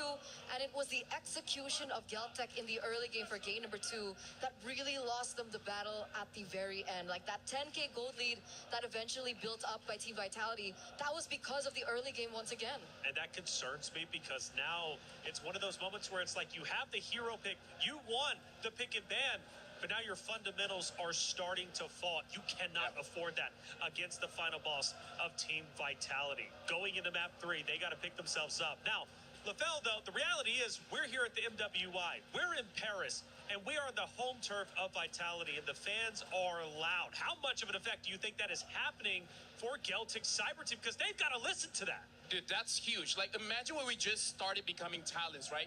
The cameras are intimidating. The lights are intimidating. After years, then we started getting used to it. But for them, they got to get used to it pretty fast. I mean, like, Huey, sure, maybe the Ice Queen, she can handle it, but it's a 5-player team. Everyone has to be on the same page. That, and also Kyoe is the only one with international experience. Yeah. So she's here with 4 new faces, and I've spoken with a lot of, the female players when they've made their debut from last year, even the year before, and every single one of them has mentioned the lights, the stage, the audience, it all has a mental impact. It's hard, isn't it, as a competitor, but if you want to be the best, you have to ignore all that and play the game you know. We know for a fact Geltic Cyber Team can win this series. They won map number 1 in a convincing fashion. If they can just play like that, who knows, they might take down the Titans of Team Vitality and be in grand finals tomorrow. But they've got a lot of work to do. We're tied up 1-1. Let's see how our pick and bans go. Eternal, let's talk about this. Cassius, Banner, the Boxia, the Owls, as well as the carry. Does this not just scream like, we're respecting you, we want to take this game? This is a completely different system or a completely different strategy, I would say, from game 1, game 2. The fact that Team Vitality have swapped sides with Geltec, they've really tried to facilitate the opening of this debut Hirara pick. First pick Hirara here for Team Vitality. They are very confident with that. And the surprising thing is, when you're up against Hirara, do you not think that heroes like the Moskov would be more of a problem compared to the carry? I feel like that shows that they just want to make sure that both Vivian as well as Fumi Eko has a good time because, Hirara, jungle, damage dealers are probably going to have an EXP that's more tanky. I think they just understood in this game, as long as Fumi Eko has a good time, as long as Vivian is having a good time, Vival is just going to have a good time. Okay, so we're talking about the EXP lane now. Because on one side we have Esmeralda, and on the other we usually see either Sora or perhaps a CC or a Yuzong sometimes even.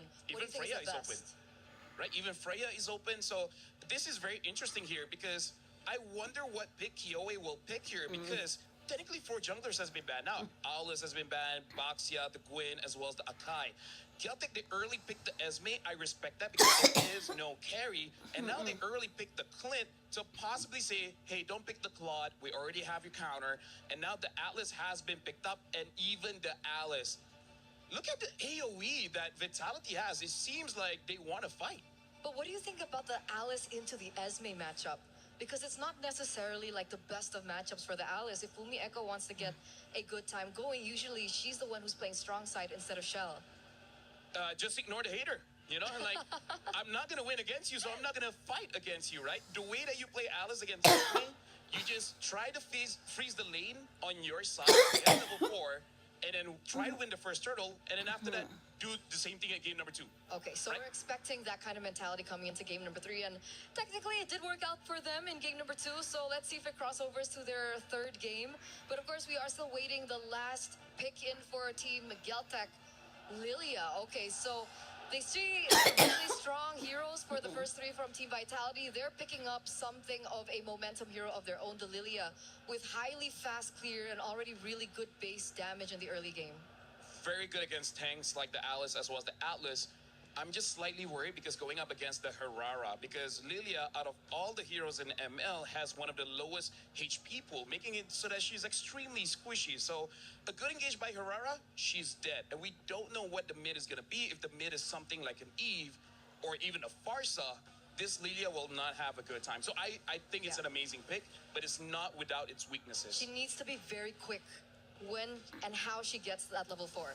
Because that's the only saving grace that she has, her black shoes. The black shoes can take her out of really sticky situations, and she's going to be relying on that. So they need to be able to facilitate that with an equally strong roamer pick. The only question is what is up right now, right? Because now the Bellaric is gone. I wonder if they want to go fight fire with fire and possibly pick up something like a Gatot, something like a High Loss, someone that can bring Revitalize so that they can stay in the fight for much longer. But if they do that, they need some kind of fighter in the jungle. Because when it comes to the tanks, yeah, it's just Bellman as well as the Barat. So I'm actually not entirely sure what their roamer is going to be. I agree. I think they need counter engage. And other than the Gatot Kacha, the one hero that has been trending so much with counter engage was the Bellaric.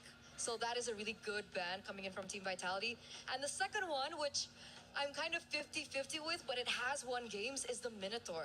Surprisingly so, it has gained popularity, and it also can bring out the Revitalize. Yeah, I feel like if Minotaur lasts after you see Vitality's pick in mid, it's fine. Because if they pick up an Eve, which they have not banned, if they pick up a Jushin, which they also have not banned, that might be very difficult. Looks like Vitality is on the same page as us. They're taking out the Bellaric as well as the Gatot. Revitalized carriers, so now it's only High Loss, which there's multiple heroes that can deal with the house. In fact, they can pick up a Gord, and the Gord might still work well here. Which is why I don't like the Hylos pick. I think they need a little bit more CC to work with, a little bit more tools to work with. I understand the Hylos still has that, point and click stun, which is really great, but it's not AoE. It's not groundbreaking like something like the that Fumi Echo has on the Alice, or the Fatal Links that, of course, Vivian has on her hands right now. It's not great for counter engage. It's like meh. It's like it's meh. You walk fast a bit, and it's like, pah! Like, and then you're stunned. Because I would say Cho if they want. So it looks like they're setting up for either a Balman or a Barats. Most probably a Barats here, and I think it's going to be good. But this is high risk, high reward, Eterna, right? Because they have a lot of bursts. They can go in and out, but this is one of those drafts that requires high mechanical prowess and a lot of trust. If you don't trust your team, it's going to look very bad, very fast. And Matilda really has to be on point, I think, when she utilizes like all her resources. So with that in mind, carry was already banned by them. The gold lane is still wide open. They don't have any source of shred or burst just yet. So we're waiting on the next 2 picks. Without the carry, what would you utilize in the gold lane? Selena was not my first pick, but Claude still makes sense here. It sounds like Vitality is rushing to go back home here. Selena can just make the farm so fast, get Herrera moving, and then Geltec, they don't have a lot of HP. It's just the Esmeralda, even the Matilda, right? If she gets the Flash of the Oasis, sure, she's kind of tanky. But before that, I gotta say, both teams here, they're on the same page. High octane draft, We win fast, we lose fast. So, Barats? I think Barras is the choice. I can see a Bauman. If they Barats go has crazy, anti-CC, right? yes.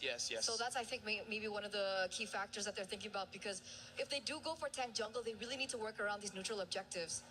But the choice is Bauman, and Bauman is highly sensitive to crowd control, which Team Vitality has a lot of. Win fast, lose fast. We'll see how it goes. Vitality also has a lot of wins, Eterna. So will they get another one? They're tied up 1-1, but Celtic Cyber Team refusing to bow the knee. They do not want to give up this match, and they are going to fight back. But the question is, who will be the first one on match point? It's a best of 5, and whoever wins will be up 2-1. It's Team Vitality once again going toe-to-toe with Celtic Cyber Team. Let's get Map 3 started with Regina and Gideon. We've seen two sides of the story. One where Galtech might overcome the defending champions, or of course Team Vitality holding on to the trophy all the way to the end. Only one spot in the grand finals to fill as we jump into the land of dawn. The match score is 1-1. And we will be witnessing another Selena game from Cine to top off this draft that Vitality has decided to field, which I think came as a bit of surprise for both of us and even the panel, as they decided to go for this instead of any other source of burst and or even shred. And I love the fact that they decided, you know what, the best way to deal with it from the side of GCT, we're just going to beat you up in lane. We've got a lot of pressure on every single one of these lanes if they play it well. I think EXP is probably the biggest sandbag, but mid lane is a decent amount of control. Yep, as we're seeing right now, where they do try and attempt to at least contest with a little Wanderer, but an Abyssal Arrow landing on Kuejo. The damage from Cine, the Rupture, and Lethal Ignition are starting to pay dividends, at least for now in the early game. Yeah, they got to make sure they time those concussive blasts. And more importantly, if they happen to, snag him with an arrow, catch him with a fatal lance, even a simple stun, really, that's when you can follow it out with the Selena. So I'm looking at not just the Atlas, but I'm also looking at Vival and Fumieko, if they could set things up for City too. Well, I think Celtic are very careful of those potential setups. I see multiple Purifies being picked up again. You're probably forced to, considering the amount of crowd control, which was also highlighted previously, that could be detrimental for even the Balmond of KOA. And how they are actually going to create an opening for this is something we're yet to see, because it's mostly been skirmishes in the mid lane just for now. Yep, 10 seconds left on the clock before we do see the very first turtle of this game, and immediately what's blaring alarms is, where's the level 4s? Again, the waves are about to crash, but this is the most important side for important level gap for either side. They want to hit level 4 and immediately start taking first positions. Yeah, for the Selena, maybe you could argue that even if she doesn't, but at the same time, you do feel that it does slow down a bit when you have a Selena with the amount of wave clear that she can only provide. Cheldo will get to clear this out before eventually resetting, but the turtle goes over to Vitality and a setup from Fumieko. City landing another arrow as well. Kyoe has to get away, but she could not. Not even the lethal counter could save her. Guejo being chased even under the turret, and that's a win for Vitality. Now, despite having some really good winning lanes here, should technically be okay, but a double kill already achieved is not looking great. Vitality taking a 1.1k lead. We now look down towards that top side, and they're immediately taking away the gold. Bibon will try her absolute best to try and stop the bleeding, but now you see it very clearly that, hey, this Alice, it's going to be a really big problem. They have no way to actually stop the engagement. They just have to dodge it. Because they also have so many ways to start it. Like, anyone from Vitality at this point, I feel, could just be confident enough to go in and catch GCT by surprise, which helps a lot in how the arrows eventually land, because the things get just so messy, similar to what you're seeing right now down bottom. But Tokyo at least will be safe from that. They're probably going to re-gank it at some point, right? Go for the recall for Vivian and then look to make it happen once again. Try to steal this camp away, but now really punishing Kyoe. Seriously, Fumieko all alone. Might just go for the solo kill. A bit of help there from Vival, but majority of the work was done there by Fumieko all alone. Now it's a potential punish that GCT are looking for, and Kuejo will get the job done. Oh, a little frustrating, of course, but it's still worth taking out the enemy jungler. Kyoe is currently still level 4 to Vival's level 7. 3-level difference, and stealing away camps in front of their face. She's been doing this since game 2. Game 2, a lot of resources denied from Kyoei, and that still holds true for game number 3. Only difference is probably you get a bit more help from Fumi Echo as well. She's been always in the face of Kyoei on this Balmond. She's not afraid even if Kyoei is on this hero. Yeah, I'm a little shocked as well, but at this point in time, we're just gonna have to wait and see, right? Mid-game is when we're expecting GCT to really start picking up the pace, especially since Tokyo has yet to get that first item down. And once that first item is down, it's only ramping upwards. Purify out early. Yeah, that was even before the first objective. City 2, the way that she's been landing these arrows have, I think, influenced so much of how this is not the usual aggressive Lilia early game that you're seeing from GCT. Ooh, little counter done right there. City, another arrow connecting onto Kyoei. The guiding wind might help, but Vivian will actually go for the setup. Will the follow-up be enough, though? It's going to be Kyoei targeted first, and they will actually find the kill. From behind, Vival goes into, and that's enough to complete this wipeout for GCT. That was so clean. That was like so unironically clean. Initially, it was just, okay, we got this big clip coming in from Vivian, but really was there enough space and time for the rest of the team to actually collapse? And they said, you know what? Yes, we'll just do it underneath the turret. Doesn't matter. Vivian's got all the big battle spells out, and because they have no Purify, there is no escape. Everything, all the skills that they threw, the sequence was just too perfect for Vitality in that gang.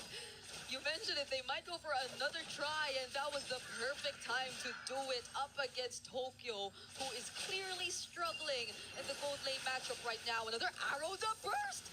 The burst is just a bit too much. Quejo steps on another trap as well. Now we're starting to feel the lack of sustained heroes in the hands of GCT. Yeah, but they need the Flask of Oasis. Another arrow connects into a Fatal Links, but still manages to pull out with the help of a buffered Guiding Winds. These are the little mechanics here, right? You're just buffering abilities upon abilities, praying that the Chain CC has a broken link. No, they see Vival trying to go after Sonjke. That's a lot of members of GCT you spot out there, but she's still not afraid to just make her presence felt. And they can't even sit deep in enemy territory, or at least move up into no man's land to pick up the minions. At this point, it's pretty impossible for Kyoei to try to go for a steal. She needs to close that level gap to make sure that her retribution is bigger. I'm going to assume probably close to level 10 would be most ideal. Oh, Tokyo! Purify already used! Still gonna be okay. Sonjke and Kyoei too show up from the sides, but the damage on Kyoei is no joke. Fumi Echo gets to get away from that turret, but there goes the circling eagle. They might not want to commit this though. No, this is a no contest. An easy no contest for Vitality. Going to deny the purple buff as well, and they're probably going to cut off the mid-tier 2 here just to make sure they secure mid-tier 1. Just how many resources have been stolen away from GCT at this point? Vival's movements across the map have been a bit too unpredictable for GCT, or maybe they just couldn't also keep up because of the pressure that she's been doing. Look at her up against Kyoei. Even using... Oh, that wasn't the retribution. Oh!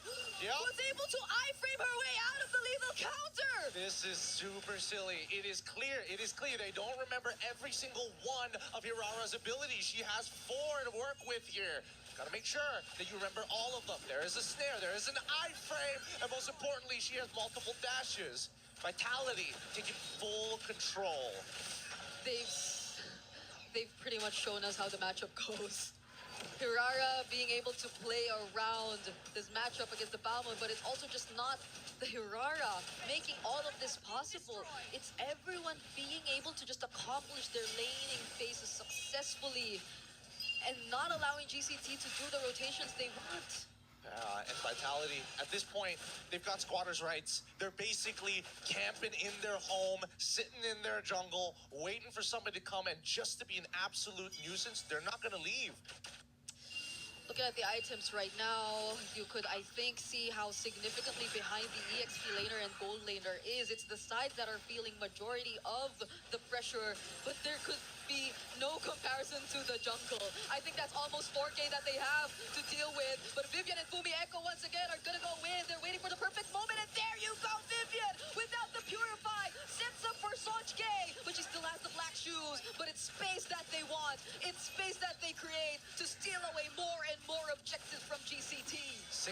seconds left. Oh, wait, the arrow actually hits, but they know punish just yet. Kyoe able to get out just in time.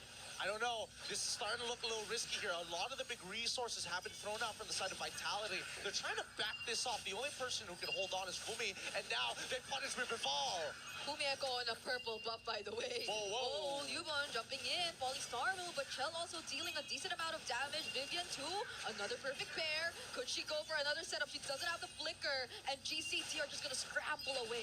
This scramble is actually not really great for GCT, right? But at the same time, they kind of don't have the choice. They want to keep Vitality in check, and the only way to keep them in check is to be right up in their faces. Another falling star moon, Yubon and Quejo trying to work hand in hand just to be able to get in, but Vitality let go of the lore just as they do so. They have other things to accomplish before they commit to that. Yep, they're going back to the fundamentals, reset up those waves. Look at that top and bottom side, both in neutral territory, and GCT are the first ones on it. However, with top wave pushing in, Vitality, are they going to get away with this? They're letting it go. They don't mind that top wave pushing in. They just really want to secure this objective for themselves. GCT will settle with at least a tier 2 up top, but maybe not even, because another Abyssal Arrow from City will connect.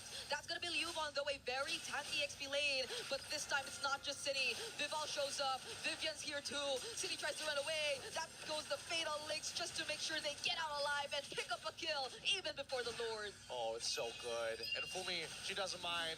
Look at her. The unkillable EXP laner on this Alice. Absolute monster. Underneath the turret as well, Vival getting really disrespectful from all sides. I don't know if we're going to be able to beat the fastest game just yet, but I feel like Vitality are ramping it up to make sure that it's somewhat close. If so, they'll have records of longest games and shortest games, both in their hands alone. But Vitality, that seems to be the case. They're keeping things fast. Vivian going in once again. There haven't been Purifies forced out just yet. Oh, there you go. Just as I mentioned, the two are already down. Yep, big, important spells here. And we know what's going to happen. You know, yeah. How much you want to bet? It's either Throne Ruin or the Fatal Links. Which do you think is going to hit more targets? Okay, maybe I might just go for Fumieko right here, but they will focus on the turrets for now. They want to create space. They want to go for the base turrets, and that's exactly what they need to keep the pressure going for GCT. Just letting it happen. No wait, the arrow. It hits on the correct target. They move backwards, yet still they maintain this pressure. I love the fact that Vitality plays textbook because they know they can guarantee the win if they just take their time. Yeah, they're not doing much of the risky plays. Everything seems very calculated from them. Even the moments where Vival does things like this or dives. Fumieko showing up in the back lines, but there goes Vivian with a two-man setup, and Vival is already godlike. It's a double kill, which he actually picks up, moving on to a triple and a maniac. Can she make it? A savage. Yubon's the only target left, but they're gonna respect. They're gonna play it by the book.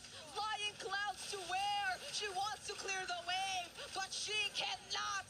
It's a savage for Vival as Vitality take match points. Insane game there. Vival coming out huge with a savage, making it look easy at the same time.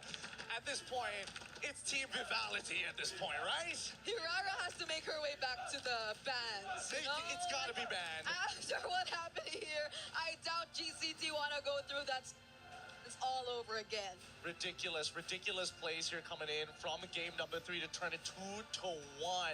We look at these plays and we see, yes, the Fatal Links hints into 2. Even the Throne Ruin to kind of make sure that they stay apart for half a second before we see the full combination from Vival. 10, 0, and 2. A literal perfect game coming out of this team. Oh my goodness, Liu won too. I think she desperately wanted to just utilize the flying clouds to clear whatever she could, but that was just not one wave, that was a lot. As I think it's about time we break down this game and throw it over to our panel after these messages.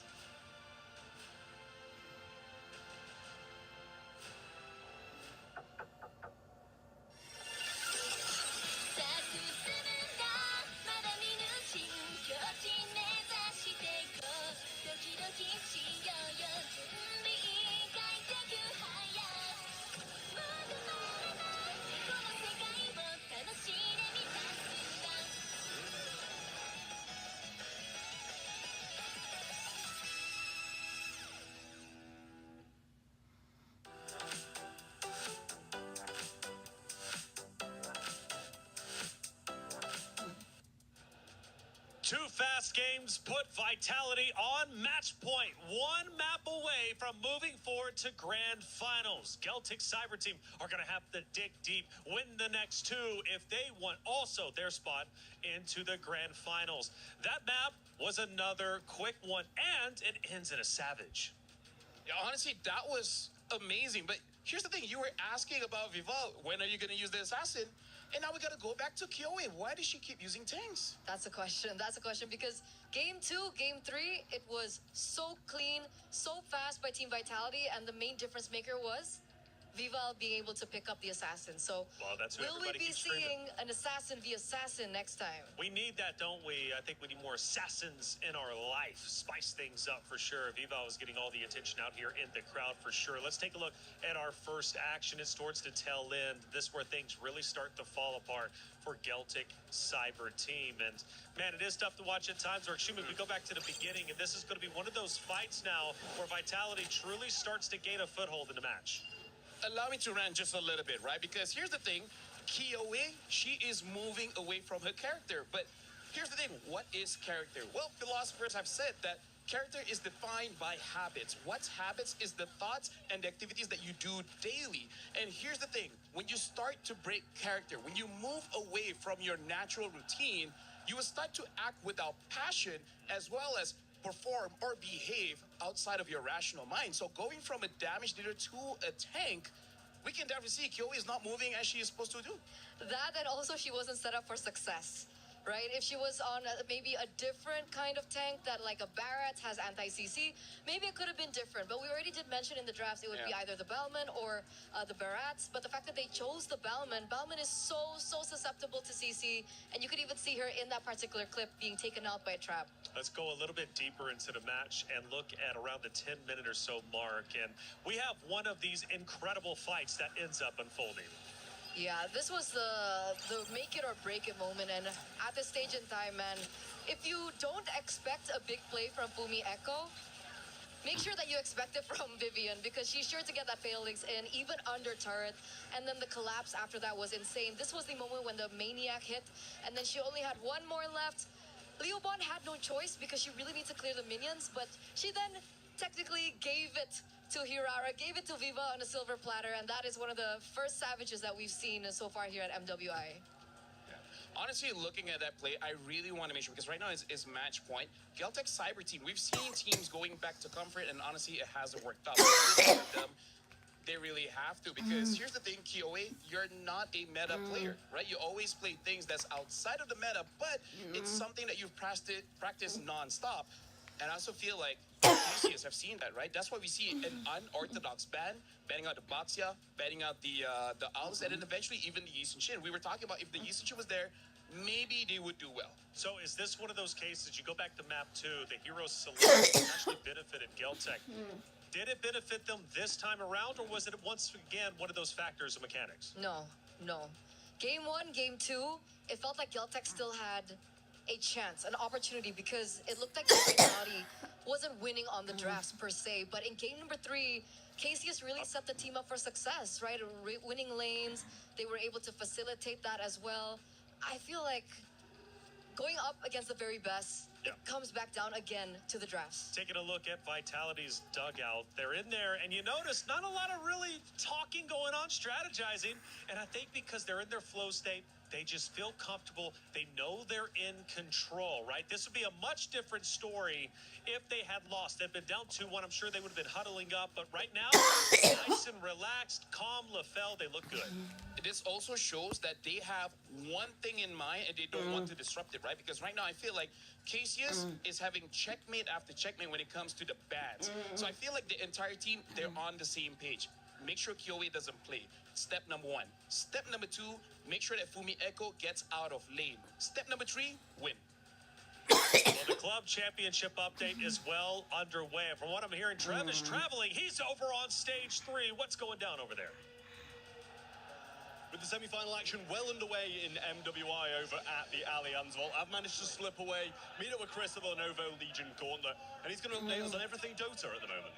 Yeah, and you come at the right time, actually. When we're talking Club Championship, this is a big moment for week number 2. Falcons Key being crushed right this second. I literally, Slacks is right behind us getting this done. That is a massive, massive result up against the team they've gone up against with VG. But for them, Falcons only getting 200 points. They topped their group. They only come away with 200 points. It has been a miserable start for Falcons on this side of the arena. Yeah, absolutely. And the same over at the Allianz Vault as well. Falcons, both teams dropped out in the quarterfinals too. So it's left down to Vitality playing off in their semi-final now. Faced a bit more pressure than they thought. And Na'Vi straight through to the grand finals as well. So that's another grand final appearance for Navi over at the Allianz Vault in MWI. Stay tuned. More Club Championship action soon. There. For every click, every clutch, every respawn. We were there for the years of grind. And we're here. Now. The proud founding partner of EWC. Powering the biggest event in gaming. Shoulder to shoulder with the world's best. Making history. Greatness deserves a stage. Lenovo Legion. Reach your impossible.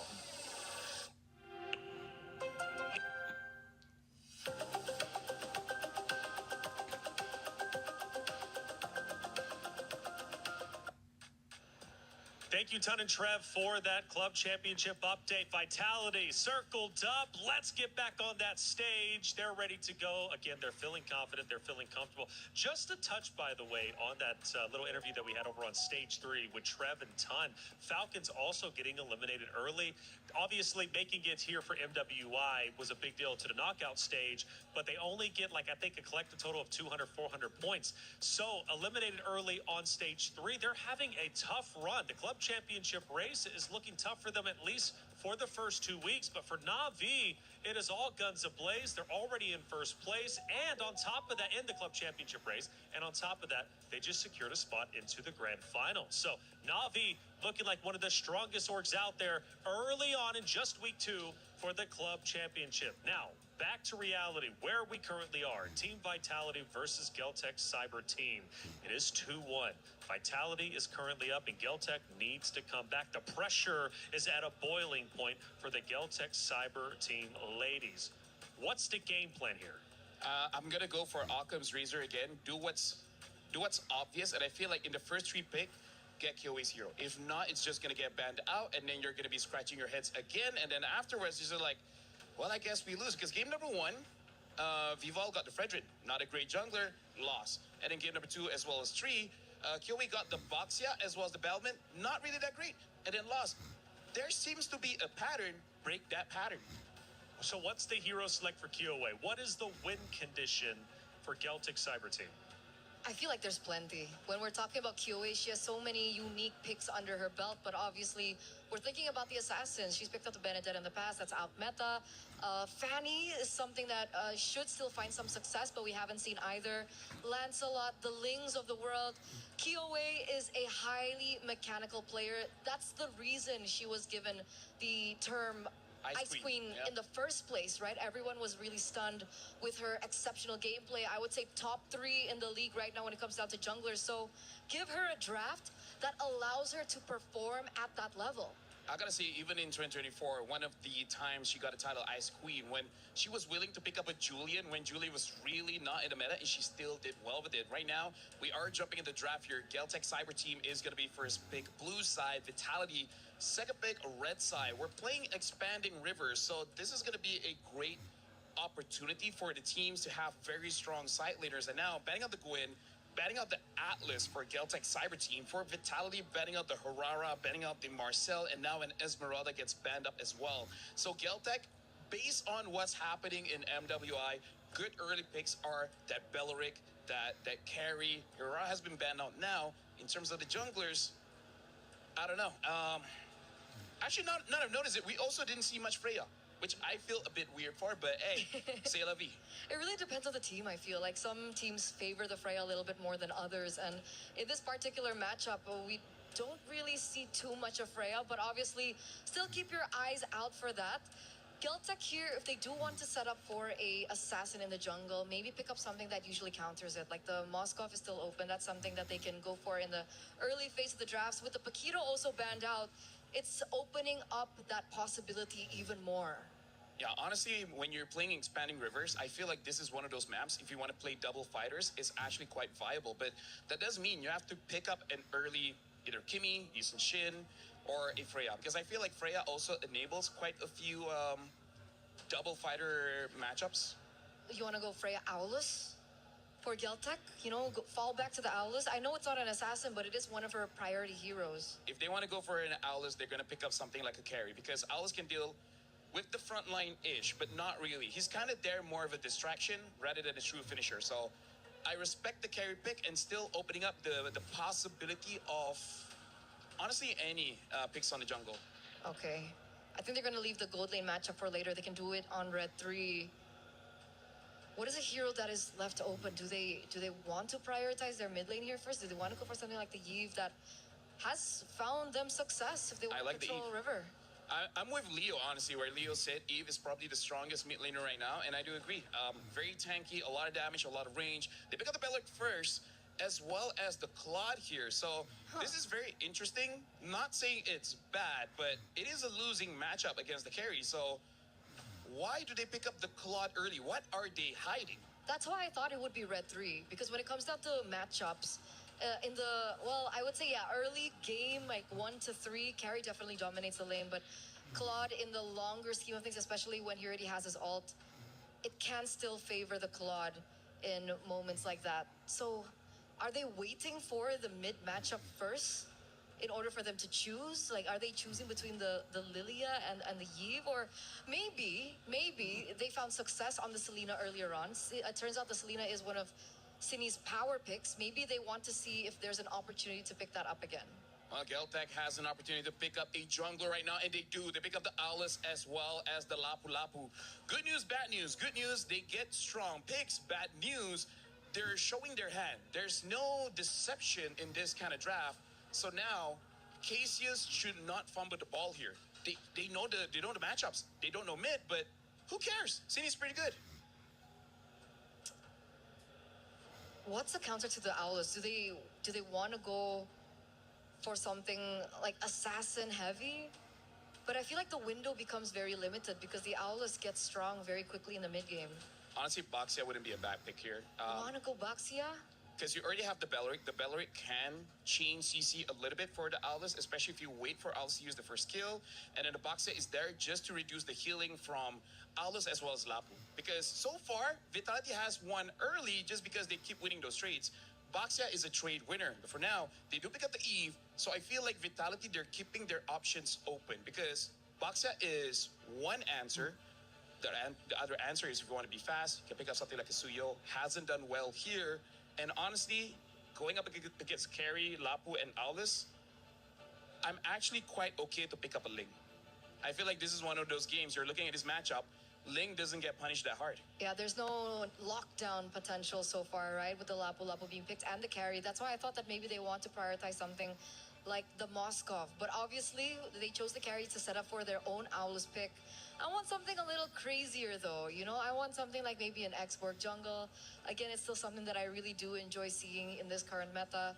Or maybe even something crazier like the Assassins of the world. But obviously, they are trying to set up for it. You do see the Kaja being banned out. So they are opening up more options for Viva. Oh, okay, well, there he goes. Yeah, because Geltec see this coming. They don't have crowd control, right? At most, they have slows. And Lapu's stun, it's very predictable. Sure, Eve might have difficulty avoiding it, same as Belric, but a very fast assassin. Honestly, I'm looking at the draft even more. There's a lot of assassins that can really do well here, even the Hayabusa. So Geltec, I don't think they will have enough bans to really shut down Vival, and that's kind of scary. Vival has a lot of heroes. Even though we've only seen her on a few picks this time around here at MWI, which were mostly tanks to begin with, she has a lot that she can utilize. So I want to see them really like pin down on it. I mean, the Suyo is still definitely an option because... Wait, no, I'm seeing an Akai. Akai is available too. It is. They have an Eve as well as a Claw. They have enough damage, right? And they, with that Akai, they can punish all three heroes of Geltec. Force carry Purify. Honestly, just shut down QA and then you're good, right? Start QA with 0, 3, and 1. You're off to the races, and now even the Lilia gets banned out. So this is looking more and more like they're setting up for one more tank here. I mean, Gets banned. Okay, you know what? We know each other so well. You know, at this point, we're in his ears somehow. Somehow, some way, the Akai gets banned. So, again, Suyo is an option, which is why maybe they banned out the Lilia, right? Lilia, heavy burst, heavy damage in the early stage of the game. Suyo, very susceptible to that early game magic damage. So they set up for the Arlet first. That would have been a perfect Akai pick in if they were able to combo it with the Arlet as well, but it's not going to be available to them right now. Yeah, I should feel like maybe even Belleric is enough-ish for this Arlet as an activator. Because other than that, I really don't think there's too many more junglers that can really activate for the Arlet. So now for Geltec, they need a very heavy front line here because Lapu can dive, Aulus can stay in the front, but not alone. He needs a friend. So what is going to be a good friend here? I think a Gatot would be quite well. Other than that, am I missing something here? Atlas is banned, Belleric has already been picked. I don't think there's room for Minotaur. They go for the... Okay, listen. I know there's a lot of anti-tanks from the side of Vitality, but the Glorious Pathway negates the slows coming in from the RWM, so maybe. And here's the thing, Geltec, they want to play how they usually play, which is force fights. I move forward, you fight me back. You die, I die, someone wins. Which is why the Belleric is still really good in this matchup. Yeah. Because that's what they want. They want people to dive onto him. So I'm surprised with the next picks as well. I'm surprised with the Valentina pick. Obviously, you can pick up the real world manipulation. It could definitely put things in your direction. And you can also copy the ultimate from Arlet. So there is creativity and playability for this Valentina to work. Yeah, and now the Nolan gets picked up. So, again, the story of the entire series here, win fast, lose fast. Although I do have to say, this time, both teams have pretty solid scaling, so we might actually go to the late game, maybe 70 minutes. Will the lights finally go out on the Dark Horse roster run of Geltic Cyber Team? Or will the sun shine on them one more time to force a Game 5? Or is this when Team Vitality shuts the door on their competitor, moves forward to Grand Finals, and once again secures a championship? All that and more to figure out as we head in to Map 4. It's Team Vitality versus Celtic Cyber Team. Brigida, Gideon, let's see what Map 4 is to bring. And we're excited to bring you all the action here from the land of Dawn right to your screens here at MWI. The defending champions, as already put, with a composition that's looking pretty good, but I gotta give it to Geltec. That second half really caught me off guard. I wasn't expecting the Valentina and the Hylos to really pull this comp together. It completely changed our impression of how the game could potentially go, simply because I think it was also able to, if not balance out what we thought were lacking, but also complement the idea that we were expecting from them. It's looking like a really rundown type of composition that you could just expect to fastly move around the team fights. Yep, speaking of fastly move, we're already seeing right here, right now, they want the Lethal Wanderer bad, but Nolan is nowhere to be seen. With that, that's going to give you plenty of information as we see Nolan going vertically into enemy territory. They're gonna not meet here in the purple buff. They were completely aware of the movements, and Coecho's probably gonna catch it a bit too late. That's okay. It's still at least retribution away, and then you're gonna run. And there's nothing you can do. Yeah. Nolan's particularly hard to catch in the early stages of the game, and now that he has purple buff, even more so. But now we start looking towards Fumiko's lane. A really nice freeze and a good call by Liu Leon to say, hey, you know what? Get your boy, get everybody here. We're expecting another engagement. Help me get this wave out, and then we can go back to neutral states. Yeah, they're playing it both aggressively on the sides, but they are not overstaying for too long enough to get punished because GCT, seemingly with the rotation that we've been discussing or with the lineup that they have, could be quick to do just that in order to provide some respo. We're seeing once again another attempt potentially up top, but Vival has different plans in mind. Vivian and Vival are just trying to scout out Kyoe. Yep, I mean, for the longest time, Kyoe was already revealed on the map, and Vival right now has some decent damage, but needs to catch Kyoe without her cooldowns. It's the only way they're going to be able to make this work. That's what I'm thinking. Does Vival actually burst down Kyoe, especially if they catch them off guard as the Nolan? Because I feel like that could be one of the go-to plans for Vitality if they want to make things a bit more simpler on their end. They absolutely can, but they need Vival to have a lead first. Damage reduction is a really powerful stat, and only very few heroes actually have access to them. Luckily, we got two of them already in the Lapu Lapu and the Aulus, making it a really big difference in how long these fights are gonna go. Man, that Concussive Blast is doing a lot of damage. Yeah, they poked down City to half HP, forcing her to recall even before this objective. I think at least Chell has been able to double lane to a certain extent, so Vitality are just really focusing on the farm, at least for now. But oh, wait, Vival might find Tokyo here, but at least Tokyo does get to find a way out with a flicker. Oh, luckily, denied that second wave, and this will mean that the grab does go over into Claw's hands. Now the next fight begins. Newborn bravest fighter, Vival's actually very low. Vitality have very little ways to contest this, but do they actually find a way around it? It's a no. Kyoe still secures it with the Retribution. Vivian has to flicker out, but Liubon and Kyoe are actually going for the chase. That's gonna be first blood for GCT. Okay, not bad. At least they get one into Vivian. Not exactly ideal to lose one of your team members, but at least Vivian hit 4 before she went down. Timers are still very low. 4 seconds, she's already back up, and now attacking on the bottom side. Guess what? Claude ain't that easy, especially with fighter emblems. So much sustain. But I think that was a huge advantage, really, that GCT got to make out of that simple poke they got to do onto Cine, and even the reaction from Vival. So now they've somewhat gotten a bit more control across the map, but Kyoe looking very low. Still not enough to take her down. Yep, the people who want to burst her down can't catch her without the cooldown. Everybody else just doesn't have enough burst to finish her off. And even so, we see that GCT, honestly, this has been a very honest game from both sides. No sly movements, no overly thought out plans. It's very straightforward. We're looking to play it and keep it simple. Vitality. So far, we've only seen the biggest play, Vival trying to catch out Tokyo. I don't know if they're going to be able to do that again, but they're readjusting to move a lot of their forces to the top side of the map. Yep, we might see a bit more of that come, especially here towards the purple buff. Vitality are not letting go of this push. Quejo already has to deal with a bit of damage, but now they're going to respond back with the Glorious Pathway. Vival, though, just goes right in. There's a cleaving axe as a response from Kyoe, and I think they deny the purple buff.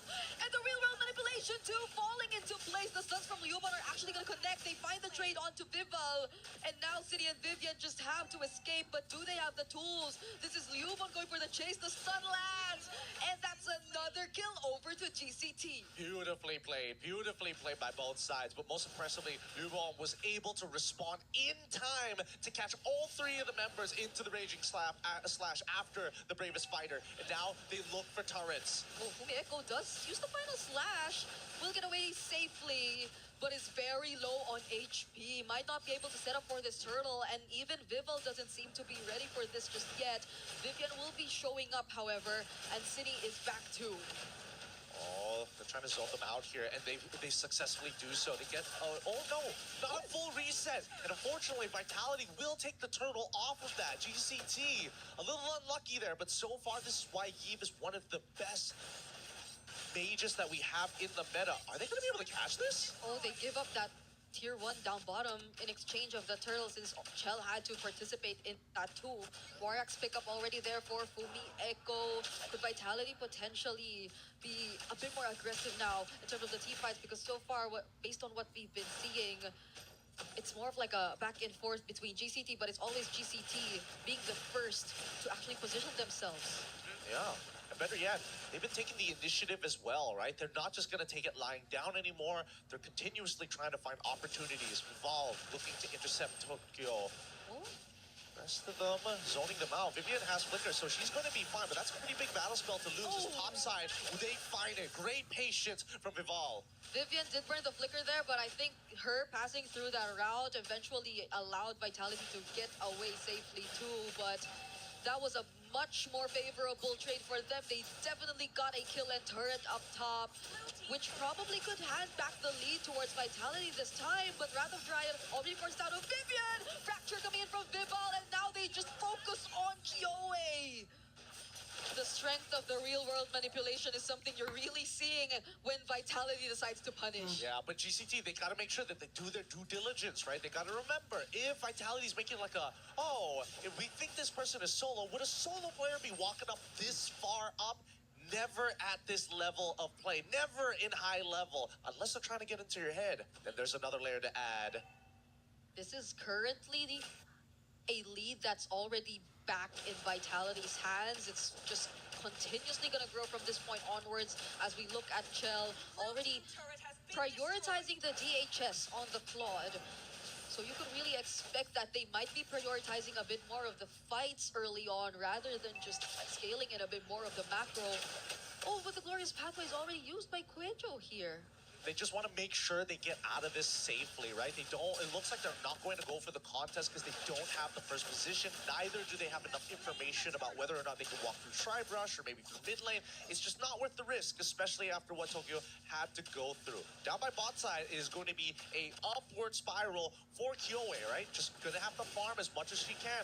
Unfortunately for a hero like Aulus, the jungle just isn't enough. Similarly like Nolan, you gotta go into the wave every once in a while. But this Nolan also picked up the Malefic gun just now. So you could expect a lot more damage. It's currently being surrounded though, but there will be help. Vivian too, coming from behind! That Wrath of Dryad, the final slash did not connect, but I think it's gonna be enough to at least take down Quejo. GCT did not expect that quick rotation to come in from Vitality, and they still want more. Vivian going for the chase. Echo dashing in with a vengeance. Chell ends up blazing duets. Fractures from Vitality. Damages everywhere to take down 3 from GCT. Real unfortunate here. Oh, hey, Luon, they're gonna make a try, but unfortunately, if you're not gonna commit the flicker, it's just not enough. Oh, Tokyo too, trying to find a trade. She does find Echo, but they lose out on too much. I mean, at this point, Vitality understand they've all the early game heroes who've hit their power spikes, they're ready to go. But even better, if we pull up the item list, I'm fairly confident that Vival is already like 2, maybe 2.5 items, arguably 3 items at this point. Yep, we get to check that later on as Quejo just tries her best to clear this minion wave in mid, and there you have it. 2.5 items, now slowly building up. Oh, whoa, Chell, let's calm down here. Yeah, it'd be a really bad time to give over a shutdown over to GCT at this point of time, because we look at GCT's items, right? Newbot is kind of the only one who can really compete with some of the members of Vitality. It really depends on the advantages. On the opposite end, Kyoe, 2 items, but not enough attack speed to really start benefiting off of all the extra benefits from Aulus. Not to mention that she's going to go for the endless battle. Just need a little bit more burst to sustain through the power, sustain through the pain. Yep. So at this point, it's really Lubon who you probably expect to lead the charge, if any, for GCT. But do they really want to risk it at this point? Because they get spotted out in mid. There goes the real final slash already committed onto Quejo, but that's just space. That's just time that Vitality are able to buy. They move away. 3.4, 3.6 now as it continues. The sky will rocket for Vitality. I'm expecting it to end up closer towards 6 to 7k. The 7k depends on whether or not a fight breaks out, but 6k if they get all the outer turrets from this point onwards. Yeah. And I think that Vival, very happy with everything that has happened. Nobody can stop him, right? There is only one Kyoe. Nobody else has a point-and-click stun. And even for Sanj, still needs to apply the Terrify 2 times to trigger it to happen with the Shadow Strike. So, I don't know. Vitality, the way that they're going in and out of these fights, it's just too much to deal with.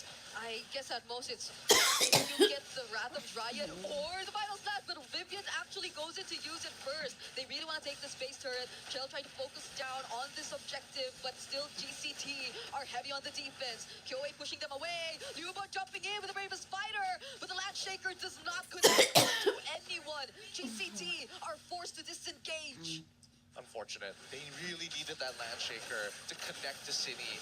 But now, underneath the turret, there's still a possibility of that final slash. And I'm waiting for that big play by Fumihiko, but I think that Vitality says, hey, calm down, girl, not right now, not right now. Wait till the next Lord. I guarantee you GCT is going to walk out. I think they're trying to constantly remind each other to just not give any openings to GCT, especially now that we're finally seeing that 6 to 7k gold lead that you've previously mentioned as expected. But even the panel too, they also brought up a point about this potentially getting to the 16 to 17 17-minute mark, but I am not sure if Vitality want to make it to that point, especially now that they're looking at a lineup which could really heavily scale into the late game. Well, there's only two ways that can happen. Either number one, Kyoei somehow steals the Lord, this next upcoming Lord. It's the second one that's spawning, by the way, so it is kind of difficult to chunk down, especially since Vitality are all over level. Wait, speaking of all over the place, they're actually trying to pick a fight here in the orange buff. Kyoei already bursted down heavily by the damage coming in from Vival, whereas Boomy Echo trying to go into 1v1 versus Tokyo, but the blazing do it from Chell! She barely made it out alive there, but the damage is gonna be enough. Vival trying to go for more targets. There goes another kill onto Tokyo, or Kyoei as well. Did GCT really want to fight them there? Honestly, looking at everything, GCT came out on top. Yeah.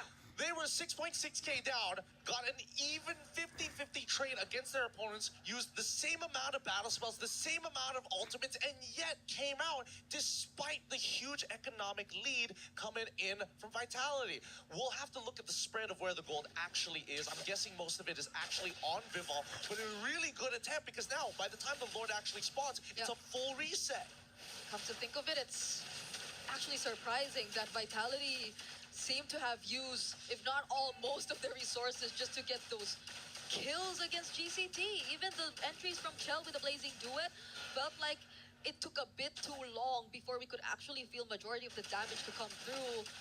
But at least Vitality still get the advantage in terms of the Allure. The Lord was inevitable. I would have liked to see GCT actually do the exact same move, but just maintaining that distance constantly, playing the footsies against Vitality, just to make sure, hey, you may get first position, but at least we know all of your first positions. Okay. I think somehow the damage is a bit more expected to come through, that the Lightning Trenchant already locked in for Sonj. And Tokyo's already completed the Trinity as well for this carry. But I think the question remains, what does Sonj actually pick up for the IMU to really make sure that they get at least an advantage against Vitality in terms of the counter engage? Is it really the Wrath of Dryad that they could really make the most out of, or could it be the final slash? I don't know. I'm thinking RWM? I think it has to be the RWM. There's just nothing else like it, especially when you have a glorious pathway on your side. At least you can slow them down, but here comes the next upcoming fight. I don't know if Vitality want to commit to this right now, because they still have that second wave, but now, look at Vival, literally playing with her food. Keep in mind that a majority of that 9k lead is because of Vival. Oh, that's spicy. Liubon trying to take on this 1v1, but there's also a separate team fight happening in mid. Kuecho right under the real world manipulation as Liubon goes down in the hands of Vival. And that's exactly what we were asking. This is such a brave decision to come in from Liubon, but at least they get to defend the base. This is disgusting. Disgusting stuff coming out from Vival right now. And the rest of the team is working like a well-oiled machine, denying space, making sure that nothing feels safe. It feels like GCT, every time they open up a bush, it's a minefield out there. Yeah, who do you actually send to do that? It's mostly supposed to be Kuecho, right? Already having to pick up the immortality as well, but even then the burst damage might be a bit too much to handle. The final slash gets touched somehow here by Kyoei, but even as she just tried to clear, you could see how difficult she had to how the difficulty she had to deal with in terms of surviving the damage from Vitality. Yeah, but now Vitality, they crack their knuckles, they sit back. We got the 9k lead, guys. Guys, the next Lord is where we must end him. First, we need to make sure that GCT doesn't get to the 42k mark comfortably, right? They're going to eventually hit it. There's no going around that, but we can make their life a living hell. No one's aware that Vival's there in that bush too. GCT have seemed to understand that they might need to group together a bit more, and there have been some movements down bottom, but they just can't confidently push further. They have barely little idea of where Vitality are currently positioned at the map. Oh my goodness. After looking at the damage dealt and damage taken, it's kind of difficult to argue that GCT doesn't have enough damage, but the truth is they just don't have enough items. They don't have enough gold. And finally, the Malefic Roar is out for Kyoei. Oh, Kumieko going in, tries to dive, goes for Sonjke. Sonjke steals away the final slash, but they're still yet to go for the counter engage. Just challenge Viva from the back! They make sure that this is gonna be a clean wipeout! Immortality pop for Kuejo. She's the only one left alongside Liuba, but it's a maniac and it's a potential savage once again!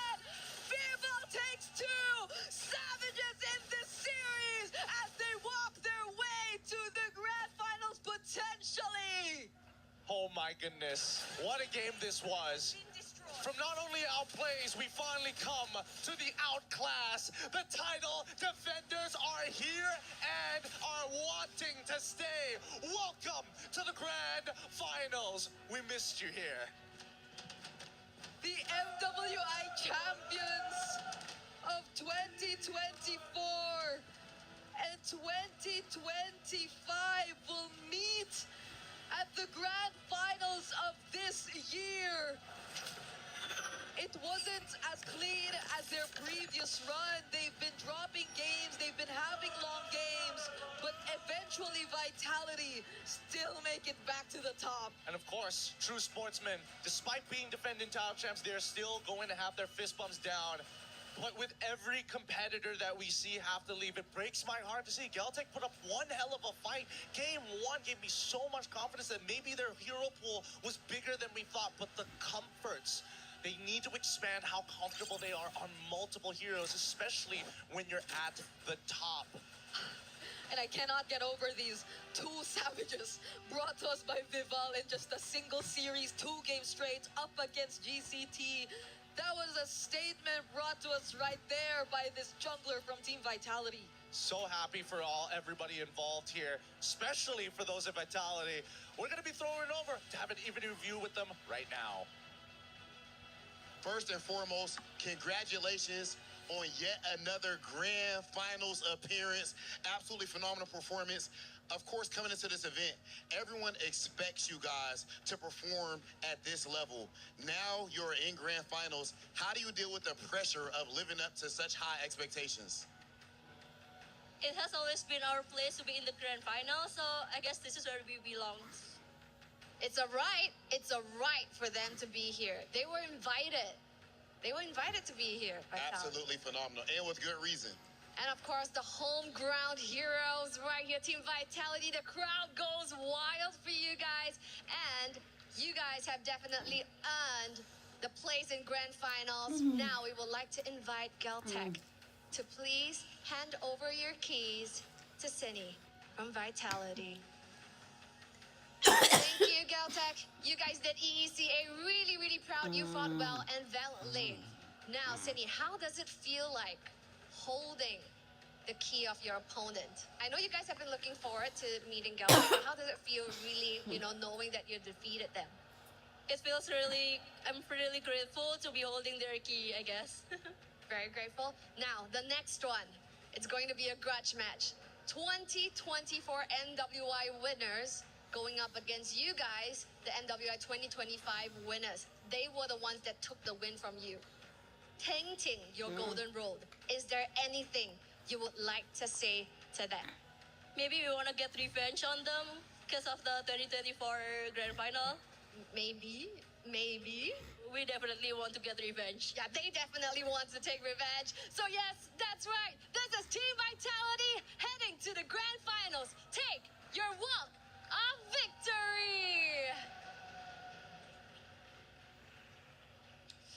And of course, to the fans' delight, it is time for Vitality to crush yet another key. This is Geltec's key going. Time to set it up and crush them. And technically only one key to crush before Vitality can keep their throne as the undisputed queens of MWI. They won last year and they're looking to win this year again. It is time to turn that crusher on. As always, one dream shattered and the other one stays alive for tomorrow. It is time to get ready for the crusher.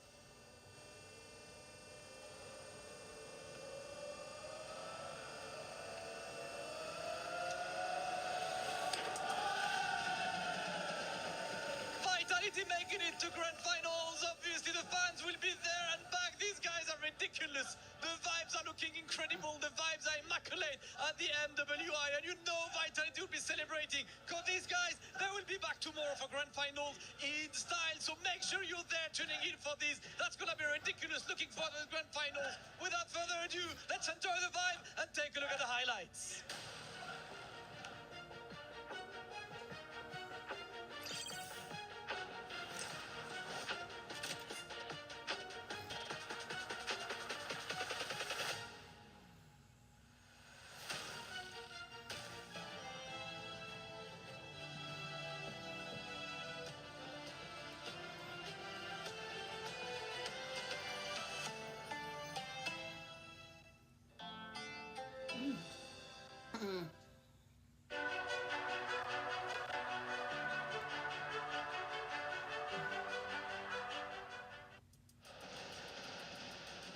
Vitality fans rejoice, and they jump, and they bang the drums, and they celebrate as Vitality have officially done what they came here to do, make it back to Grand Finals, and it's going to be a rematch from 2024. What a story we have to tell. But first, for Geltech Cyber Team, EECA region, they came to at least accomplish history. They were the underdogs, and what a historic moment to make it to semifinals. And let's face it, they still have a chance for third place. So in celebration of them, I think it's well said. They did what they came to do. They made history. Oh yeah, for sure.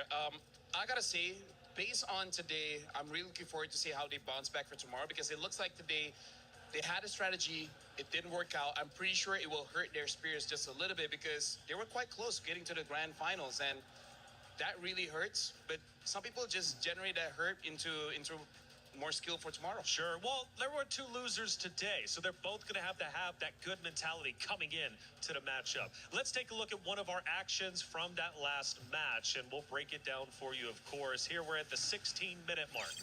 Yeah, at this point in time, very similar to the one before, you can see that there should have been a possibility of a great opening coming in from Sonjika. But I don't know, the final slash just really didn't hit or land the way that it did. And because they were already so far behind, it was very easily for the rest of the members for Team Vitality to find their moment, find their place. And we get the second Savage from the previous game. Woo! And then here, and it just really highlights that when you take a look at Team Vitality, it's not just about Vivian, it's also about Vival. Can I just say, it feels very validating to call the draft one thing, calling the time that it's gonna end. I mean, sure, 4 seconds, but come on, that's basically 17 minutes. I would give it to you. No, right? That's not accurate. You know what? 2-1, you're outnumbered. I'm giving it to him. It turned out I called spoken. Game number 2, game number 3. I told you early end, 70 minutes. Hey, come on. Round up. If it was a 4, okay, I could see you rounding down. Let's round up to 17. LaFell can do better. Do you feel like 4 seconds is a long time? Yes. Oh, see? And you know what? Honestly, for some it is. 15 or 60 minutes, 56 seconds to round ends. Vitality takes the win. Might have been a rocky start. Let's face it. They looked a bit choppy, but they snapped back, winning 3 in a row. And again, a historic grand final setup before us between two incredible organizations, both doing incredibly well so far in week 2 for the club championship race. It's Na'Vi and Vitality. We take a look at some of the emotions on the stage, and even the coaches were feeling the pressure. You know what? I'm just going to start just a little bit early on the story, because I just want to make sure one thing does not happen, which has been happening year after year after year after year. Grand Finals is a sweep, right? Somehow, some way in the MLBB scene, doesn't matter if the women's division or the men's division, it happens in a sweep. I hope, because this is a revenge story, it goes all the way. Which is why I think momentum is so important, especially when we get to the Grand Finals, because of how high pressure everything is. Just losing one game can really affect your mentality. Now, I'm hoping that since Na'Vi PH and BTR Vitality have been in the same position before, they have the mentality to bounce back even after a loss in the first game. I'm hoping so. Vitality, look at the smile on their faces as they're just playing and having a good time. And you could really tell they were super comfortable when we headed into their locker room. Obviously, they were just going in there instead of meeting up, talking strategy. They all just got on their phone, got on social media, made their celebration post early. Feeling comfortable, and of course even their CIO going out there, which big news to him. He actually did a championship update earlier with Trev, and he commented on how much Vitality is committing to the club championship race this year. So having these ladies do as well as they are is a big boon for Team Vitality. I mean, honestly, looking at how Vitality performed just now, talk about momentum, talk about having a statement, having 2 Savages back-to-back in both games. I kind of feel like if Na'Vi was watching that, they're like, oh boy. Not Ayanami can do it. She's my GOAT. She is the GOAT. She is her, as we've been saying. It is, in fact, set up to be an incredible final day of MWI. But we're going to have to wait at least one more day until we get to that point. But even though we're waiting for the grand finals for tomorrow, you can get involved now when it comes to MLBB, because it's Rhino Day. Yay! Brand new interactive effect for Rhino Day is available now. Check it out and join the celebration. Plenty of things to get involved in. And look who's excited to turn up. You're feeling good about Rhino Day. I love rhinos. Yes. I love rhinos. I'm just a few games away from becoming a dragon. Ooh, dragon. Which is mythic. Ah, okay. You've hit that once. Rhinos. 50 stars. Congrats. Well, Thank you. Unfortunately, it's not Dragon Day. It is Rhino Day. Rhino Day. Hey, check it out. Trev, he's got the club championship updates, and we need one because we're nearing the final day of the MWI. We've just wrapped up day number 4 of MWI here at the Esports World Cup in 2026, where Team Vitality have just taken down Geltec Cyber Team to get themselves into the grand finals. They're looking to try and earn the first 1,000 points for Team Vitality in the club championship. Over the other side of the bracket, though, Na'Vi clean sweep their opponents to earn their spot in the final. And with Dark Angel earning them 1,000 points last week, they're looking to go back-to-back in the Allianz Vault to top off the club championship table at the end of week 2. Stay tuned, because there's still so much more to come in the club championship.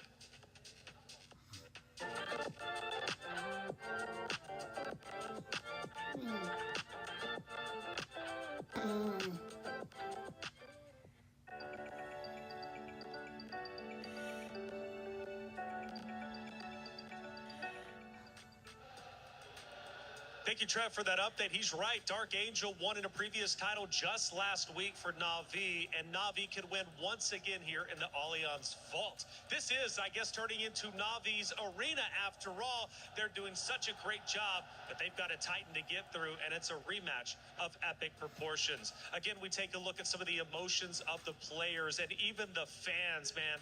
Vitality super fans show up and show out, and Vitality were feeling so comfortable and feeling good throughout that final matchup to the point where, honestly, they could have been in their own bedrooms, chilling out on the couch, playing against the team they were going against. Not because Geltic is a bad team by any means, but just because Vitality is so comfortable being under the bright lights. For sure, for sure. They've been in this position time and time again. I think that's something that we have highlighted. But of course, even through their amazing performance today, there are still some loopholes that I think they need to prepare for. Sure. Because obviously Na'Vi have been watching, they've been reading out the games, they saw the drafts, and they're going to be expecting and also bringing out their own flavor tomorrow in the grand finals. That's it. And grand finals will be coming up very quickly. But not only is it Rhino Day, we also have a chance for My Champions Pick.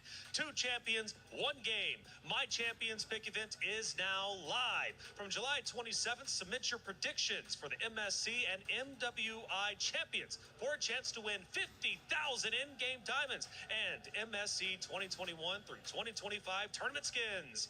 Don't forget to leave your picks under at MLBB Esports Post for even more chances to win. Lock in your champions now and cheer for your favorite teams. My Champions Pick now live. A lot of things to earn, and you know what? I want you all to earn. Let's take a look at a couple of our highlights that ended up happening throughout the day, because we had several of them. Again, the coaches feeling the pressure, feeling the pain of each and every moment. For the players themselves, though, they had to go through the gauntlet. Unfortunately, for 2 teams, their keys were crushed. However, we will still see them again tomorrow as they play for 3rd place. I gotta say, I feel like in terms of emotions today, for the winners, I think this is also showing their veterancy as being champions from before. They don't get overly excited. It's like, yes, we win, but the job's not over just yet. If we just, go through the adrenaline, we might go through a mistake. But for the team that lost today, this is a new learning experience where they have to accept the defeat, but also know that it's not over just yet. They still have to do more tomorrow. And we don't get to see them emote like the ones that lose. Because we're hearing a lot of them backstage from Rose that, it really just reflects how much they put up with and how much they've been through. How the much they sacrifice. The sacrifice, the journey that they went through, and not just the physical journey of flying all the way to Paris, but the emotional one as well that doesn't really get highlighted a lot So hopefully in the coming days we get to see a little bit more of that side, maybe more interviews with Rose as well to kind of highlight that, because tomorrow we do have amazing, crazy, high pressure matches, and I bet the emotions are going to be at a maximum. At an all-time high. Today was an incredible day, as you would expect. It's been 4 completed days of MWI, but we're about to come up to our most important day, number 5. It's championship day, and we've got 2 Titan orgs, 2 Titan teams for a rematch from 2024. It's Na'Vi versus Vitality, but we're going to have to wait until tomorrow to see who will end up the champion. Make sure you hit that sub button, follow button wherever you're watching, because tomorrow is championship day. You do not want to miss out.